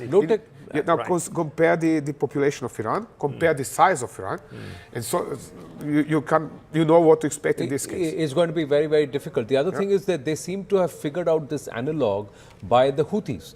The Houthis seem to have taught back, it's like reverse engineering to the IRGC and the Basij and these guys, how to work in an analog mode when your digital communications could fail. The Houthis, my gentlemen, are a nightmare for people like me to study, because they are decentralized to the degree where you could name them individual armed forces of Yemen.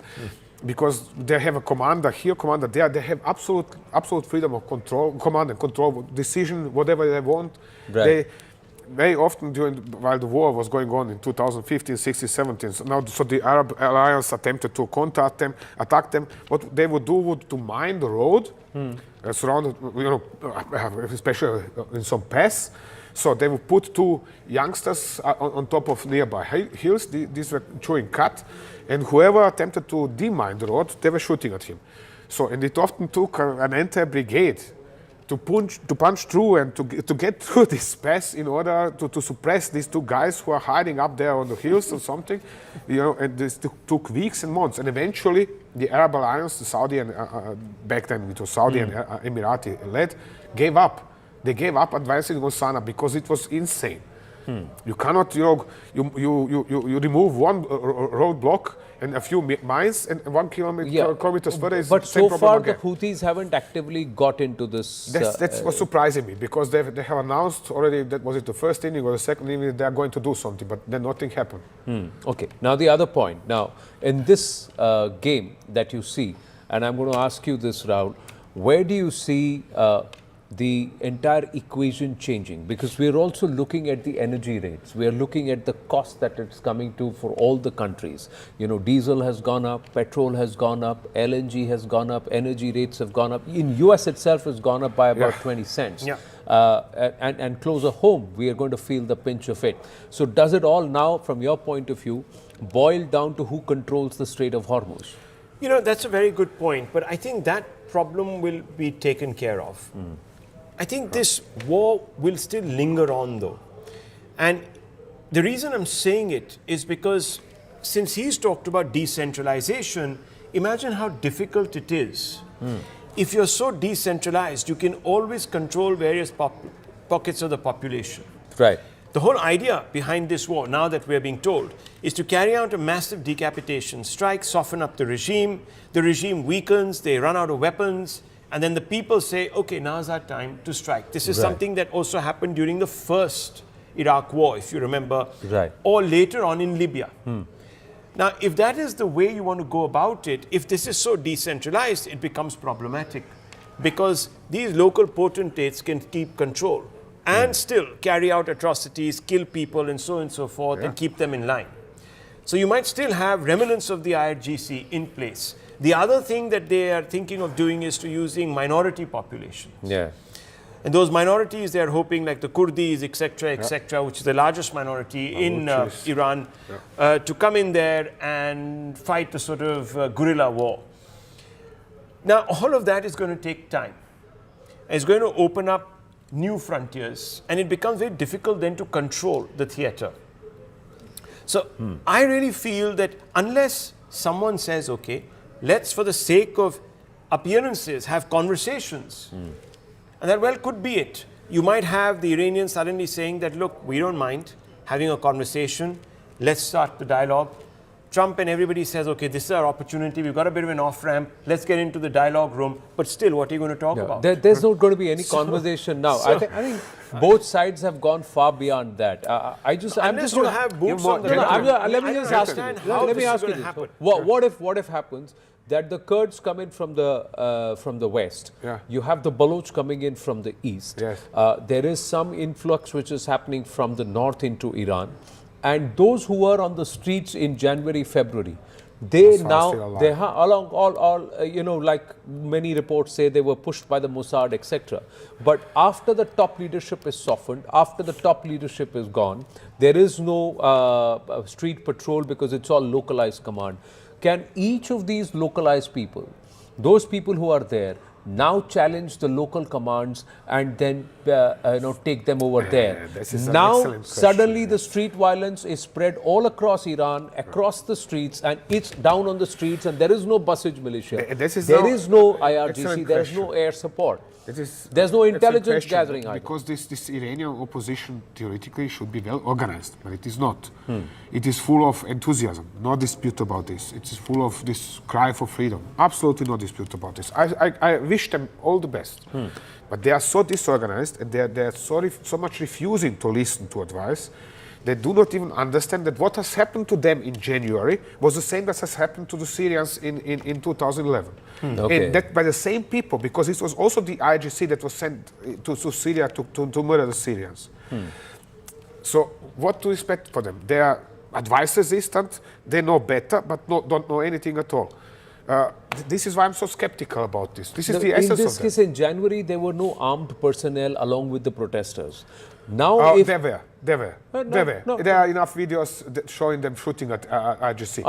Not a lot. Not a lot. Not a lot. That's what I'm saying. See, but the IRGC and the Basij outnumbered these armed protesters. Now, if in this current scenario, after another 3-4 days of pounding and decentralization, no communication there, it's localized command, 50, 100, 2,000, 150 or 500 people of the IRGC commanders there.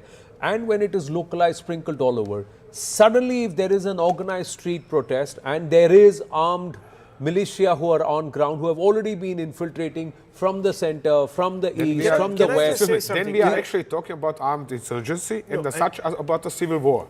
Exactly, but hang on. Let's also look at the geography of Iran. Yeah. You know, it's not easy. If I'm not mistaken, if this is sort of Iran, a bit like this, it comes down. There are mountains here. There are mountains here. Tel Aviv is in the middle of two ranges, Tehran, really. yes. Yeah, Tehran. Yeah, Tehran, sorry. Tehran is in the middle of two ranges. You have to take over Tehran at some point. You can't even have, let's say, a waterborne Dunkirk-style invasion because you have mountains right there. So I really don't know. No, that's the reason why they're pounding Tehran. That's the reason why they're pounding Kasaj, because they want to negate. I refuse to believe. Look, I don't know what the Ayatollah was doing in his bunker. But I think everyone is now smart enough to know that they won't be in those bunkers anymore. They'll probably be hiding everywhere else. And if you're already talking about a successor, that means these guys are not giving up. Because by now you would have had some cracks even within the regime. Look what happened in Venezuela, for example.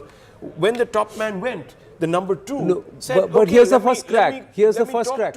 Let me talk to Trump. But Rahul, ask Tom. Let's ask Tom. Here's the first crack. It's the first time that the entire experts council has actually chosen somebody from within the Khamenei family when there is not the case, and it's clear pressure from the IRGC hawks. And Mujtaba Hussaini, you yourself called him a psychopath earlier in the day.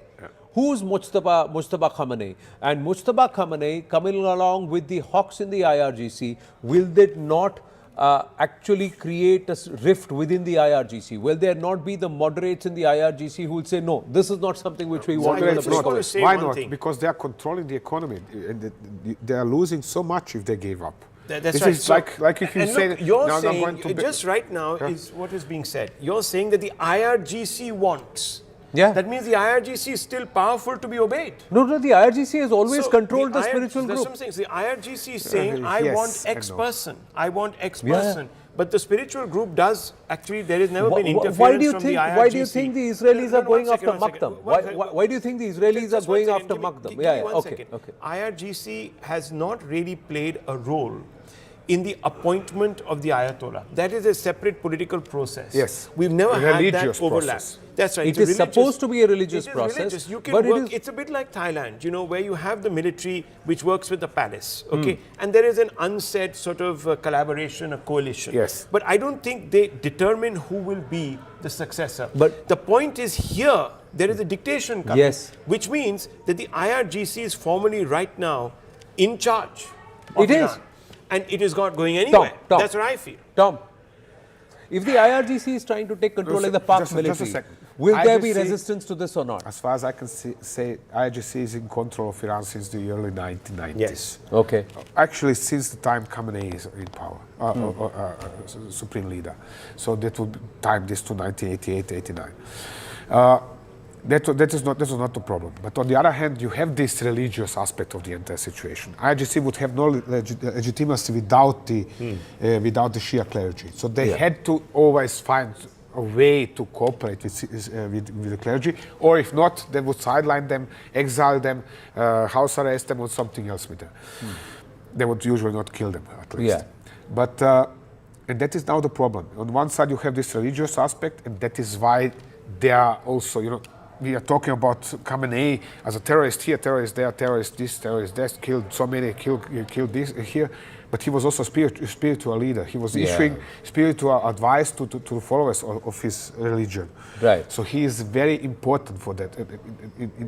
If the Israelis kill not only him, but also a few others, they are causing a sort of a religious war. We shouldn't forget that. If the sentiment is religious, Tom, then if a Mujtaba Khamenei is being picked without following the proper due procedure, violating what actually is supposed to be done, and he's been pushed there and he's made there, seated there by the IRGC, will he find the respect and command the respect of all the followers? Or will there be those who will say, hey, what is this going on? Our next supreme leader has to be elected by the method that's described. And he's not supposed to be the one coming because he's a family member of the previous supreme leader. Yes, then you can create this situation like there is already with the Sunnis, already since the end of the Caliphate in 1922-24.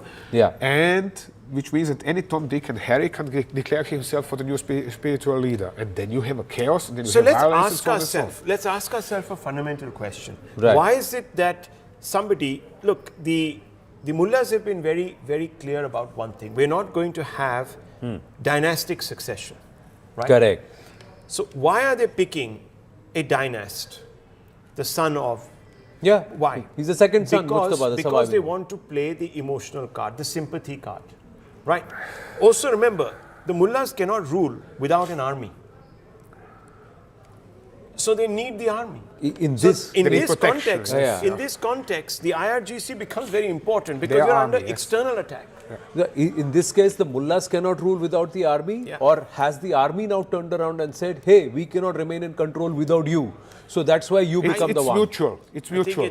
The mullahs understand that they need IRGC. IRGC understands that it needs the mullahs. They don't have an option. This is about survival now. I don't think this is really about anything else. Okay, now we got limited time. Let me ask you, how can the US and the Gulf nations regain the control of the Strait of Hormuz?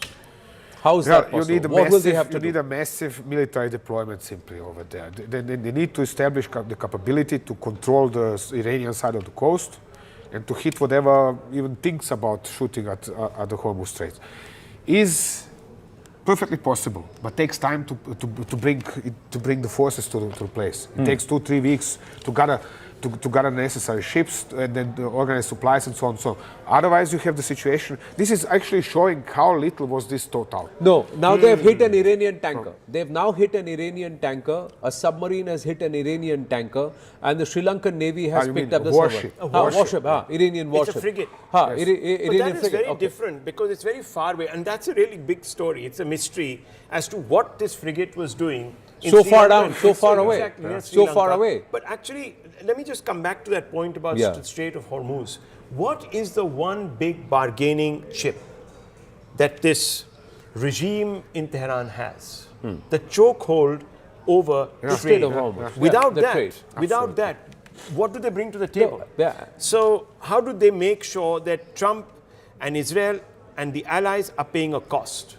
Without being able to control that Strait of Hormuz, they actually lose leverage. And that's the point I'm trying to make. They will do everything in their power to try and continue to control the Strait of Hormuz, where he comes in when he says, then you need a lot of deployment. Now imagine, Trump has only got supposedly the support of 50% of the people going into this war back home. One ship sinks. One military US ship sinks. It's going to look terrible. And this entire public opinion will get absolutely. No, but that's the the political reason why class will go the other way. That's the reason why. But if you look at it, with each passing day, the number of missiles fired by the Iranians has come down, and especially in this region. And the kind of pounding they are getting, they are also having their own ammunition dumping depleted. Now, why is it that they have not focused on pounding the Iranian side and also those small islands there? They have pounded. It's not the question. If we just don't get to see this, so well, I know this from personal contact. We can show it on that map. Which you have pulled out very nicely for us. I'm just going to continue talking. Right, because we've run out of time. So what we're going to do is we're going to pull this map out and we're going to also show you how the Strait of Hormuz is now going to be defended or secured away from the Iranians, even as Trump promises an insurance and says, all right, we'll take care of your security, we'll allow trade to happen. How they're going to do that? If we can get a handheld camera here very quickly. I just want to show you this because it's very interesting and it's just going to open up. This is a dashboard. It's actually prepared by an institute that is at some level. The INSS in Israel, a think tank in Israel. It's an Israeli think tank, but which has a connect with the military there. But I just want to see this. It's an interactive map and it's very interesting because as we open it here, can we cut to that, please? Yeah. That's right. Now you see it's the Lion's Roar, Epic Fury. And it's going to open. It's taking a little bit of time. There it comes up. There it comes up on my screen. And if you begin to look at this map, we're hoping to get a signal here. Oh, hell. There we go. There we go. There we go. Yeah. There's a signal. There we are. And that's away from it. Iran. Now you see this? This is the coastline of Iran. Yeah, and you that's can the see Strait this. of Hormuz. You see that you there can are see strikes. the Strait of Hormuz. There you go. All of these areas are being hit. There's some active strikes going on. Yeah, that's the... over the last 4 days, but you can expect, you can assume with high degree of dependency, conclusion Confidence. that they are continuously striking this area. Right. So the red zones are the ones that are hot. There's still heat signatures, heat maps that are coming in. It's coming in from the Israelis. It's a think tank. Airstrikes, yes. But we'll tell you more and we'll show it to you on the bigger screen when we come back after a short break. On that note, we're going to call it a pause here on Take 3, but our rolling coverage on the other side. Stay with us.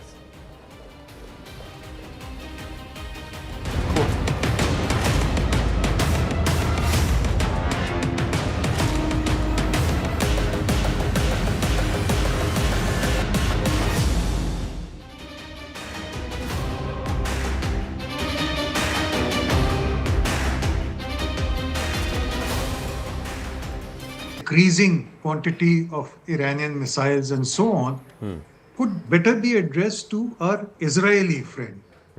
He may be able to advise us as to why it is happening, since he is a reservist for the last 15 years. As far as I'm concerned, I think Iranian moves, as also perhaps Israeli moves, have been very calculated. It is not as if Iran, at least, is not going in for carpet bombing or mindless destructions. Its targets are selected very carefully. Right. Maybe it is finished with the first attacks it had on the U.S. Assets in the Gulf region. So now its concentration is on Israel and perhaps some of the ships that Americans may have in and around the area of Israel. Okay. So that is why there could be a reduction. Jay, now let's just bring in point number 2 also, because we've overlapped a little bit, where he said that as this conflict rages, U.S. and Israel will strike key Iranian bases.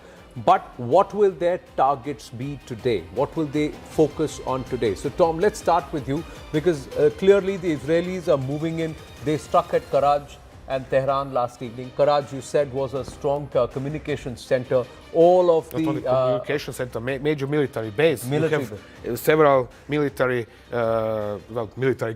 missile garrisons, if you like, around the city, plus a major radar station on top of the hill above Karaj. So it is obvious that they are trying to de facto, establish themselves a corridor towards Tehran in order to have it easier to reach the city with their airstrikes. That's why they have to neutralize as much as possible of Iranian air defenses and other military assets in the Karaj area. Increasing quantity of Iranian missiles and so on could better be addressed to our Israeli friend. He may be able to advise us as to why it is happening, since he is a reservist for the last 15 years. As far as I'm concerned, I think Iranian moves, as also perhaps Israeli moves, have been very calculated. It is not as if Iran, at least, is not going in for carpet bombing or mindless destructions. Its targets are selected very carefully. Right. Maybe it is finished with the first attacks it had on the U.S. Assets in the Gulf region. So now its concentration is on Israel and perhaps some of the ships that Americans may have in and around the area of Israel. Okay. So that is why there could be a reduction. Jay, now let's just bring in point number 2 also, because we've overlapped a little bit, where he said that as this conflict rages, U.S. and Israel will strike key Iranian bases. But what will their targets be today? What will they focus on today? So Tom, let's start with you, because clearly the Israelis are moving in. They struck at Karaj and Tehran last evening. Karaj, you said, was a strong communications center. All of Not only communication center, major military base. You have several military, missile garrisons, if you like, around the city, plus a major radar station on top of the hill above Karaj. So it is obvious that they are trying to de facto, establish themselves a corridor towards Tehran in order to have it easier to reach the city with their airstrikes. That's why they have to neutralize as much as possible of Iranian air defenses and other military assets in the Karaj area. Increasing quantity of Iranian missiles and so on could better be addressed to our Israeli friend. He may be able to advise us as to why it is happening, since he is a reservist for the last 15 years. As far as I'm concerned, I think Iranian moves, as also perhaps Israeli moves, have been very calculated. It is not as if Iran, at least, is not going in for carpet bombing or mindless destructions. Its targets are selected very carefully. Right. Maybe it is finished with the first attacks it had on the U.S. Assets in the Gulf region. So now its concentration is on Israel and perhaps some of the ships that Americans may have in and around the area of Israel. Okay. So that is why there could be a reduction. Jay, now let's just bring in point number 2 also, because we've overlapped a little bit, where he said that as this conflict rages, U.S. and Israel will strike key Iranian bases. But what will their targets be today? What will they focus on today? So Tom, let's start with you, because clearly the Israelis are moving in. They struck at Karaj and Tehran last evening. Karaj, you said, was a strong communications center. All of not only communication center, major military base. You have several military, missile garrisons, if you like, around the city, plus a major radar station on top of the hill above Karaj. So it is obvious that they are trying to de facto, establish themselves a corridor towards Tehran in order to have it easier to reach the city with their airstrikes. That's why they have to neutralize as much as possible of Iranian air defenses and other military assets in the Karaj area. Increasing quantity of Iranian missiles and so on could better be addressed to our Israeli friend. He may be able to advise us as to why it is happening, since he is a reservist for the last 15 years. As far as I'm concerned, I think Iranian moves, as also perhaps Israeli moves, have been very calculated. It is not as if Iran, at least, is not going in for carpet bombing or mindless destructions. Its targets are selected very carefully. Right. Maybe it is finished with the first attacks it had on the U.S. Assets in the Gulf region. So now its concentration is on Israel and perhaps some of the ships that Americans may have in and around the area of Israel. Okay. So that is why there could be a reduction. Jay, now let's just bring in point number 2 also, because we've overlapped a little bit, where he said that as this conflict rages, U.S. and Israel will strike key Iranian bases. But what will their targets be today? What will they focus on today? So Tom, let's start with you, because clearly the Israelis are moving in. They struck at Karaj and Tehran last evening. Karaj, you said, was a strong communications center. All of not only communication center, major military base. You have several military,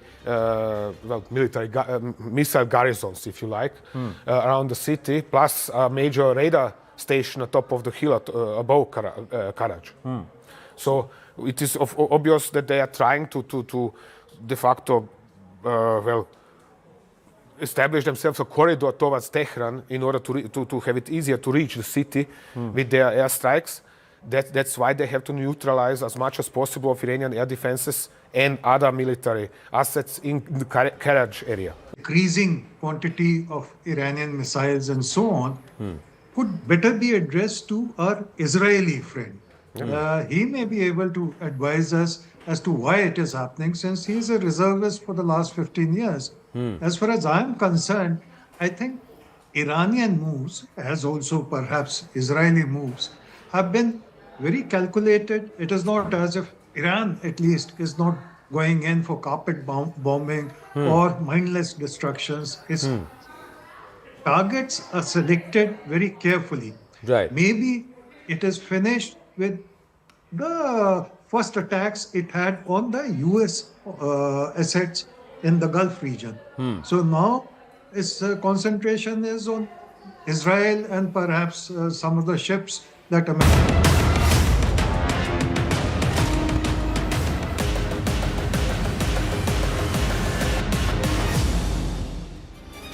welcome back. You're watching CNN News 18 and I'm Poonam Burde. Our coverage on the war in the Middle East continues. We do have updates coming in minute by minute, ground presence like no other channel to give you a sense of what exactly is transpiring in Tehran, in Israel and the rest of the Arab world that seems to be facing the brunt of what's transpiring. It's day 5 of the war and there is no let-up. But before we get to the details, here are the headlines. Multiple strikes jolt Tehran as U.S. and Israeli forces cripple different parts of it. Several parts of the city targeted by U.S. and Israeli forces. Iran strikes U.S. military communications, radar and satellite infrastructure across the Middle East. Satellite imagery shows key systems at bases in Bahrain, Kuwait, Saudi Arabia and UAE damaged. Trump administration will host top U.S. defense contractors at the White House on March 6 to press for faster weapons production as the Pentagon moves to rebuild stockpiles drained by the recent strikes. Iran's clerical assembly of experts has reportedly chosen Mojtaba Khomeini as the successor of Ali Khamenei. He is going to be the next leader. Mass mourning reportedly after the death of Iran's supreme leader Ayatollah Khamenei. Intelligence agencies raised serious red flags over foreign radical elements operating in India.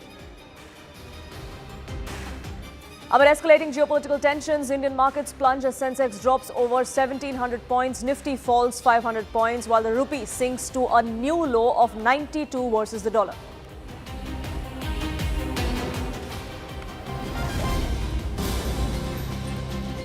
And before we get to what's happening in the Middle East, here's some political quake that seems to be happening in India here. In fact, in Bihar's political circles, there is speculation that's growing that Chief Minister Nitish Kumar is likely to step down from the helm of affairs. He's expected to get a ticket to the Rajya Sabha next. That's what we're learning now. Remember, he's the longest serving Chief Minister of Bihar. He's been a 10-time Chief Minister. Is that era going to end? JDU chief is set to file his nomination papers, is what we're given to understand. That is expected to happen as early as tomorrow. There are a flurry of questions that are triggering of who is going to succeed him as the chief minister. What role is it that Nitish Kumar will play here in the national politics? How is this going to fare for the BJP and the JDU combined? That's something that we're trying to get a sense of, getting you more details. But Thursday, tomorrow, is as early as when those nomination papers could be filed by Nitish Kumar. Payal and Arunima, my colleagues, now join us, getting us more details. Payal, what more have you gathered? What has led to this decision that Nitish Kumar will eventually be leaving Bihar to make his way into the Rajya Sabha? Well, of course, Nitish Kumar, if he comes to the Rajya Sabha, the last day for the nomination will be tomorrow. So, interestingly, Nitish Kumar will be filing his nomination alongside BJP's president, Nitin Nabin, who has also been nominated to the Rajya Sabha. It's a very interesting development that is coming to the fore, given the fact that rumblings have been there within the JDU in terms of how Nitish Kumar's health has really deteriorated. Ever since he was made the chief minister, he was already bad, but it has gone for worse, is what JDU insiders have been able to tell us as well. So therefore, there is a point on time when Nitish Kumar will have to take a call on who's going to succeed him. He's been somebody, Poonam, who has always been against dynastic politics. So it's very, very critical for one to understand whether he's going to anoint his son to take over from where he's really left. As the party president, Sanjay Jha is currently the working president of the party. And Sanjay Jha, we are given to understand, was told by Nitish Kumar to take the appropriate call for the party as well. So interesting, 24 hours remaining for the Rajya Sabha nominations to really close as well. With Nitish Kumar steps down as the chief minister, not does he step down from a position that he's held for 10 times, and the longest serving chief minister of Bihar. He's been the EBC leader. He's been somebody who's not compromised with the principles, come what may as well. So especially as far as the dynastic politics is concerned, who takes over from him is the big question. Natural choice, given the fact that Deputy CM is Samrat Chaudhary, will he make way for the CM? That remains to be seen. Will Nitish Kumar's son be given the position of the deputy chief minister?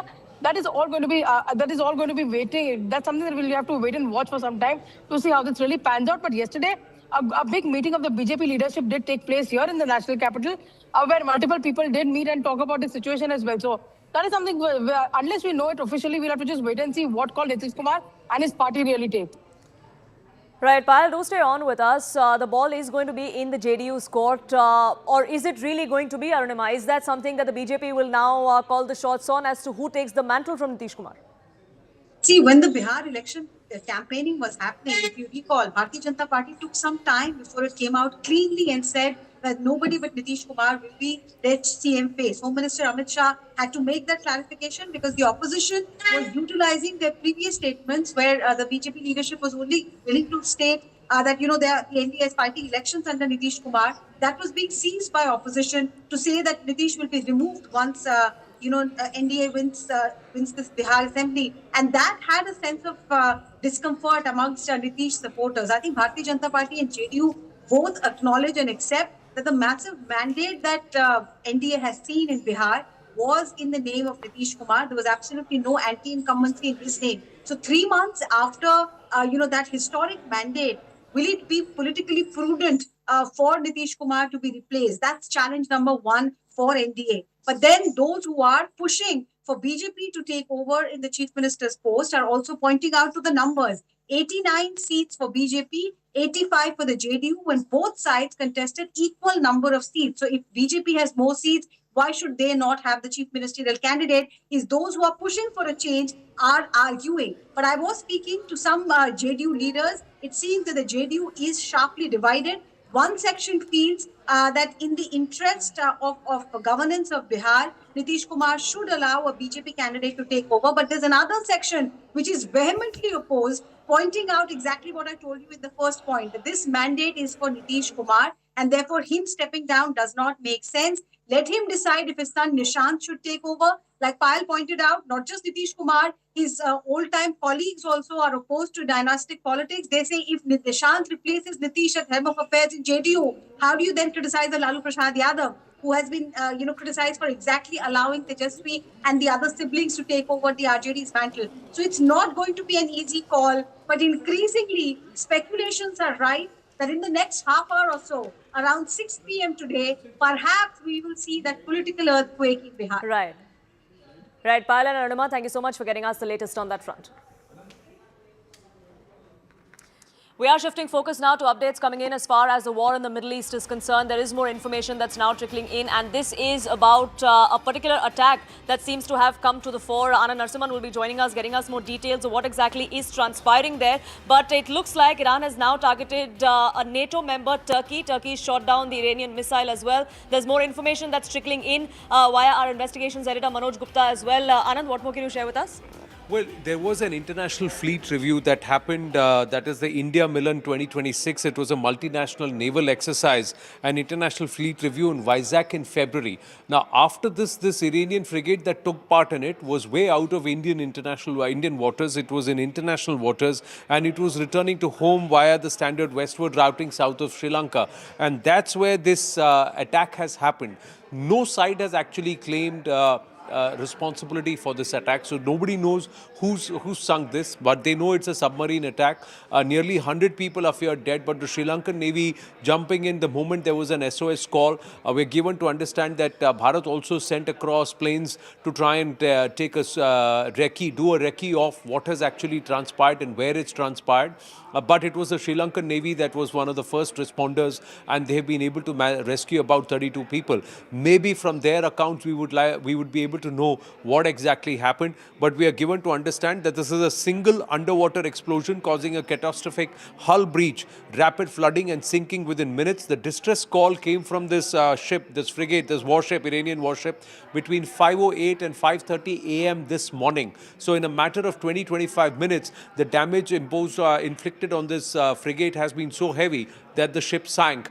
But we are given to understand that this happened about 40 nautical miles south of Gaul. So that's deep in the Indian Ocean.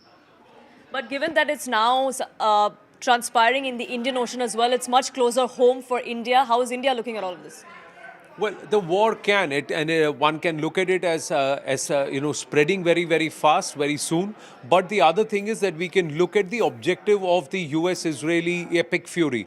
They want to reduce and totally defang the Iranian Navy. And that's exactly what they seem to be focused on. The Iranian Navy has about 13 to 26 differently abled capabilities of warships, which also include mini submarines, these frigates. There were a few corvettes that had been sunk. So far, America claims about 13 to 15 such ships have been negated. So that means they've really weakened the Iranian Iranian Navy. And there's a reason why they are doing this. Because the moment the Iranian Navy is weaker, they cannot try and take control over the Strait of Hormuz. So they need the Navy in place for them to effect any kind of control or patrolling to try and block the Strait of Hormuz. And over the next 48 hours, we'll also see all kinds of Iranian defense that's been put for SAMs or surface-to-air missiles or even ground bases, which they have done in and around the Strait of Hormuz, being decimated so that the straits are open and the commercial viability or this entire oil and energy crisis that's going to be created, and there's a certain level of alarm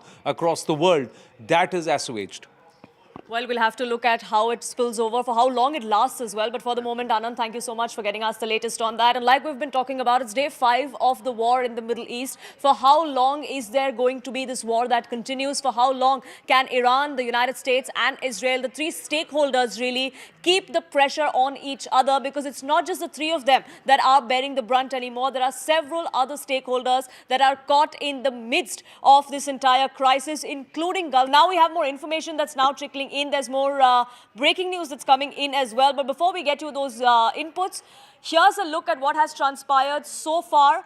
There's proof on camera. There are videos that are being released from all sides, and now there is satellite imagery to show the extent of damage that has taken place. These are pictures, these are satellite imageries that are coming in from both Israel and from Tehran. But first, let's take you through what has transpired in Tehran and what really the damage has been.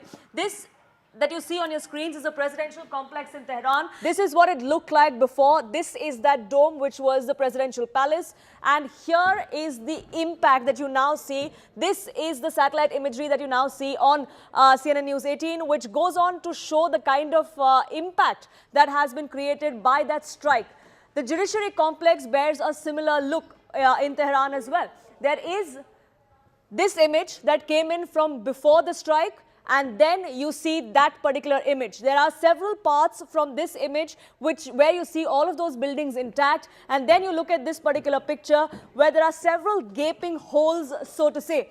This is where there was damage that was inflicted upon the judiciary complex. Remember, several power circles, power centers, both military, both diplomatic in Tehran had been struck by the United States and Israel. And the satellite imagery now goes on to show the extent of damage that was caused to several of these installations.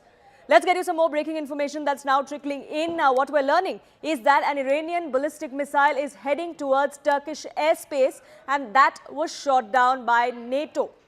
We're given to understand that the Turkish Foreign Ministry, the Defense Ministry in fact, has also come out and given more details of what is transpiring. Akanksha, my colleague, is joining us, getting us more details, and we'll just walk across to her to get us those details of what is transpiring as far as Turkey is concerned. Akanksha, there are details trickling in now of a particular missile attack that was thwarted, really? Absolutely. And in fact, the latest we are getting to know is that this was in the Dortiol district of Hatay province, belonging to the air defense munition used in the interception. No casualties or injuries have been detected so far. And in fact, Turkey has also gone on to say that they are cautioning and warning everyone to refrain from actions that could further spread the conflict in the region. In this regard, we will continue consultations with NATO and other allies. Now, this is the last key aspect that I want to emphasize on, because Poonam, this is exactly the possibility we all have been discussing, that if you look at the way Western forces are being dragged into this, especially the UK, Starmer has been very reluctant. We've seen how the French President Emmanuel Macron has also issued a warning saying that even though their air defense systems are ready, they would urge for dialogue and diplomacy, a stance which has also been overall endorsed by Germany. Turkey has now referred to how NATO will be beginning with consultations.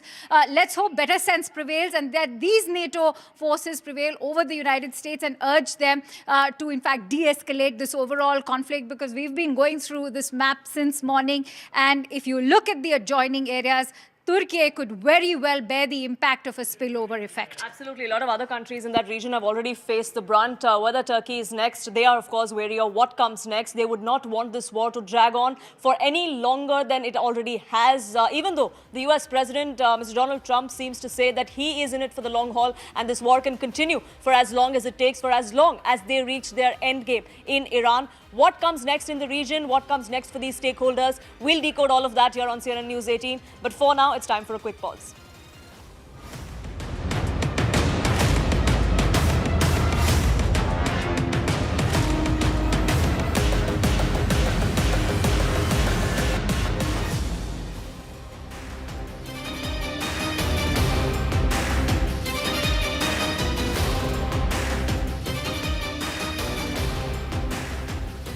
increasing quantity of Iranian missiles and so on could better be addressed to our Israeli friend. He may be able to advise us as to why it is happening, since he is a reservist for the last 15 years. As far as I'm concerned, I think Iranian moves, as also perhaps Israeli moves, have been very calculated. It is not as if Iran, at least, is not going in for carpet bombing or mindless destructions. Its targets are selected very carefully. Right. Maybe it is finished with the first attacks it had on the U.S. Assets in the Gulf region. So now its concentration is on Israel and perhaps some of the ships that Americans may have in and around the area of Israel. Okay. So that is why there could be a reduction. Jay, now let's just bring in point number 2 also, because we've overlapped a little bit, where he said that as this conflict rages, U.S. and Israel will strike key Iranian bases. But what will their targets be today? What will they focus on today? So Tom, let's start with you, because clearly the Israelis are moving in. They struck at Karaj and Tehran last evening. Karaj, you said, was a strong communications center. All of Not only the communication center, major military base. Military You have several military, missile garrisons, if you like, around the city, plus a major radar station on top of the hill above Karaj. So it is obvious that they are trying to de facto, establish themselves a corridor towards Tehran in order to have it easier to reach the city with their airstrikes. That's why they have to neutralize as much as possible of Iranian air defenses and other military assets in the Karaj area. Increasing quantity of Iranian missiles and so on could better be addressed to our Israeli friend. He may be able to advise us as to why it is happening, since he is a reservist for the last 15 years. As far as I'm concerned, I think Iranian moves, as also perhaps Israeli moves, have been very calculated. It is not as if Iran, at least, is not going in for carpet bombing or mindless destructions. Its targets are selected very carefully. Right. Maybe it is finished with the first attacks it had on the U.S. Assets in the Gulf region. So now its concentration is on Israel and perhaps some of the ships that Americans may have in and around the area of Israel. Okay. So that is why there could be a reduction.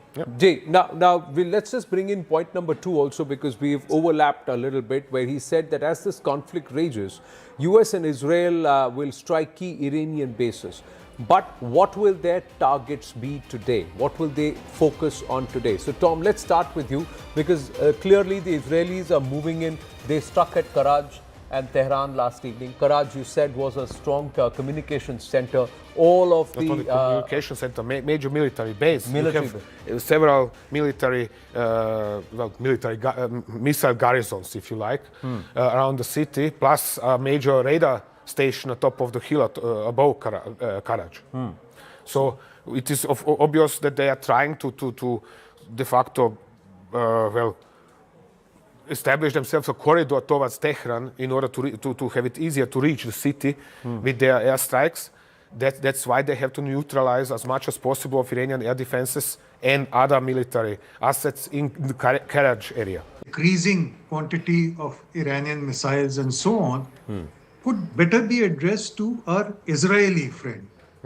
He may be able to advise us as to why it is happening, since he is a reservist for the last 15 years. As far as I'm concerned, I think Iranian moves, as also perhaps Israeli moves, have been very calculated. It is not as if Iran, at least, is not going in for carpet bombing or mindless destructions. Its targets are selected very carefully. Right. Maybe it is finished with the first attacks it had on the U.S. Assets in the Gulf region. So now its concentration is on Israel and perhaps some of the ships that Americans may have in and around the area of Israel. Okay. So that is why there could be a reduction. Jay, now let's just bring in point number 2 also, because we've overlapped a little bit, where he said that as this conflict rages, U.S. and Israel will strike key Iranian bases.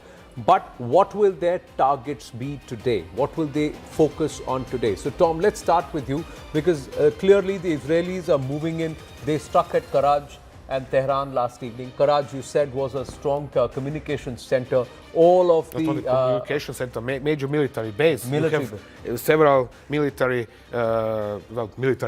missile garrisons, if you like, around the city, plus a major radar station atop of the hill above Karaj. So it is obvious that they are trying to de facto, establish themselves a corridor towards Tehran in order to have it easier to reach the city with their airstrikes. That's why they have to neutralize as much as possible of Iranian air defenses and other military assets in the Karaj area. Increasing quantity of Iranian missiles and so on could better be addressed to our Israeli friend. He may be able to advise us as to why it is happening, since he is a reservist for the last 15 years. As far as I'm concerned, I think Iranian moves, as also perhaps Israeli moves, have been very calculated. It is not as if Iran, at least, is not going in for carpet bombing or mindless destructions. Its targets are selected very carefully. Right. Maybe it is finished with the first attacks it had on the U.S. Assets in the Gulf region. So now its concentration is on Israel and perhaps some of the ships that Americans may have in and around the area of Israel. Okay. So that is why there could be a reduction. Jay, now let's just bring in point number 2 also, because we've overlapped a little bit, where he said that as this conflict rages, U.S. and Israel will strike key Iranian bases. But what will their targets be today? What will they focus on today? So Tom, let's start with you, because clearly the Israelis are moving in. They struck at Karaj and Tehran last evening. Karaj, you said, was a strong communications center. All of Not only the communication center, major military base. Military You have several military, missile garrisons, if you like, around the city, plus a major radar station atop of the hill above Karaj. De facto, establish themselves a corridor towards Tehran in order to have it easier to reach the city with their airstrikes. That's why they have to neutralize as much as possible of Iranian air defenses and other military assets in the Karaj area. Increasing quantity of Iranian missiles and so on could better be addressed to our Israeli friend. He may be able to advise us as to why it is happening, since he is a reservist for the last 15 years. As far as I'm concerned, I think Iranian moves, as also perhaps Israeli moves, have been very calculated. It is not as if Iran, at least, is not going in for carpet bombing or mindless destructions. Its targets are selected very carefully. Right. Maybe it is finished with the first attacks it had on the U.S. Assets in the Gulf region. So now its concentration is on Israel and perhaps some of the ships that Americans may have in and around the area of Israel. Okay. So that is why there could be a reduction. Jay, now let's just bring in point number 2 also, because we've overlapped a little bit, where he said that as this conflict rages, U.S. and Israel will strike key Iranian bases. But what will their targets be today? What will they focus on today? So Tom, let's start with you, because clearly the Israelis are moving in. They struck at Karaj and Tehran last evening. Karaj, you said, was a strong communications center. All of Not the only communication center, major military base. Military You have several military, missile garrisons, if you like, around the city, plus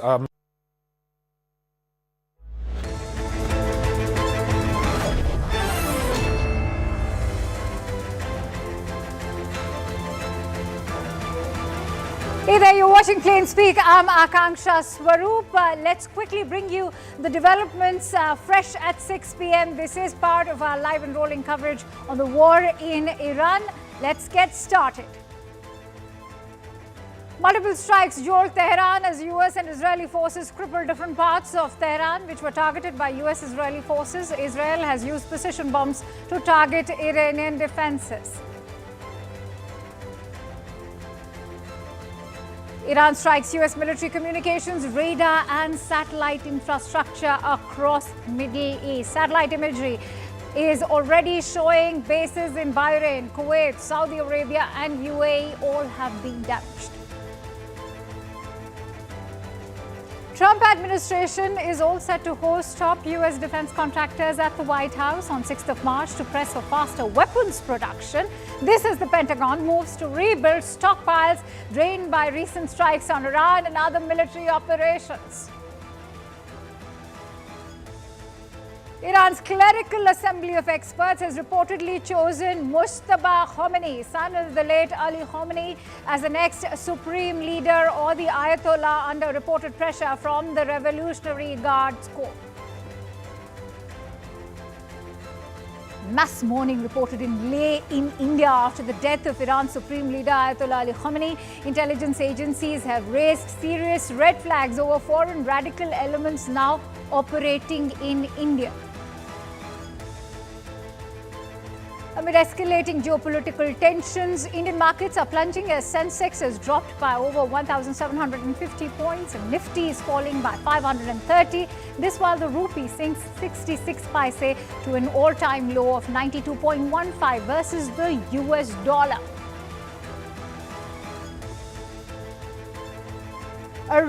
A reported torpedo strike from a submarine has sunk the Iranian naval ship Iris Dena near the coast of Sri Lanka. The ship had recently even participated in India-led naval exercises near Visakhapatnam last month. All right.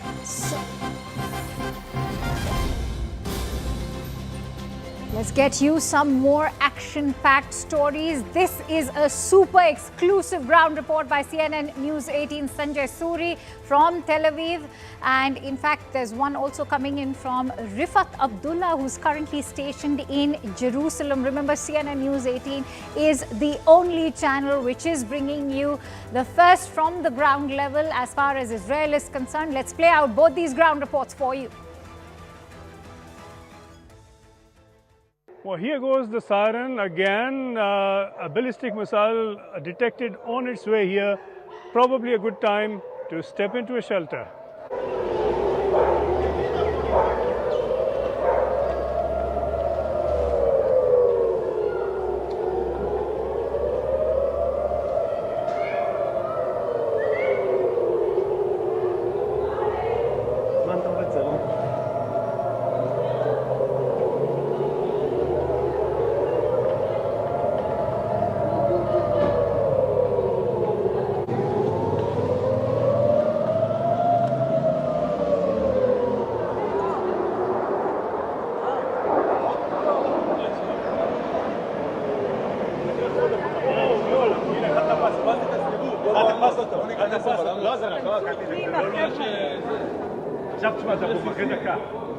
And here you can see in the sky, an interceptor has been launched to take on an incoming missile. You can see that battle in there.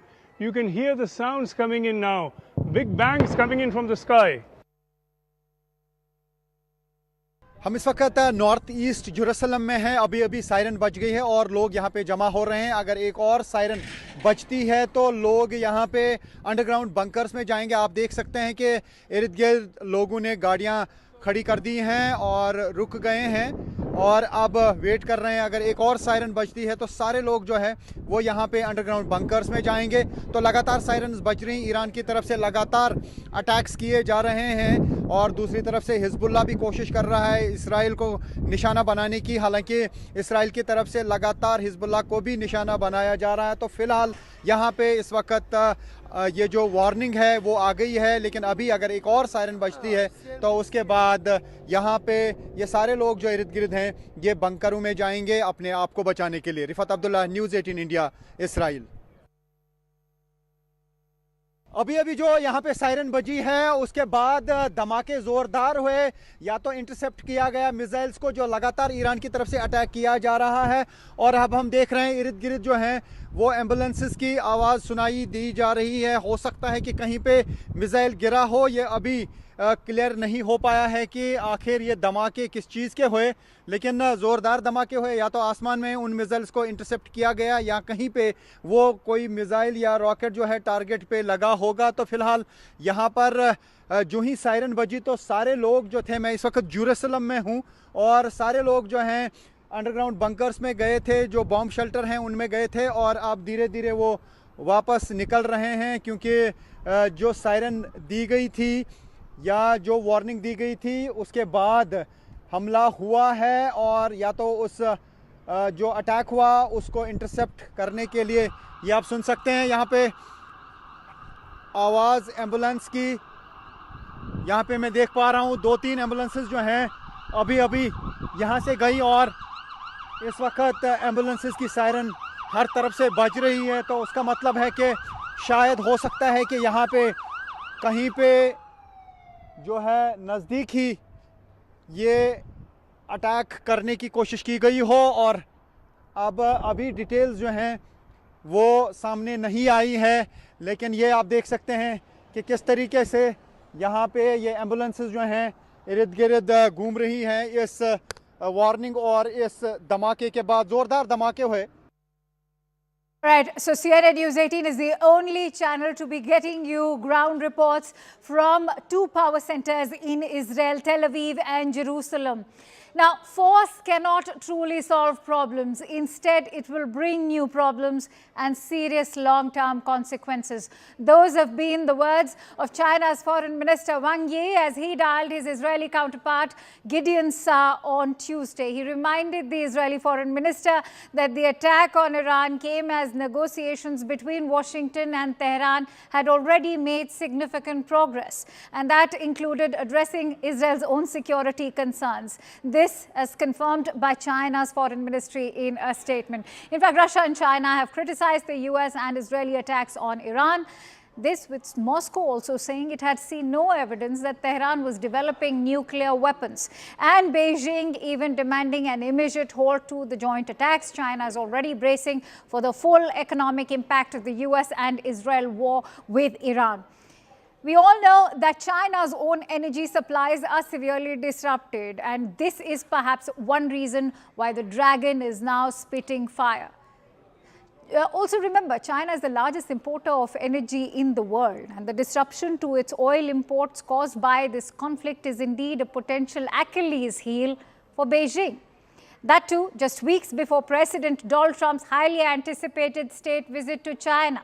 Also because China imports 70% of its oil and gas, and a majority of its energy comes from the Persian Gulf via the Strait of Hormuz, a key choke point that's already been blocked by Iran. And even if the Chinese vessels have passage, the conflict in the Strait of Hormuz could very well impact its own procurement. In fact, the impact is not only being borne by China, it's majority of Asia, Europe, even the United States. So will the war in Iran and in the Middle East add another level of tension to Beijing and Washington, a relationship that's still recovering from the trade war? Let's break it down for you. China has already issued a strong warning to the U.S. and Israel. China's Foreign Minister Wang Yi has dialed his Israeli counterpart Gideon Saar. Let me also tell you what he said. He's made some very powerful statements, by the way. He said that Beijing rejects any military strikes launched by Israel and the United States against Iran. That's an ally reaching out for its allied partner. Now, it's also gone on to say that any force cannot truly solve problems and can often create new crises and long-term instability. The real value of military power lies not on the battlefield, but in preventing the war, because China, of course, goes on to indicate that it's not just the country which is heavily relying on its energy procurements from Iran. Russia already remains sanctioned, but it's facing a it's saying that the real value of military power lies not on the battlefield, but in preventing this war. Let's also, in fact, break down for you what the kind of warnings are, the reasons why China is currently at this crossroads.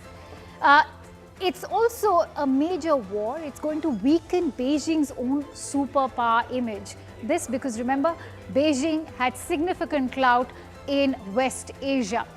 On that note, let's also tell you the other reason why this is going to impact China. You're looking at a muted response which will undercut its own stance, and when especially it comes to Taiwan and even Tibet, because if China chooses to react now, it will also give more leverage to the United States to attack China with regards to Taiwan.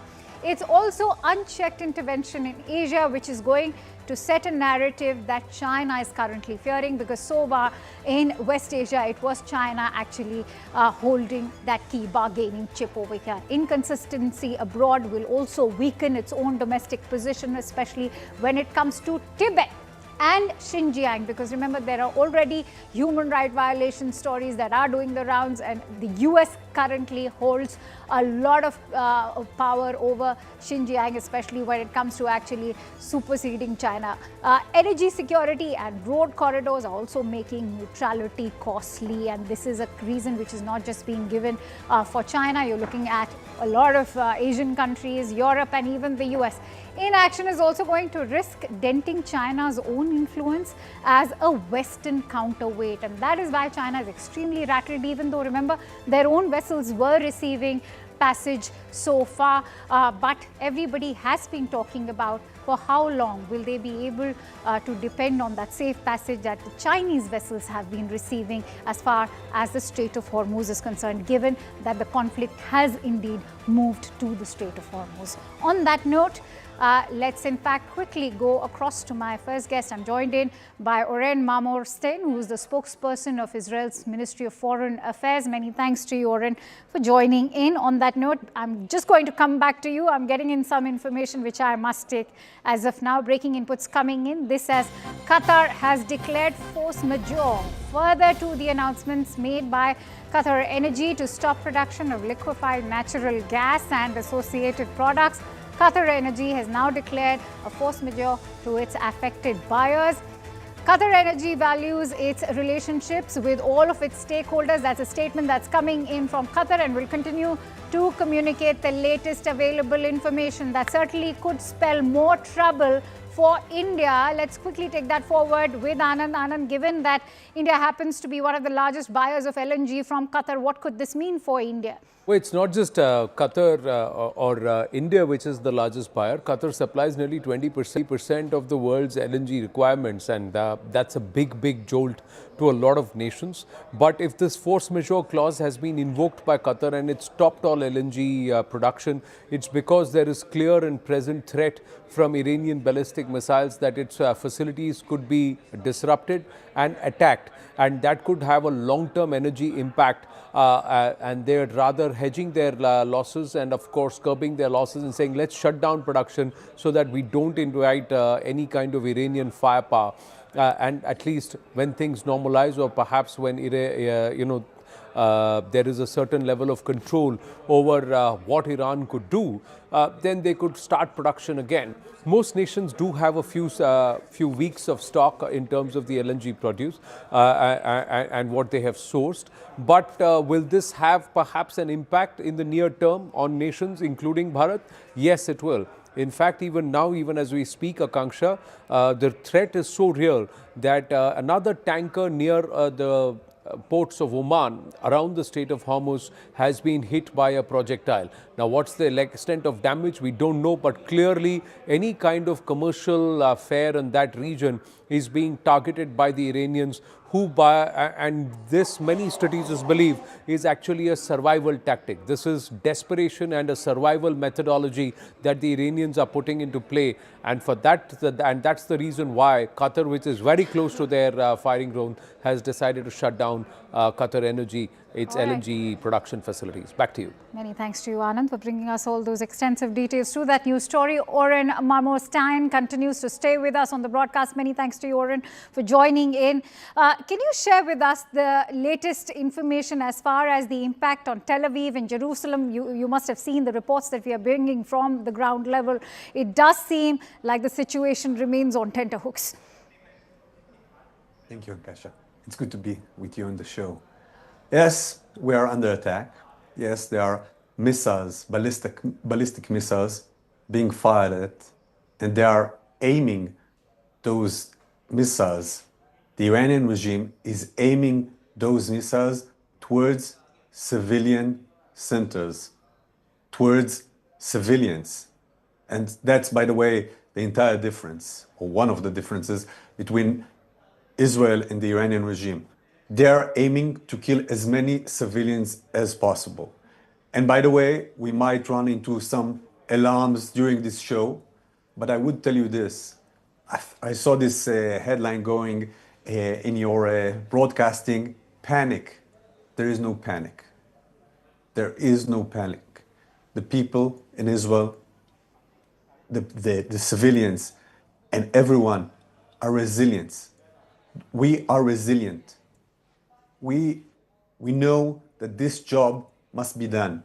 We know that even if it's hard, even if there are casualties, we need to carry on and fulfill this job, because this is a threat not only to Israel, not only to the civilians, the citizens of Iran themselves, because they were massacred. They were massacred by the regime. It's a threat to the entire world. And you mentioned about those implications for the economy. This is one of the reasons why this global destabilizer, this global exporter of terror, i.e. the Iranian regime, this threat needs to be addressed. Oren, what is the threat over here? What is it that Israel and the United States are looking at? Every day we are seeing a set of mixed messages coming out of both the countries. On one hand, there is a claim being made that we do not want a regime change. Your defense minister has also issued a statement saying that if the newly appointed Ayatollah is going to continue with the same beliefs that Ayatollah Ali Khamenei had, which is to target Israel and the United States, they will continue to bear the same brunt as did Ayatollah Ali Khamenei. Kasha, the objective of this operation is very clear: to remove an existential threat. Like I said, a threat to the civilians in Israel, to the state of Israel, a threat to the entire region. You've seen the pictures. The Iranian regime attacked, unprovoked, 8 different countries in the region, Arab countries. And of course, it's a threat, like I said, to their own civilians. They massacred thousands of Iranian civilians on the streets just a few weeks ago. So are you saying that talks were never an option on the table? Why go ahead with talks? Because that's exactly, I'm going to come to the message that's been delivered by the Chinese Foreign Minister Wang Yi. He dialed Gideon Saar, the Honorable Foreign Minister in Israel, and the message he's in fact gone on to remind his counterpart was that you were in the middle of talks and things seem to be going in the favor of Israel as well, as were the assurances being given by Iran. Then why attack them? He's condemned the military action. Those talks were empty talks. The only purpose, the only objective from the Iranian regime perspective for those talks was very simple: to buy time. The Iranian regime was trying to manipulate and to use these empty talks in order to buy time, and this time was supposed to allow them to tuck away, to put underground, to take all their facilities, all the infrastructures, all the capabilities regarding nuclear weapon and ballistic missiles and to have immunity while tucking away those capabilities underground. So if this operation would be delayed, Iran would be nuclear with ballistic missile capabilities and immune. This is a threat not only to Israel, but to India, to the entire world. And this is something we are preventing. My last question. The U.S. president is receiving much criticism from the U.S. Congress, particularly the Democrats, who are saying that this war was undertaken only because the U.S. president believed that Iran could strike Israel and eventually even the United States. Your thoughts? So I think we don't need to explain and to elaborate about the leadership of President Trump. President Trump knows exactly what he wants. And this is what makes him such a great president. And President Trump decides the decisions according to the American agenda. We are pushing forward an operation to secure the entire interest of the world, the entire interest of the region, and also the interest of Israel. And we're doing it together. This operation is being done together, jointly, Israel and the U.S. I'm hoping that you'll also be able to protect the U.S. allies, many of which are actually bearing the brunt of this in the Middle East. But Oren Mamostein, thank you so much for joining in with those invaluable insights. May peace prevail. Thank you for joining in. Thank you. Thank you. All right, getting in some more breaking inputs as we speak. This is with regards to some inputs that are coming in right now from France. France, in fact, is backing the war, but they've also warned Donald Trump that it may, in fact, lead to further escalation. They've backed Spain amid Donald Trump's trade threats. Remember, the U.S. president is currently using trade as a leverage over its own allied nations, whether it is France or even Spain. The French President Emmanuel Macron has told Spanish Prime Minister Pedro Sanchez that France is supporting Spain, and it's also showing European solidarity, this after U.S. economic threats as well. Let's quickly take that forward with our guests. I'm joined in by renowned strategic affairs expert, Professor Brahma Chalani. I'm also joined in by Dr. Mordechai Kedar, who's a Middle East analyst, joining us from Tel Aviv in Israel, and Andrew K.P. Lung, who's a renowned China strategist. Many thanks to you, gentlemen, for joining in.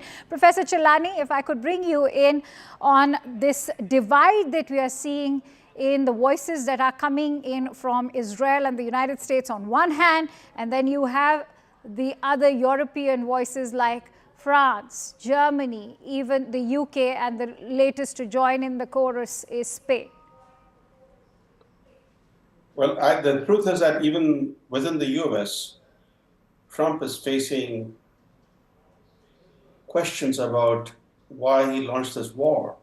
Really, before has the American public opinion been so divided? Majority of Americans, according to latest opinion polls, against this latest war that Trump has launched.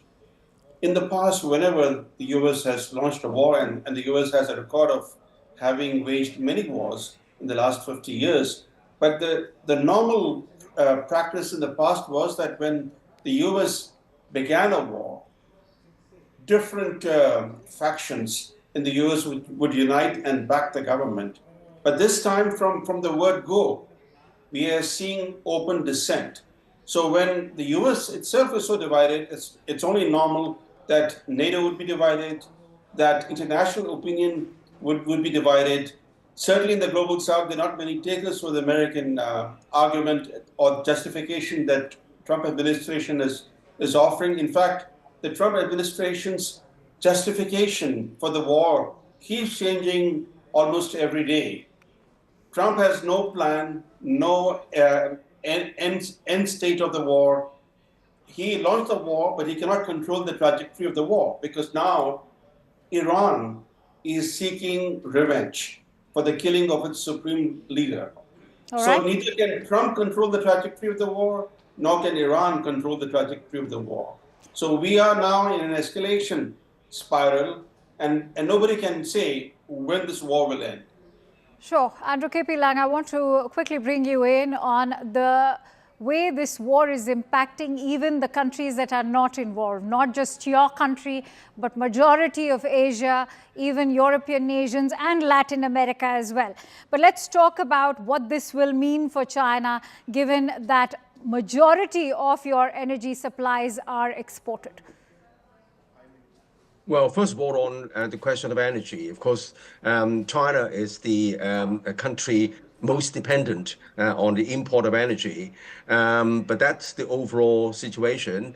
And as you pointed out, over half of the external energy comes from the Middle East, although on a country basis, only about 15% coming from Iran itself. There are other energy suppliers in the Middle East. Now, but most of this energy would pass through the Strait of Hormuz. But of course, the Strait of Hormuz is now controlled by Iran, which of course is a relatively close ally with China. So the question that needs to be asked whether Iran would allow the kind of energy, China-bound energy, to allow it to pass, as happened perhaps in the past. Now, but the most important thing is that most of China's energy, on a single country basis, the largest supplier is not the Middle East, it's Russia. Right, and then of course the Russian oil doesn't pass through the Hormuz. It's all land-based, and that's why China launched the Belt and Road Initiative, and with all the pipelines passing through from Middle East to Central Asia. So that's the first question. I'm also running short of time, so there's another part to my question which I want to quickly take over and move on, because many are asking this question: where are Iran's allies?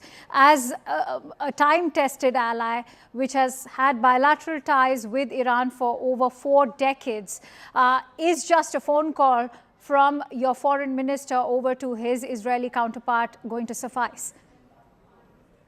Yes, of course, the close partnership, if not a formal alliance, between Russia, China, and Iran was already highlighted decades ago by the doyen of American foreign policy, the late Brzezinski, who was the mentor of Henry Kissinger, in his seminal book called The Grand Chessboard. On page 55, he also really highlighted and foresaw that the emergence of this closer alliance between Russia, China, and Iran as an existential threat to American dominance. So he made that warning, and that's over the years this has happened. So it's remained on a thorn on the side of the U.S. And of course affecting Israel as well. And that's why the United States want to take out Iran. But on the other hand, in spite of the warning by the foreign minister of China, China is very, very circumspect. All right. Because the last thing it wants is a kinetic war direct with the United States. Russia doesn't want it. China doesn't want it. The United States doesn't want it. Sure. I mean, because these are the major nuclear powers in the world. Dr. Kedar, Dr. Kedar, let me quickly have in Dr. Kedar. Dr. Kedar, the U.S. president has indicated that this could be a war which could very much last up to 5 weeks. We do not know if it could go beyond those 5 weeks, but can the world even afford the way the energy, oil prices are acting up in the stock markets? We're seeing there's a bloodbath ensuing already. Well, just let me comment on something which was said half a minute ago. This is totally detached from reality. The Western world, including America, did not do anything against the Iranian regime in spite of its connections with China and Russia until recently. What happened recently is the mass killing in the streets of Iran, as we saw almost on live broadcast in December and January. And this is what brought America to the situation which fights the Mullah regime. Not anything connected to China or to Russia or to energy or to Brzezinski or all these things. Nothing. Only what happened in Iran recently. This is way too much for the Western world, for the civilized world to digest. and to see. This is one thing. Second thing, the Gulf today is in a turmoil only because the world allowed Iran to become such a monster, and the world knew what they are developing, nuclear weapons and ballistic missiles which can reach America already. Yes, they can reach America already, at least some of them. And the world did nothing when this monster became something totally unbearable and unacceptable. And now, when they kill their own citizens, the civilized world is coming to do the job which should have been done 47 years ago when those mullahs took over. Look, those mullahs are so dangerous because they believe that they are conducted by Allah. They are directed by Allah. They cannot make any mistake. They are infallible. Ma'asumin, as they say in Persian and in Arabic. All right. And Dr. this Kedar, but what the question problem. is also, will the civilized world ensure that the entire world is bearing the brunt of this Middle East conflict and the globe is in fact plunged into a World War III scenario? We can't afford that, and perhaps we have to look towards a swift and speedy resolution to this overall conflict. I'm afraid I'll have to move forward with the other discussion as well. Many thanks to you, Dr. Kedar, and also Andrew KP. I'm going to request Professor Chilani to continue staying with us. Our second topic is one that's impacting everyone. This is the war is escalating across West Asia with tensions flaring up in multiple hotspots. At the same time, social media is flooded with reels, even posts spreading wild theories and misinformation about this overall conflict, much of which may have been encountered by you as well. And so today, we break down what's real and what's fake, helping you cut through the noise and understand the actual developments on the ground. Let me actually take you through the first set of visuals. This is an Iranian carpet bombing on Tel Aviv. This is, of course, false visuals. It was in fact an AI generated video. If you look closely, it's in fact the way you can actually see these bolts of lightning, thunder actually striking above the plumes of smoke that are rising over here. And this is very much an AI generated video. At the same time, you have Iranian missiles hitting Tel Aviv. Of course, that's also being fact checked. It is a false one. Because it went on to not only just show that they had hit a residential area in Tel Aviv, there was one that was also doing the rounds which claimed that a nuclear facility had been hit. This, in fact, is an October 2024 video, and it is not from the current conflict. Iran intensifying missile barrage on Israel. Again, this is another false video which has been fact-checked. Why? Because it's actually from 2024 in June. At the same time, let's also now weigh in on what impact such kind of disinformation, misinformation, and the kind of false news that's been doing the rounds may have on war. Professor Chilani continues to stay with us. So, Professor Chilani, every time there's a conflict brewing, we've seen there's a parallel war of narratives, and now they're also resorting to AI to in fact peddle more misinformation. How do you respond to, just in a matter of 5 days, the way we've seen the internet go viral with these kind of fake videos?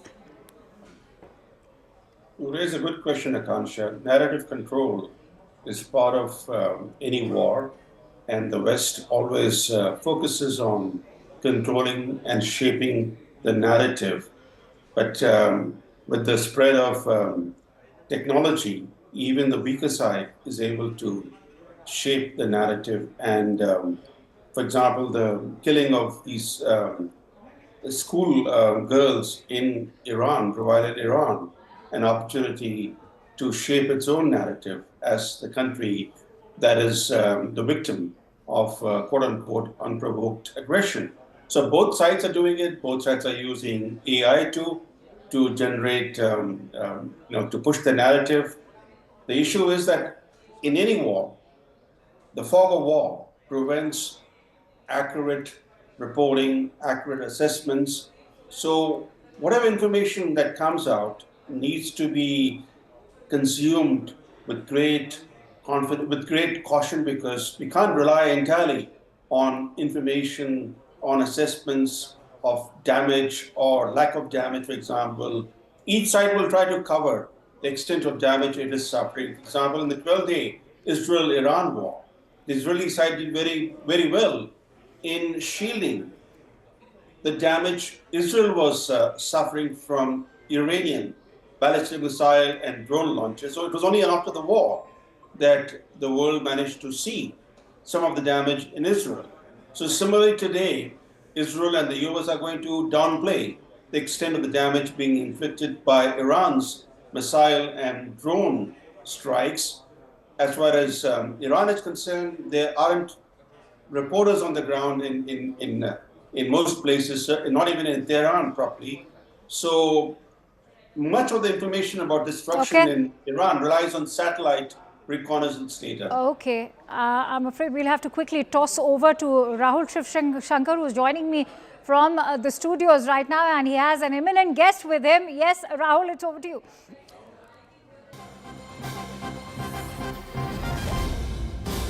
Thanks indeed, Akanksha. We're joined by Israel's Foreign Minister, Mr. Gideon Saar. Thank you very much. I know these are difficult times and you're taking out this moment to speak with us. We're very honored to have you, Foreign Minister, on our show. Can I begin by asking you some straightforward, direct questions? All of this, of course, happening on the back of the Prime Minister of India's visit to Israel.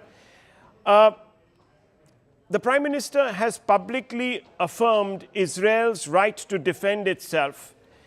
Do you interpret India's position as political backing for your offensive against Iran for this specific operation, or only for defensive action against direct attacks, sir?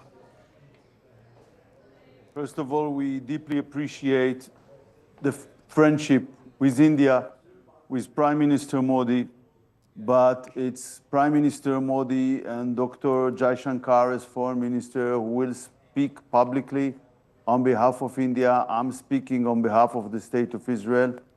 And I know that while speaking with you, the people of India know exactly what is terrorism.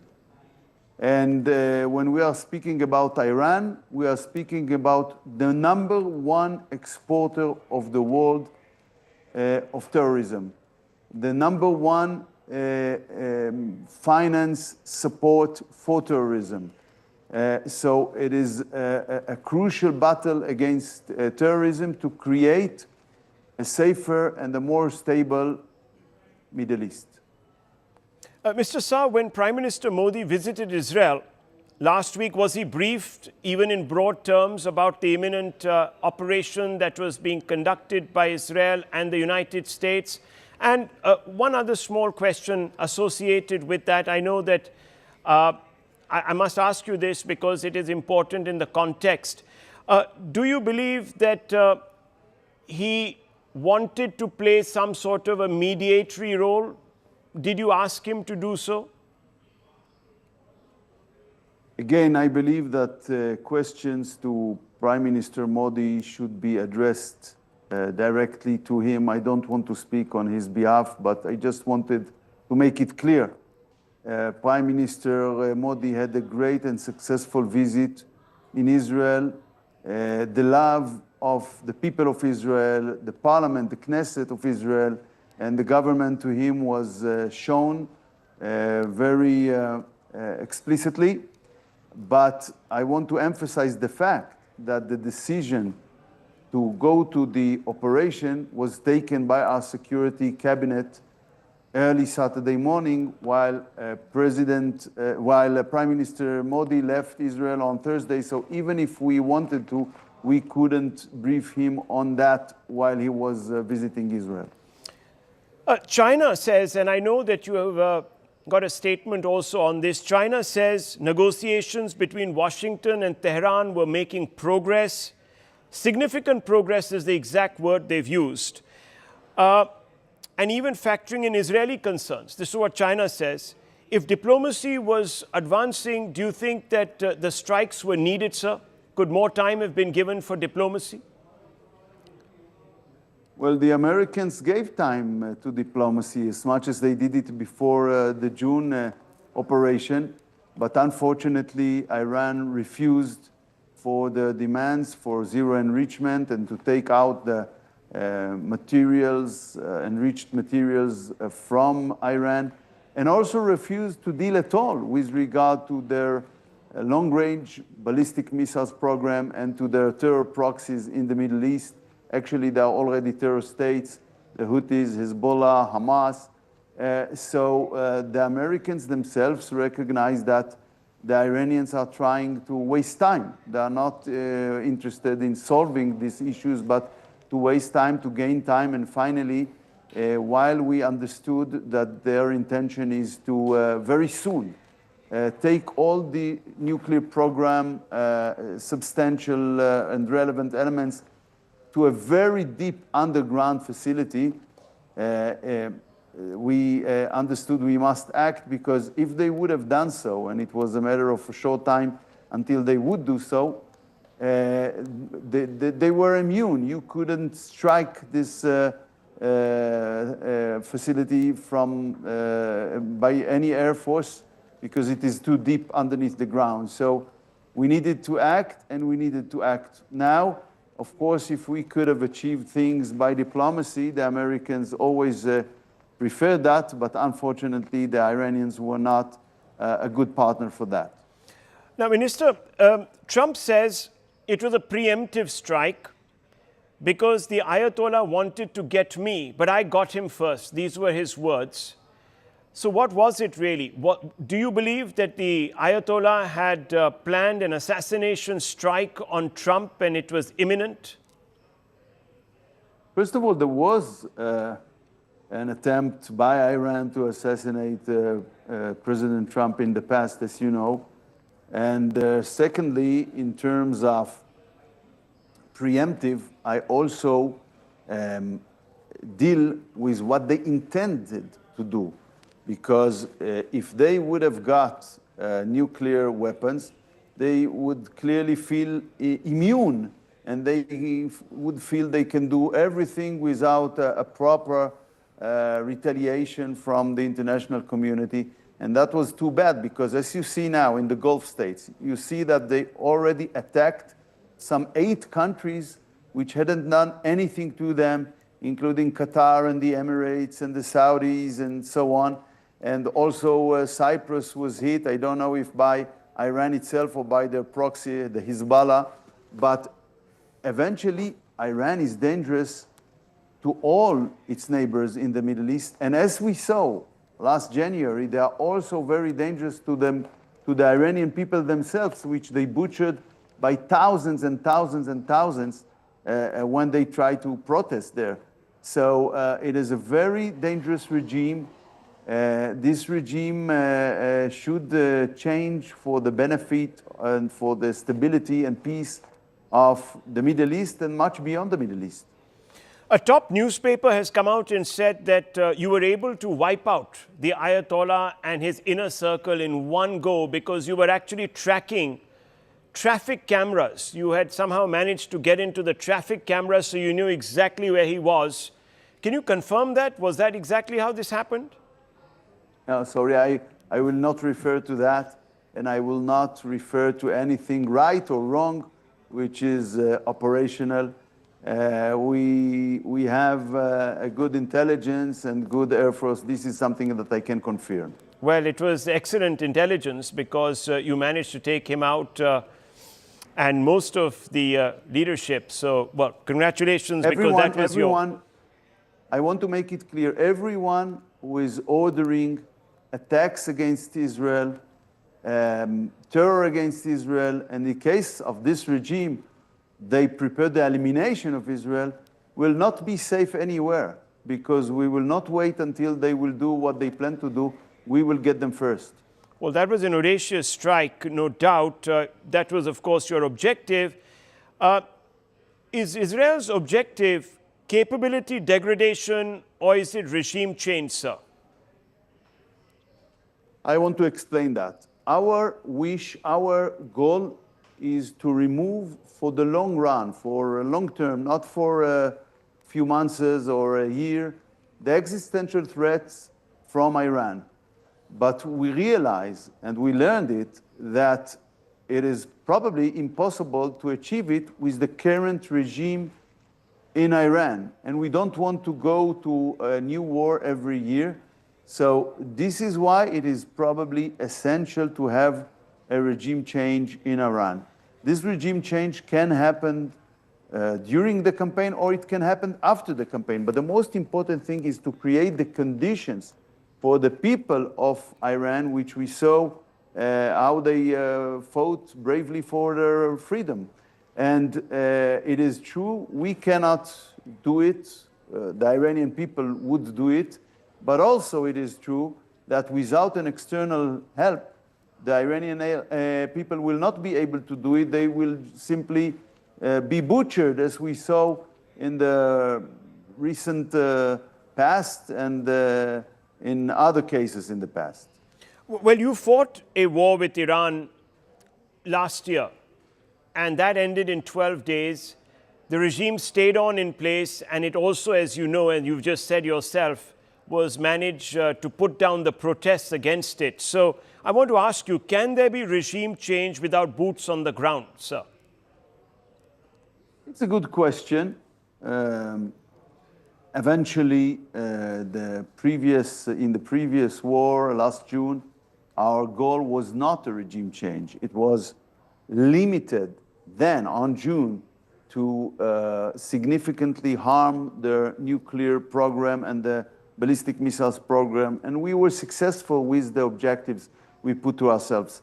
Now it is different, since we saw that even what happened in June is not changing anything with regard to the path that this regime is going, the elimination of Israel, and the means to do that by terror proxies, nuclear weapons, and long-range ballistic missiles. So now the objective is different. Whether it is possible without boots on the ground, it's a very good question, but I believe the boots on the ground should be first the boots of the Iranian people themselves. They should take their future in their hands and meet this opportunity we are now creating for them. We will do our utmost to create the conditions for this will, which we recognize is very strong among the Iranian people, with our American allies. So who governs a fractured Iran? Let's assume that this regime is very weakened and there is the potential of the people rising up and overthrowing this weak regime. Who would you like to see in power? It is not for us to decide. I would wish a fair and the free elections that will decide for the Iranian people who will rule them. What I can say is that in the past, Israel and Iran was good friends until the Islamic Revolution of 1979. We had very close ties and connections, and we want to resume that. We don't see the Iranian people as our enemy. They are not our enemy. We see the current regime in Iran as an enemy that swore to wipe Israel off the map, and we will not live under elimination threat, and we will act decisively to remove that. There are talks that there is the minorities that could play a crucial role, that perhaps countries such as yourself, the United States, and other Arab countries would like to see minorities like the Kurds, etc., playing a more active role. Is that happening on the ground? Do you see that as a possibility, or are they too unorganized, sir? We will see that in the next days and weeks. I don't want to speculate about it, and I even don't want to elaborate, but I believe that we will see what's going on in Iran in the next days and weeks, whether the people of Iran want to meet this huge opportunity to change path and to move from this tyrant regime who made their life miserable during the last 5 decades. Did Saudi Arabia privately encourage or coordinate this strike? Was there prior strategic clearance from Riyadh? There's a lot of talk about this. You said privately, but if they are saying something privately, them or any other states, would you like me to share that? I cannot share things that are being said or not being said. if they are being said privately. What I can say now is that we see a huge rage in Arab Gulf states who were attacked by Iran without any provocation, and they are furious, and rightly so, because this regime attacked them with no reason. And of course, they are deserve to live in peace and security, and it is right about the Saudis, about the UAE, or any other state in the Gulf. Now, I have two more questions to you, sir. President Trump has come out and sent mixed signals on the objectives, the way the Americans see it. He said that regime change is not what we are looking at. You are yourself saying that regime change should be the outcome. Are Washington and Jerusalem or Tel Aviv fully aligned on war aims, sir? Yeah, first of all, I said that for us, the objective itself is to make sure Iran will not put an existential threat to Israel for the long run. And I said that without a regime change, it is hard to see that. Anyhow, I can assure you we are on the same page. We are coordinated in a very good way in both political and military levels. Talking about military, do you have the staying power? Do you have the munitions? Do you have the wherewithal, military wherewithal, to stay engaged in this campaign and take it to where its logical conclusion should be in case it stretches? And what is the timeline, sir? Well, we have an objective. We don't have a timeline, and we are aware to the fact that we will need patience in order to achieve our objective. But it's important to be patient enough and consistent enough in order to achieve it, and not to have another war very soon because you didn't finish the job. So you will go with it as long as it takes. Is that what I'm getting to understand? Yeah, I think you understood well. Iran has disrupted the Strait of Hormuz, sir, through which roughly a fifth of global oil flows, a lot of trade flows also.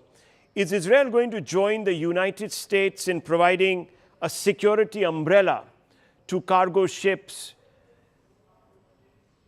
Well, the United States and the president himself, President Trump, said they will do that. And we share missions. There are things that they are doing. There are things that we are doing. But of course, it is something which is unacceptable to block international navigation, to harm the world's economy, which is another mad thing Iran is doing. It shouldn't be acceptable, and it should be prevented, and I hope it will be prevented. They're also targeting a large number of Gulf states, some of these city-states, and you're seeing an effect on the ground there. The costs are escalating. I don't want to be very pushy, but something like 6 questions ago, you said I have another 2 questions. Right. I was just pushing my luck. I'm a journalist. I can answer until midnight, but yes. I have another missions here, so I hope you will forgive me. Of course, I understand. And we are always happy to speak with the great people of India. Thank you. You're so patient, and thank you very much. I apologize for pushing my luck. I'm a pushy journalist. You couldn't expect less. Thank you so much, Mr. Saad. Thank you so much for taking out the time, and best of luck for your campaign. Thank you. Thank you so much. Bye-bye. We leave it at that, viewers. Comprehensive interview with Gideon Saar, who's, of course, the Foreign Minister of Israel, giving us a brief outline of where he expects this war to go and at what point the Israelis and the Americans will think that their objectives have been met. We'll take a short break. Thank you very much.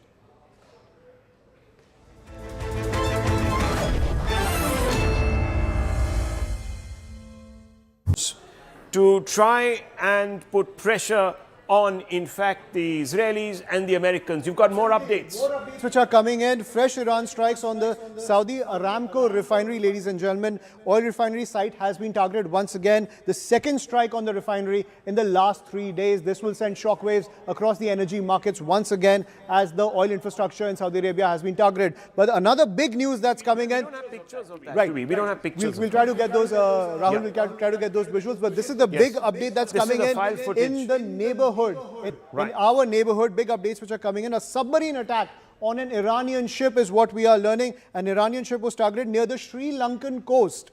And the Lankan Navy has launched rescue operations. 35 people have been rescued. Over 60 are missing. This Iranian ship had 180 crew on board. So a submarine attack on an Iranian ship near the coast of Sri Lanka. So this is entering our theater as well. What's going on? I mean, who are these people? Was this just a normal cargo vessel belonging to an Iranian carrier? What was it doing by Sri Lanka? What's happening here, Tom Cooper? What do you think is happening? Why are the Iranians fishing in Sri Lankan waters? I'm trying to set up the map so I can show you. That's way off. Sri Lanka is down here. Yes, Sri Lanka is down here.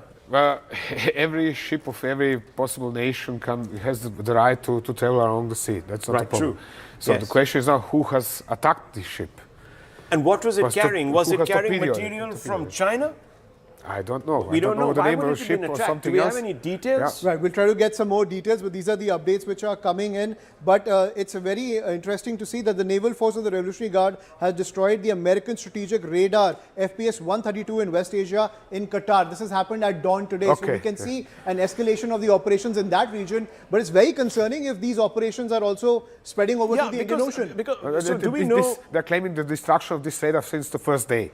And now there are satellite photographs confirming that it was hit. When it was destroyed is a different story. Actually, let's pull out those photographs, those satellite photographs that we have been showing our viewers. Those are the X-rays, really, of those strikes. So then we can tell you exactly what has happened, how much damage has been caused. So let's pull that out, Director Saab, and put it on the wall behind me. But in the meantime, I just want to ask you this.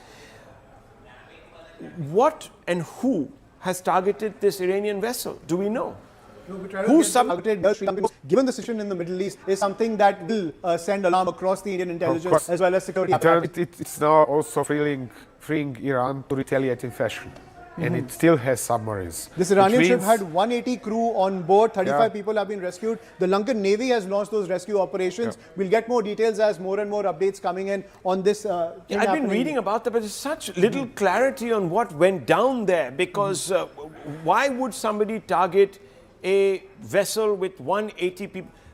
What kind of vessel would carry 180 people? Normal cargo ships don't normal merchant ship would have a crew of 20, 40 people, not more. Yeah. So why are there suddenly 180, 200 Iranians on board? But could there be stealth operations underway from the U.S. and Israeli forces? Of course it could be, on especially the naval USA. front in this area? Especially USA. I'm not entirely sure if Israeli submarines can reach this far, because they are not nuclear propelled. But in any case, where would they have come from? They would have had to come through here, I suppose. No, Iranian ship from here. No, the Israeli ships. Israeli ship would actually have to travel around the entire, at least in order to remain undetected, around entire Africa. It's possible to do. You can send a supply ship, refuel it underway, and so on and so on. But it is extremely exhausting for the crew, also because it would mostly have to operate in very hot waters. Which is particularly exhausting for submarine crew, because on a conventionally powered submarine, the air conditioning is simply not strong enough. And we're getting more information. This is from Al Jazeera, where bodies have been recovered from the Iranian. It's a frigate. It's not some cargo. It's a frigate. It was a warship. It's a warship near the Sri Lankan coast, and bodies have been recovered. What is an Iranian warship doing? Okay. Near the waters of Sri Lanka? Is there a base that the Americans have? I mean, that is really a good question. What was he doing over there? Because Iranian warships did make cruises up to Syria, for example, or Gulf of Aden. They're regularly here also because of piracy patrols and so on. So no question about this. But what was he doing near Sri Lanka? That is outside of my capability to explain. That is an interesting twist. And let's have a look at those other things that we're wanting to show you, these maps, these X-rays. What are we seeing here? This is U.S. Navy's 5th Fleet, headquarters in Bahrain. So what exactly does all this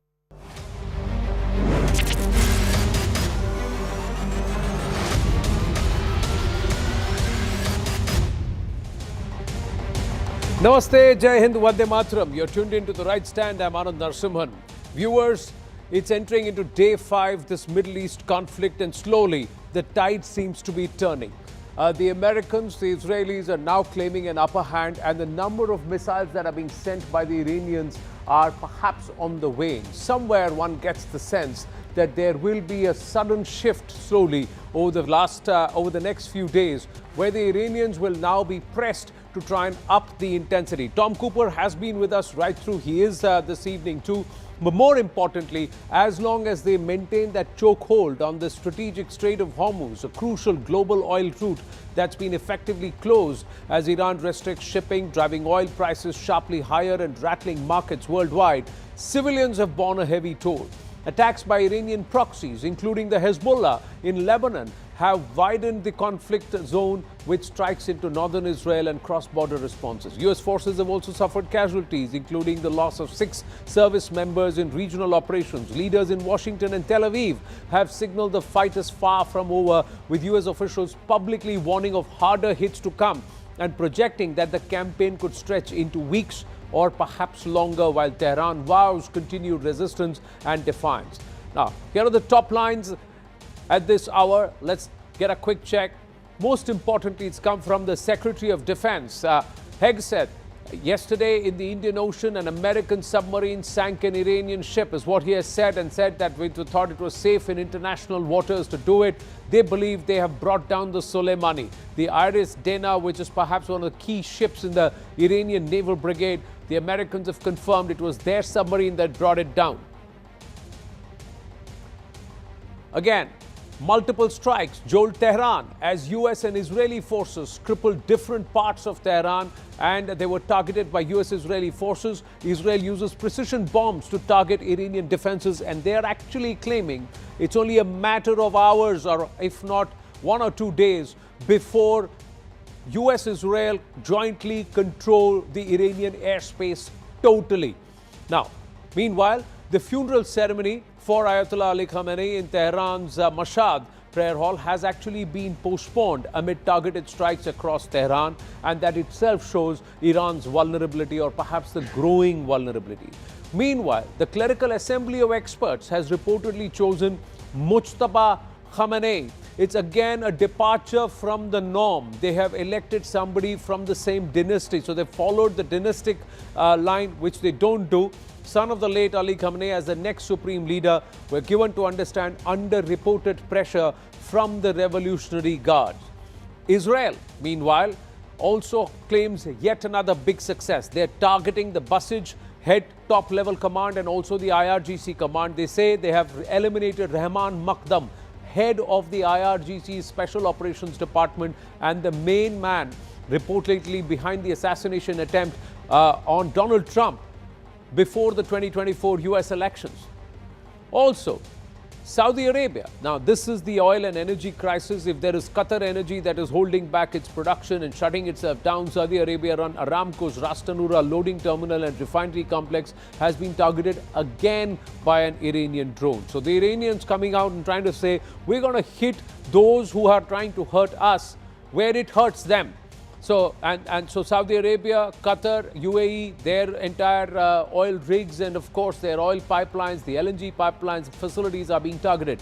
Meanwhile, Iran's foreign minister Abbas Araghchi has accused US President Donald Trump of treating nuclear talks to avert a war as a real estate transaction, and accused him of betraying quote-unquote diplomacy and the Americans who elected him. Iran's foreign ministry has warned European countries against sliding towards historical Nazi mindsets by supporting Israel and U.S. But is Iran fast losing friends is another question that looms large.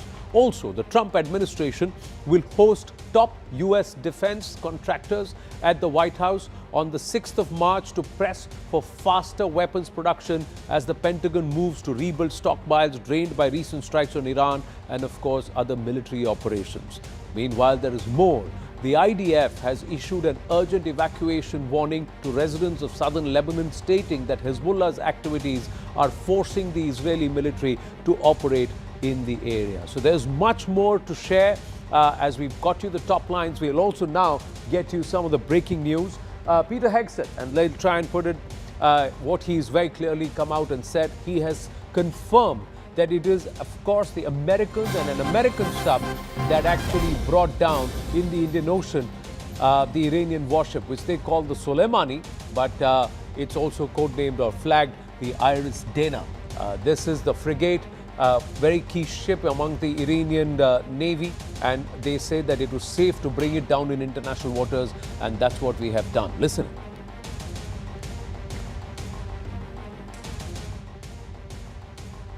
Ship, the Soleimani, looks like POTUS got him twice.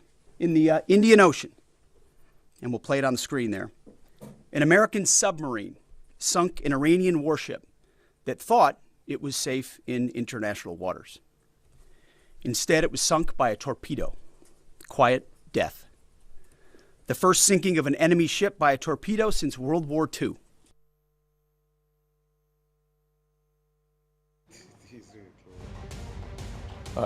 Wait, that claim by Peter Hegseth brought about a chuckle from Tom Cooper, who's sitting right next to us. So we'll ask him, military historian, why was that chuckle? Because you're saying he's really clueless. He's the U.S. Secretary of Defense, and you're saying he's clueless. Lieutenant General D.B. Pandey, Yasmin Madar, also with us, along with Dr. Ranganathan. My namaste and good evening to all of you. Yes, Tom Cooper, why do you think he's clueless? Because if at all the first such sinking would have been that of the Argentine cruiser Belgrano by the Royal Navy submarine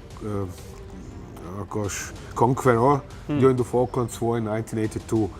The submarine fired 2 or 3 torpedoes, and 2 of these have hit and sunk the cruiser with the loss of 300 something of her crew. So when he is now explaining this is the first sinking by a torpedo since the World War II. First sinking by a torpedo by an American ship, perhaps. He forgot that, and then he just jumped into. You know how it is. Trump government always, we are the first, as the greatest, and then so yeah. Yes, it is. But kudos to the Sri Lankan Navy. They've been able to save at least 32 because that ship sent out a distress call between 5:08 a.m. and 5:30 a.m. this morning. In fact, we have come for confirmation that even the Indian Air Force had sent out planes. The armed forces sent out planes to just have a look at what's going on. But the Sri Lankan Navy first responders, nearly 100 are feared dead, but at least 30 odd have been rescued by the Sri Lankan Navy. Lieutenant General D.P. Pandey, Yasmin Madar also, and Dr. Ranganathan with us. But Lieutenant General D.P. Pandey, some of these claims by the Americans, do they sound too tall? Do they get their facts wrong?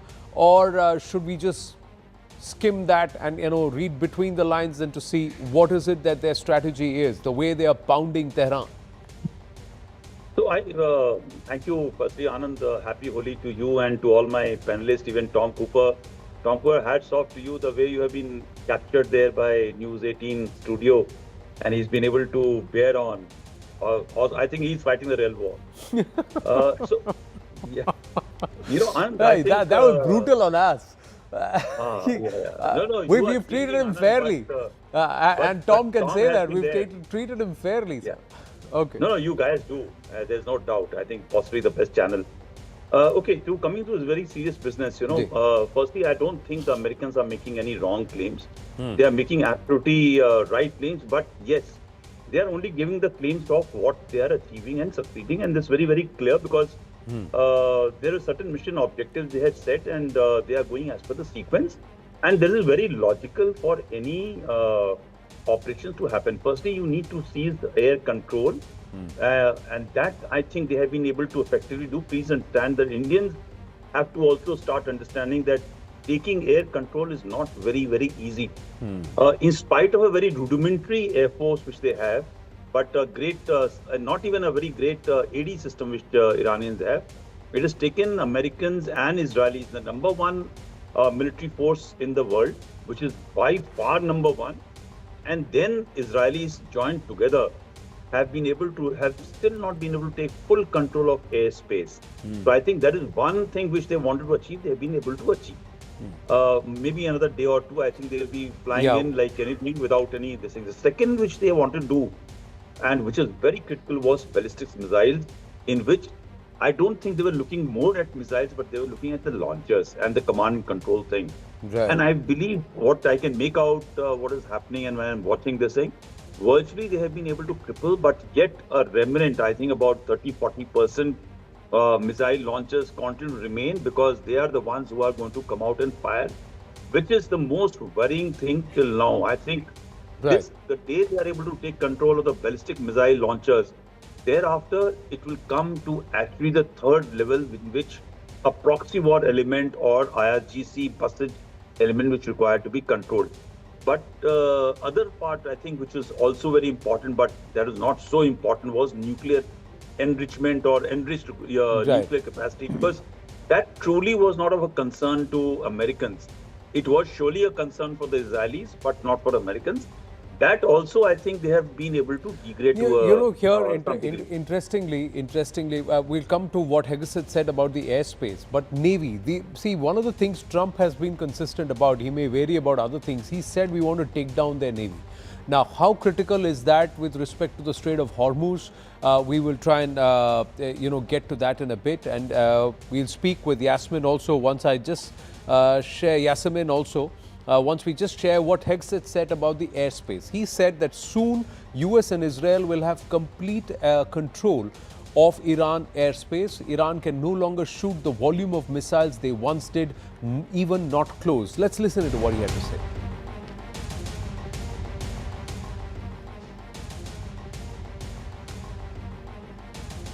The two most powerful air forces in the world will have complete control of Iranian skies, uncontested airspace. I hope all the folks watching understand what uncontested airspace and complete control means.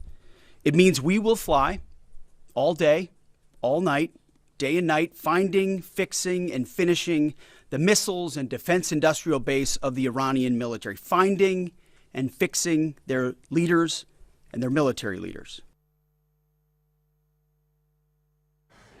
Okay, right. Okay, what we've done is we've just got Tom right here on the board.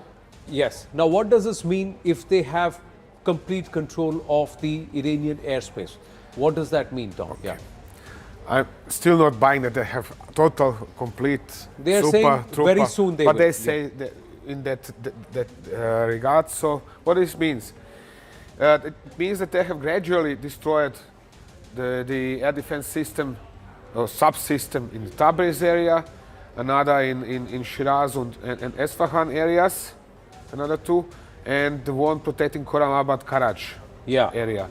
So now this means, just a second, that they are moving, and this was confirmed by a report from this morning, that an Israeli F-35 has shot down an Iranian Yak-130.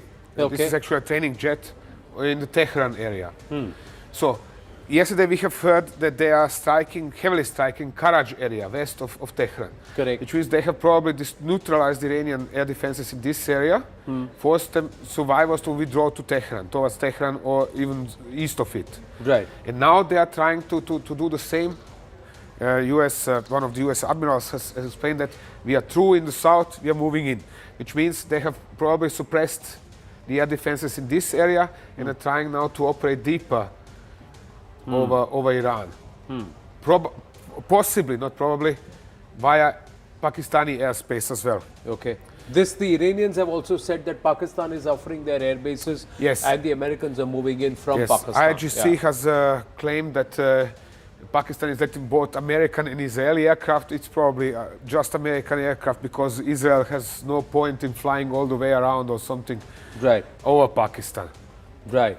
So the Israeli aircraft will now fly over the Syrian airspace and the Iraqi airspace, and then keep entering from this direction. Is that what you want to do? Yeah, Israeli aircraft are still flying their usual route over Syria and northern Iraq, over Jordan, towards Iran. That is less of a problem. This is just the usual story with US tanker aircraft in this area.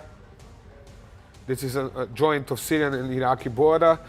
Refuel and then go into Iran, over western Iran. Right.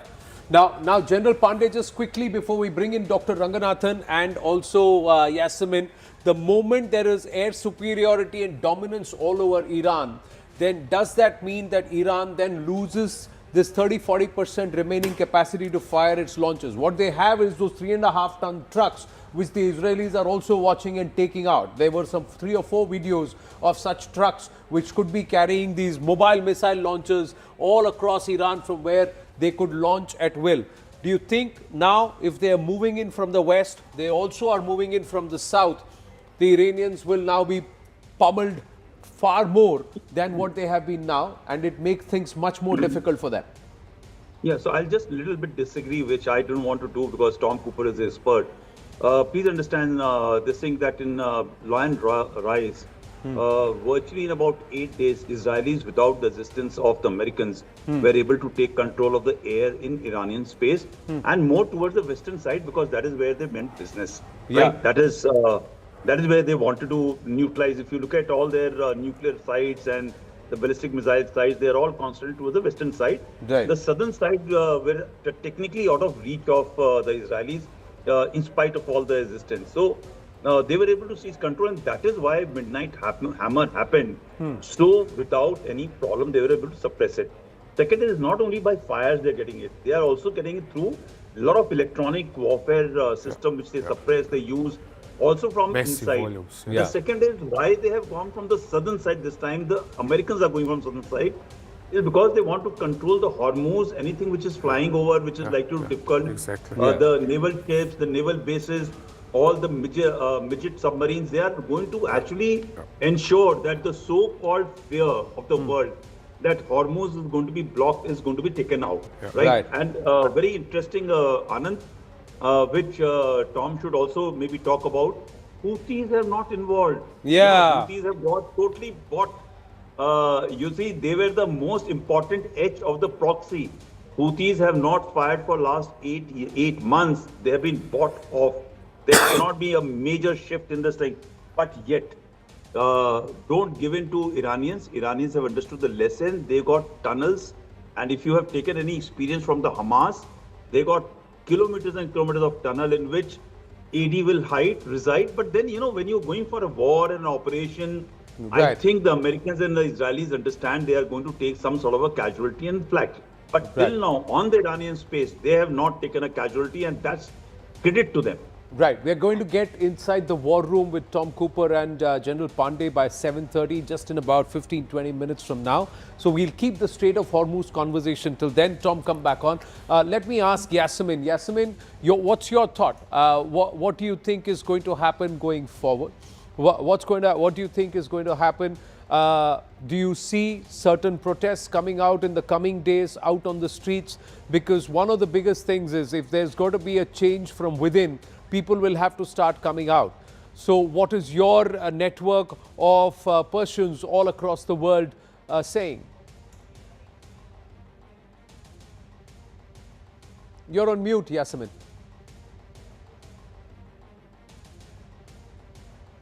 Very difficult to predict. One thing we can say is that the fact that Iran has lasted so many days in terms of its air force is actually surprising, given that 2 of the largest air forces in the world were attacking it. Right. In terms of the population, I can't see any sign. People are angry, but now their anger is no longer with the government, because the government is weak now. Their anger now is with the invader. It's inevitable. When you go to a war situation, people become patriotic, even if they don't like their own government. And what happens then is much more difficult to predict. We are seeing the reverse of what we were seeing in January. The larger crowd are for the government, not against it. Or if they're not even for the government, they are for nationalism. They are against the attack. The invader. The invader. And in a way, I thought that's why the U.S. didn't intervene in January, because they knew if they intervened, it would reverse the protest. But for whatever reasons, they've decided to go now.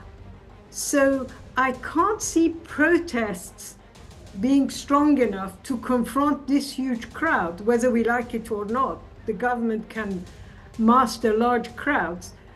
What they will need is troops on the ground. And here for the US, there is a problem. I see the CIA is advertising recruitment of Kurdish forces.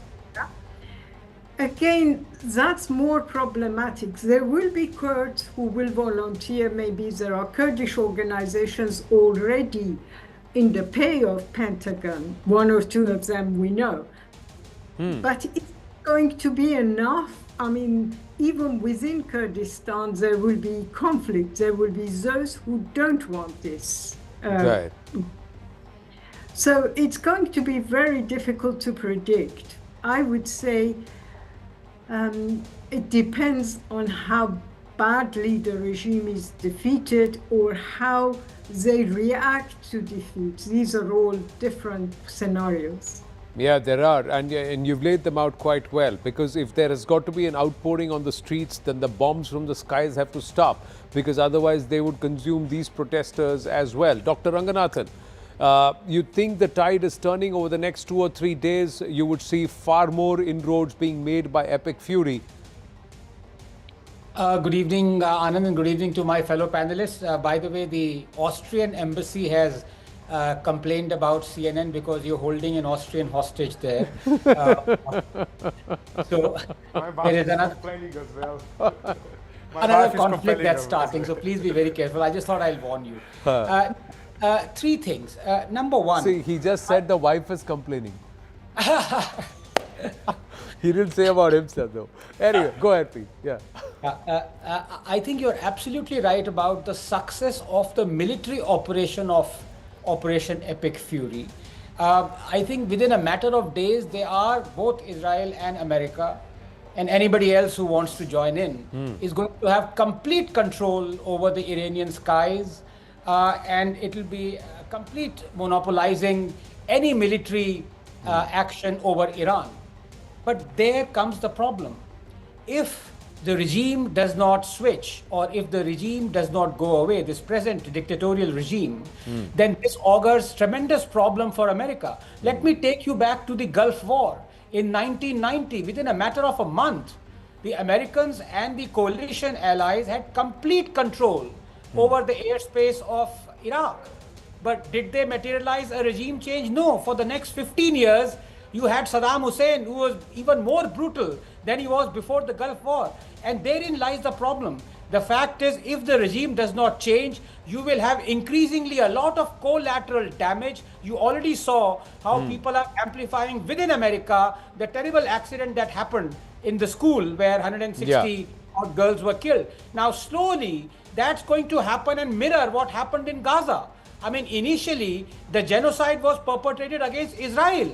But then as Israel took, defended itself and, basically took revenge for what had happened, the narrative completely shifted against Israel. And that is what's going to happen. Israel can withstand it.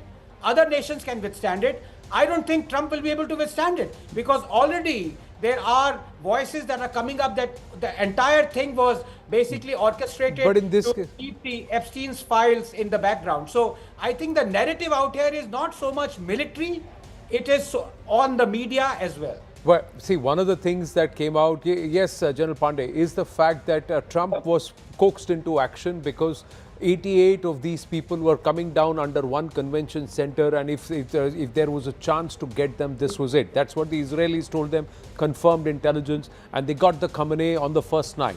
So they've got the big guy, they've got the big villain, the biggest of them all, the one who was orchestrating it all. They've got it. But what do they do next? The other thing is, now they've got to make sure that they don't come back. They don't strike back. There is no 9/11. There is no repercussion in the next 6-8 months or even the next 2 years. And how do they do it in such a way that they puncture this regime altogether? It's not that easy. And when you wade into something like this, you want it to be short and sharp. And things are different from the 90s to now. The whole dynamics of war has changed. The whole dynamics of getting into a nation, engineering a regime change or neutralizing perhaps a perceived terrorist or terror to the world has changed. The dynamics have changed today. Yes, General Pandey, and then we'll get into the Strait of Hormuz conversation. So we'll walk back with Tom there. But yes, General Pandey, please make your point. Yeah.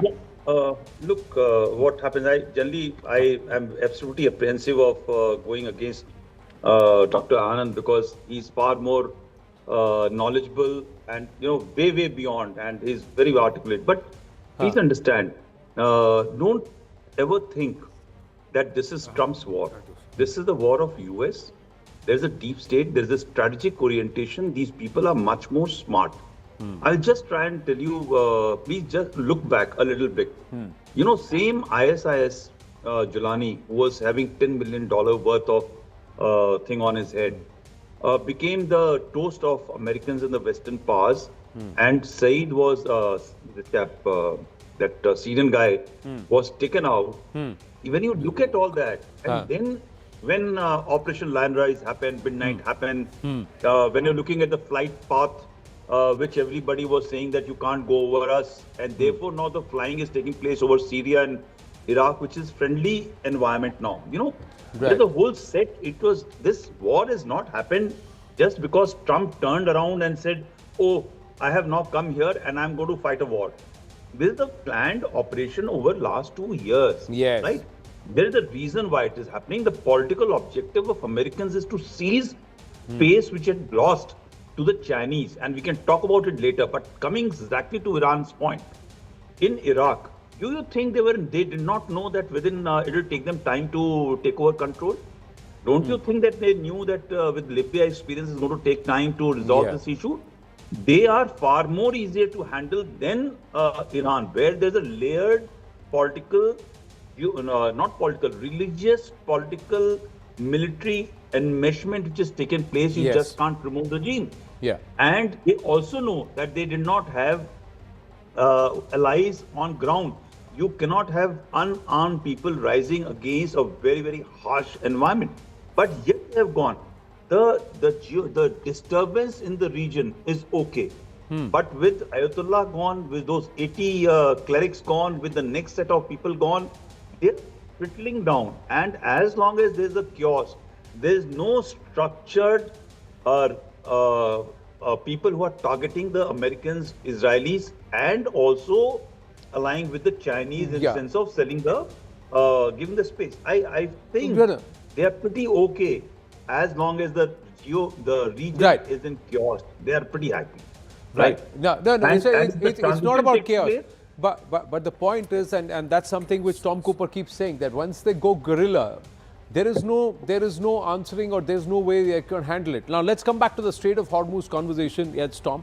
Just quickly calling up this graphic out here to show the kind of traffic that we are seeing. Have a look at the marine traffic through the Strait of Hormuz between the 28th of February 2026 and 3rd March 2026. So this is 28th of February 2026. This is the kind of activity that we are seeing on the Strait of Hormuz. Northern line is inboard, southern line is outbound. Outbound. So the outbound traffic is quite heavy. The northern line is the inbound traffic. But the moment we flip this and we look at it as far as the 3rd of March, so let's look at the 3rd of March. And this is the 1st of March. So it's becoming slowly, they're starting to congregate. And there is a can traffic. See ever more ships stopping here and not moving in or out. Not moving in or out because the traffic jam is slowly starting. No, because obviously somebody there has already signaled, guys, don't go in, don't go out. Don't go in. Yeah. And then let's move to the next one, 2nd March. It's getting thinner and the clusters are becoming more. Ever less traffic here foremost. That is most remarkable. And you see just a few relatively small ships. Okay, there are some others as well, but generally the traffic jam is building up. Building up. See, they're also hanging around here, not moving on further. 2nd March. 3rd March, finally. Out. Wow, absolutely gone. Reduced. Quite literally reduced. Now, this is the current scenario till the 3rd of March, viewers. Let's try and understand from Tom and with our experts what is going to take control of the Strait of Hormuz away from Iran. So, if these countries here, along with the U.S., want to dominate the Strait of Hormuz, what do they need to do? Now it's going to get a little bit ironic. Ironic because the Americans are essentially going to apply the same strategy like the British were applying over Iraq in the 1920s, so-called air policies. That means they're going to patrol the skies over Iran and watch, constantly monitor what is going on the ground and try to intercept any kind of a threat for international shipping here around. In what sense? Any kind of trucks that might be carrying UAVs, any kind of trucks that might be carrying missiles, any kind of combatants that might try to take any kind of action in this area. They're also going to be carefully watching what is going on in all the ports around the Iranian coast, because, for example, one of liquid natural gas carriers yesterday was blown up by a remotely controlled speedboat. Launched from Iran. We must expect similar situation in the coming days. Meanwhile, U.S. Navy is going to try to collect as many ships as possible and then deploy them into the Persian Gulf in order to secure the area from any kind of threats. They are going to deploy mine-hunting helicopters, mine-hunting vessels, and so on. This is going to take 1-2 weeks at least until they have something like semblance of enough warships in order to have permanent presence and escort the tankers in and out. All right. On that note, let's just call in the war room here. We are like inside the war room with Tom Cooper here on the right stand.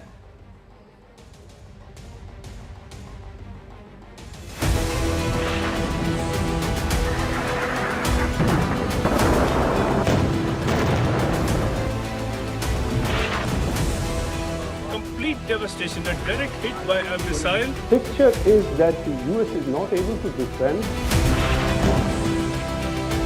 Of a drone of massive, the number of ballistic missiles.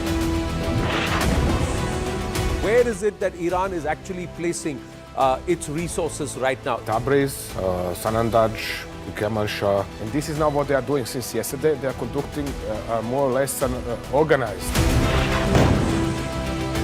U.S. bases have been targeted. Drone has been shot down now. Iran can then threaten or attack enemy nationals. A massive missile and drone attack over here. Iran now has been completely, in some ways, dominated. With ballistic missile attack. It means the Kuwaiti air defense was under big strain.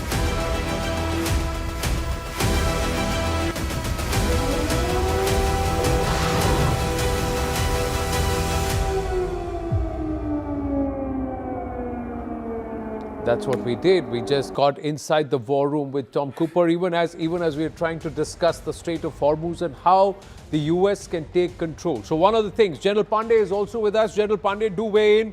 That's the reason why the South was important for the Americans. That's why they said we are now going to control the skies from the South. Southern Iran. Yeah.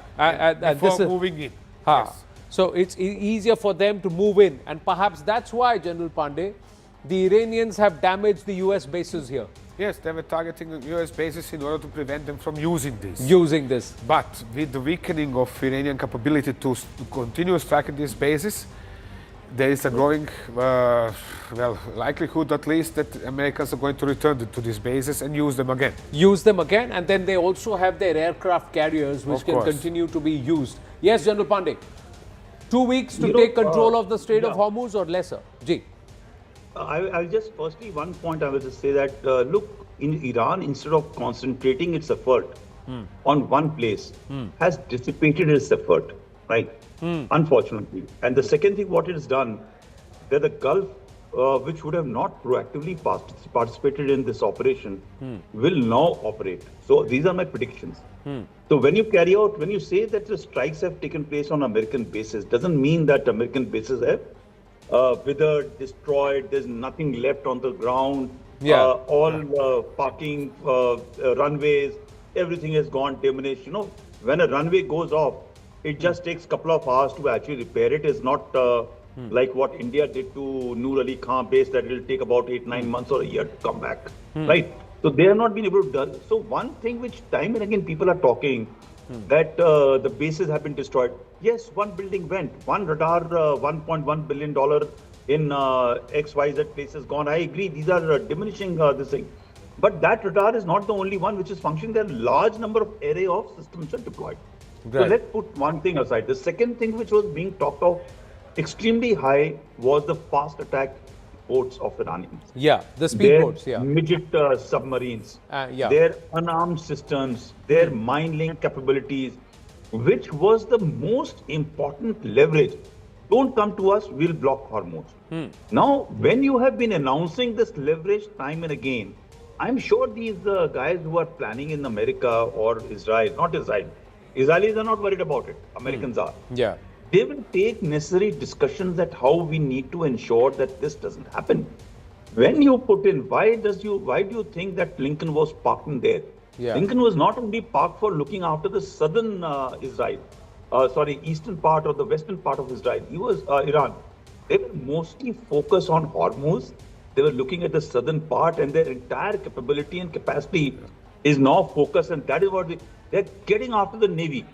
They are getting after the Iranian Navy, and they are going to sort out Navy like anything.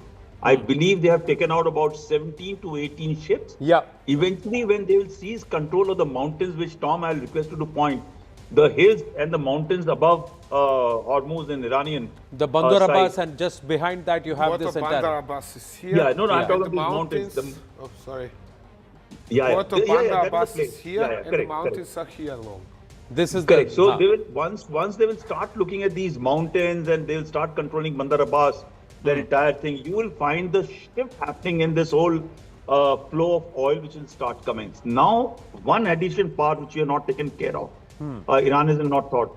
Now the Gulf countries are going to weigh in because eventually whose oil is affected, whose peace is affected. Now Iranians, all the Gulf countries will also secure this side. What is happening is that Iran was able to fire anything which was low end, covering about 100 kilometers worth of this thing, put fire inside. Now, as these things, eventually what will happen is the Gulf countries will take control of the southern side of Hormuz. This attacking of the Navy, we've just got fresh visuals, so I'm interrupting. Let's have a look at this. This is what Hegseth had confirmed. This is the Iranian frigate Soleimani, or the Iris Dena, being blown up by a torpedo strike, and these are the first visuals that have come. First visuals that it's an American submarine that from below has then blown this up. We're just calling up these here. You have a look at these pictures, viewers. There you go. That's it. It's playing on loop, unclassified, but these are the pictures. Yes, Tom. So what you can see is the ship, is the front, Yeah. is the rear, is the bridge, and the mast. So the hull is what they said, that the hull breach happened. Yeah. It is very quickly over. The torpedo has hit the rear of the ship. Goes to, you see it here? Yes. Goes to massive detonation. Then there is a fire, and then a second torpedo strikes. And that's it. The ship is actually finished. Ship is gone. It's at the bottom of the sea. This is a relatively small vessel. This is a relative. It's a frigate. That's what they said. It's a frigate that that's been downed. Relatively, it is. You see that the entire rear stern of the ship is flying above the sea surface. Okay. So it's actually a miracle anybody survived from this strike. Right. Now, so clearly they are now trying to take down the. I'm just going to hand the phone back. They take down the Navy altogether and weaken the Navy. So the moment the Navy is weaker, there is no cover fire here. Iranian Navy is basically finished. It's finished. There is a question: what happened with kilo submarines, because they have 3 and they're extremely dangerous. I haven't seen any kind of reports or visual confirmation that they have been disabled, although there are reports that they have been hit. Right. That's the first question. The second question are these midget submarines, right, which could still go out and strike. What I expect that IGC is going to do instead is to use remotely controlled speedboats. So remotely controlled speedboats. Let's now just quickly change tack. We've got the pictures here, exclusive. First up here on CNN News 18, inside the war room with Tom Cooper. We've got these pictures of the frigate being blown up. Confirmation coming in from the U.S. Secretary Defense Hegseth in his press conference that we are the ones who blew this up. The Sri Lankan Navy came into, because there was a distress call, they came in to help. This was international waters and they rescued about 32 people, but more than 100 are feared dead. And it's all happening in an instant. See, Within seconds, the big torpedo, hull breach, and at the rear of the ship, massive explosion. Second one, those are the pictures that we have, the exclusive pictures here. I'm going to shift focus because there's another big conversation that we need to have on what is happening towards the western side. India. This is crucial for This India. is crucial for India. Why do you say this is crucial for India? Because for India, it's of crucial importance that now the Strait of Hormuz is soon going to be open for traffic as soon as possible. How long is it going to take? That depends on how fast are the Americans capable of bringing their navy, or the Trump government is capable of convincing local governments to do this on their own. So is it possible that there could be a caravan, there could be a huge convoy of naval ships of the Gulf countries along with the US naval carriers and air cover from the top, escorting all these ships which are now huddled here on either side and allowing them passage while telling the Iranians to back off? Is that possible? Because then that means that they are all going to be able to come into port and there is a certain sense of security that is given. It is at least very likely that something very similar is going to happen. I do not expect now necessarily a big convoy or something of that kind, but there will be warships taking stations. For example, like here, one is patrolling here, another is patrolling here, another here. And then they are going to let all the ships go through a narrow channel. Move out, and the others, move in. Move in, Yes. yeah. So that's what they're going to facilitate. So, but this itself is going to take at least 10 days, if not more, because it's not easy to mobilize, or the sooner they neutralize the entire Iranian defense, air defense from here, then there will be absolute air dominance. Now, the other point, if you're just going to take this out, and let's move towards the west and talk about these entities and the city of Tabriz. Why is the city of Tabriz and this region more important? Let's try and understand, viewers, and focus on Tabriz in Iran. Now, it's believed to host ballistic missiles and also a defense installation facilities. That's Tabriz. But it is also one of the cities which believe that till the time that doesn't fall, the regime continues to exist. Why do you say that, Tom? It is a little bit hard to explain, but whether it's accident or not, unless the merchants, local people from Tabriz start protesting against the government, it is simply so that the government is not going to, in Tehran, is not going to fall. We have seen again and again and again the protesting in Iran since, for example, 2009, 2010. Everywhere, the people were protesting everywhere. Now in December, in January, they're protesting Mashhad, which is meanwhile the second biggest city in Iran. This is where they're planning to do the, burial of the Khomeini. Yes. Yes. We have seen protesting in Tehran, in Qom, holy city, center of the Shia clergy, in Esfahan, in Khoramabad, Sanandaj, where else? Shiraz. I remember also Bandar Abbas and Bushehr down here. So there was everywhere protesting, except in Tabriz area. Yeah. So in 1979, the things started changing. It was very similar to now, and it was even similar in regards of the casualties of victims of the regime. Back then, the Shah regime opened fire, killed protesters. There are videos showing them moving people down, really like with a broom, just with machine guns. Right. But then there was protesting in Tabriz, and with this, there was protesting in Tabriz, and with then the Shah was finished. He has packed his luggage and traveled out. So the moment there are protests in Tabriz, then the Shah, even in the past we've seen that the regime or whatever is the government in Iran falls. That's the history behind Tabriz and the importance as per Tom Cooper.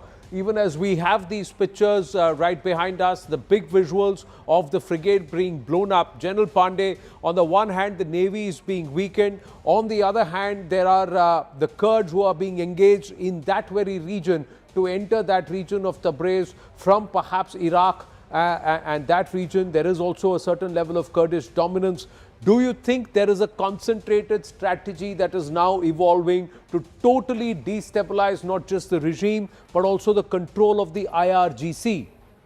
General Pandey. Yeah, so, there is a challenge of the contradiction of supporting the Kurds on the ground is that the entire region, when you say not only Iran, the neighboring environment will go under some sort of a problem. And that is where the contradiction comes. The moment you support the Kurds, the hardline Iranians who are patriotic, they may be with the regime, may not with the regime, it becomes slightly more challenging. But I feel that the day Khamenei gets buried, right? And the second is, as the time will go away from the death of the girl students who got hit, and maybe the narrative may turn out to be a little changing narrative or accepting the fault, or at least blaming the IRGC or the Iranian leadership for the death of the girls. As long these two things will happen, you'll find the shift taking place. And eventually, what was Tabriz about 10 years back and what is today, there's again a shift even in Tabriz, because eventually the sanctions today have started hurting the entire IRGC, which runs the economic, they've got a huge amount of economic investment and control.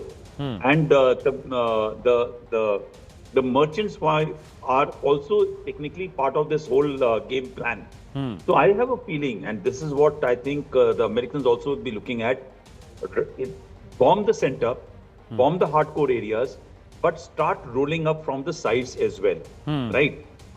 And while these 31 units which have gone out into the remote areas, which the foreign minister was saying they're going to be operating on their own, but eventually when you have this air cover and you're looking at anybody who moves out and gets shot at, and when they'll see that, okay, nuclear ambition gone, the top leadership gone, and oh, by the way, the Hormuz, which was our leverage, is now being opened up with the joint effort of the Gulf and the Americans. They are going to change turn. After all, ideology is very, very important. Radical ideology is more. I just told you that Houthis have not yet fired a single shot. Right. Very straight. Tom, right. Tom. Let me explain you a little bit how that with Tabriz works. We have the merchants. Yeah. That is one group. Yeah. Then we have telecommunications, or banks and insurances. Okay. Then we have telecommunications, I said. We have real estate. We have construction business. Okay. Each of these groups, each of these sectors of the economy is controlled by one group of the IGC. Right. So, now the question is who is pro what and who is loyal to whom? Right. And what do they consider as their outlooks if there is a regime change? Right. So, if there appears somebody who can tell them, okay, you are going to remain relevant, they're going to say, oh, thank you very much, IGC, go back from wherever you came, and are going to turn against it. Right. But if not, then not. And this is now the problem. The US allies in northern Iraq are foremost PKK, which is actually a quasi Maoist terrorist organization from Turkey, of Turkish Kurds, not from Syria or from Iraq. And it's outshot, or some kind of ally, Payjak, which is actually Iranian offshot, offshot of PKK. And they are, well, they are turncoats, most of all. So expecting from them now to go to liberating Tabriz, excuse me, this is... It's a little far-fetched is what Tom Cooper is saying. The PKK, the MEK, what are they going to do? We'll talk about that. What's China doing? Where is the Chinese social media machinery that was active in Operation Sindoor? These are all questions that remain. But you've got to stay with us here in the War Room for us to break that down. And we'll do that in the coming days. But for the moment, you see those pictures on your screens, viewers? That frigate has gone up, kaboom, like that. That means the American submarines are also wading into the waters. So if the Iranians have mini subs, do they have the tech to counter perhaps the most powerful naval force in the world, who are there to try and free up the Strait of Hormuz? And that's where it is. The moment the Strait of Hormuz is under the American or the Ally control on this side, and the Gulf nations weave a sigh of relief, that means things are going to change, and the shape of this war itself will change. Agree, disagree, Tom Cooper, that till the time the Iranians hold that jugular, they'll think that they're still in the hunt. The moment this jugular is released. It's like this, and if it comes out like this, then things are going to change. That things are going to change. Well, that's where it is. That's all we have time for in this edition. General Pandey, Tom Cooper, pleasure as always. Stay with us. The coverage continues.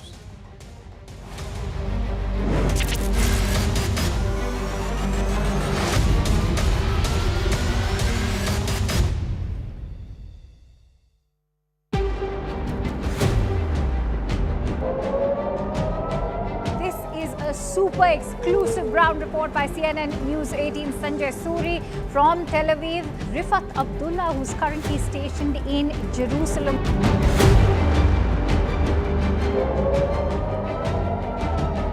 Here goes the siren again. A ballistic missile detected on its way here. Probably a good time to step into a shelter. अभी जो यहाँ पे siren बजी है उसके बाद धमाके जोरदार हुए या तो इंटरसेप्ट किया गया मिसाइल्स को जो लगातार ईरान की तरफ से अटैक किया जा रहा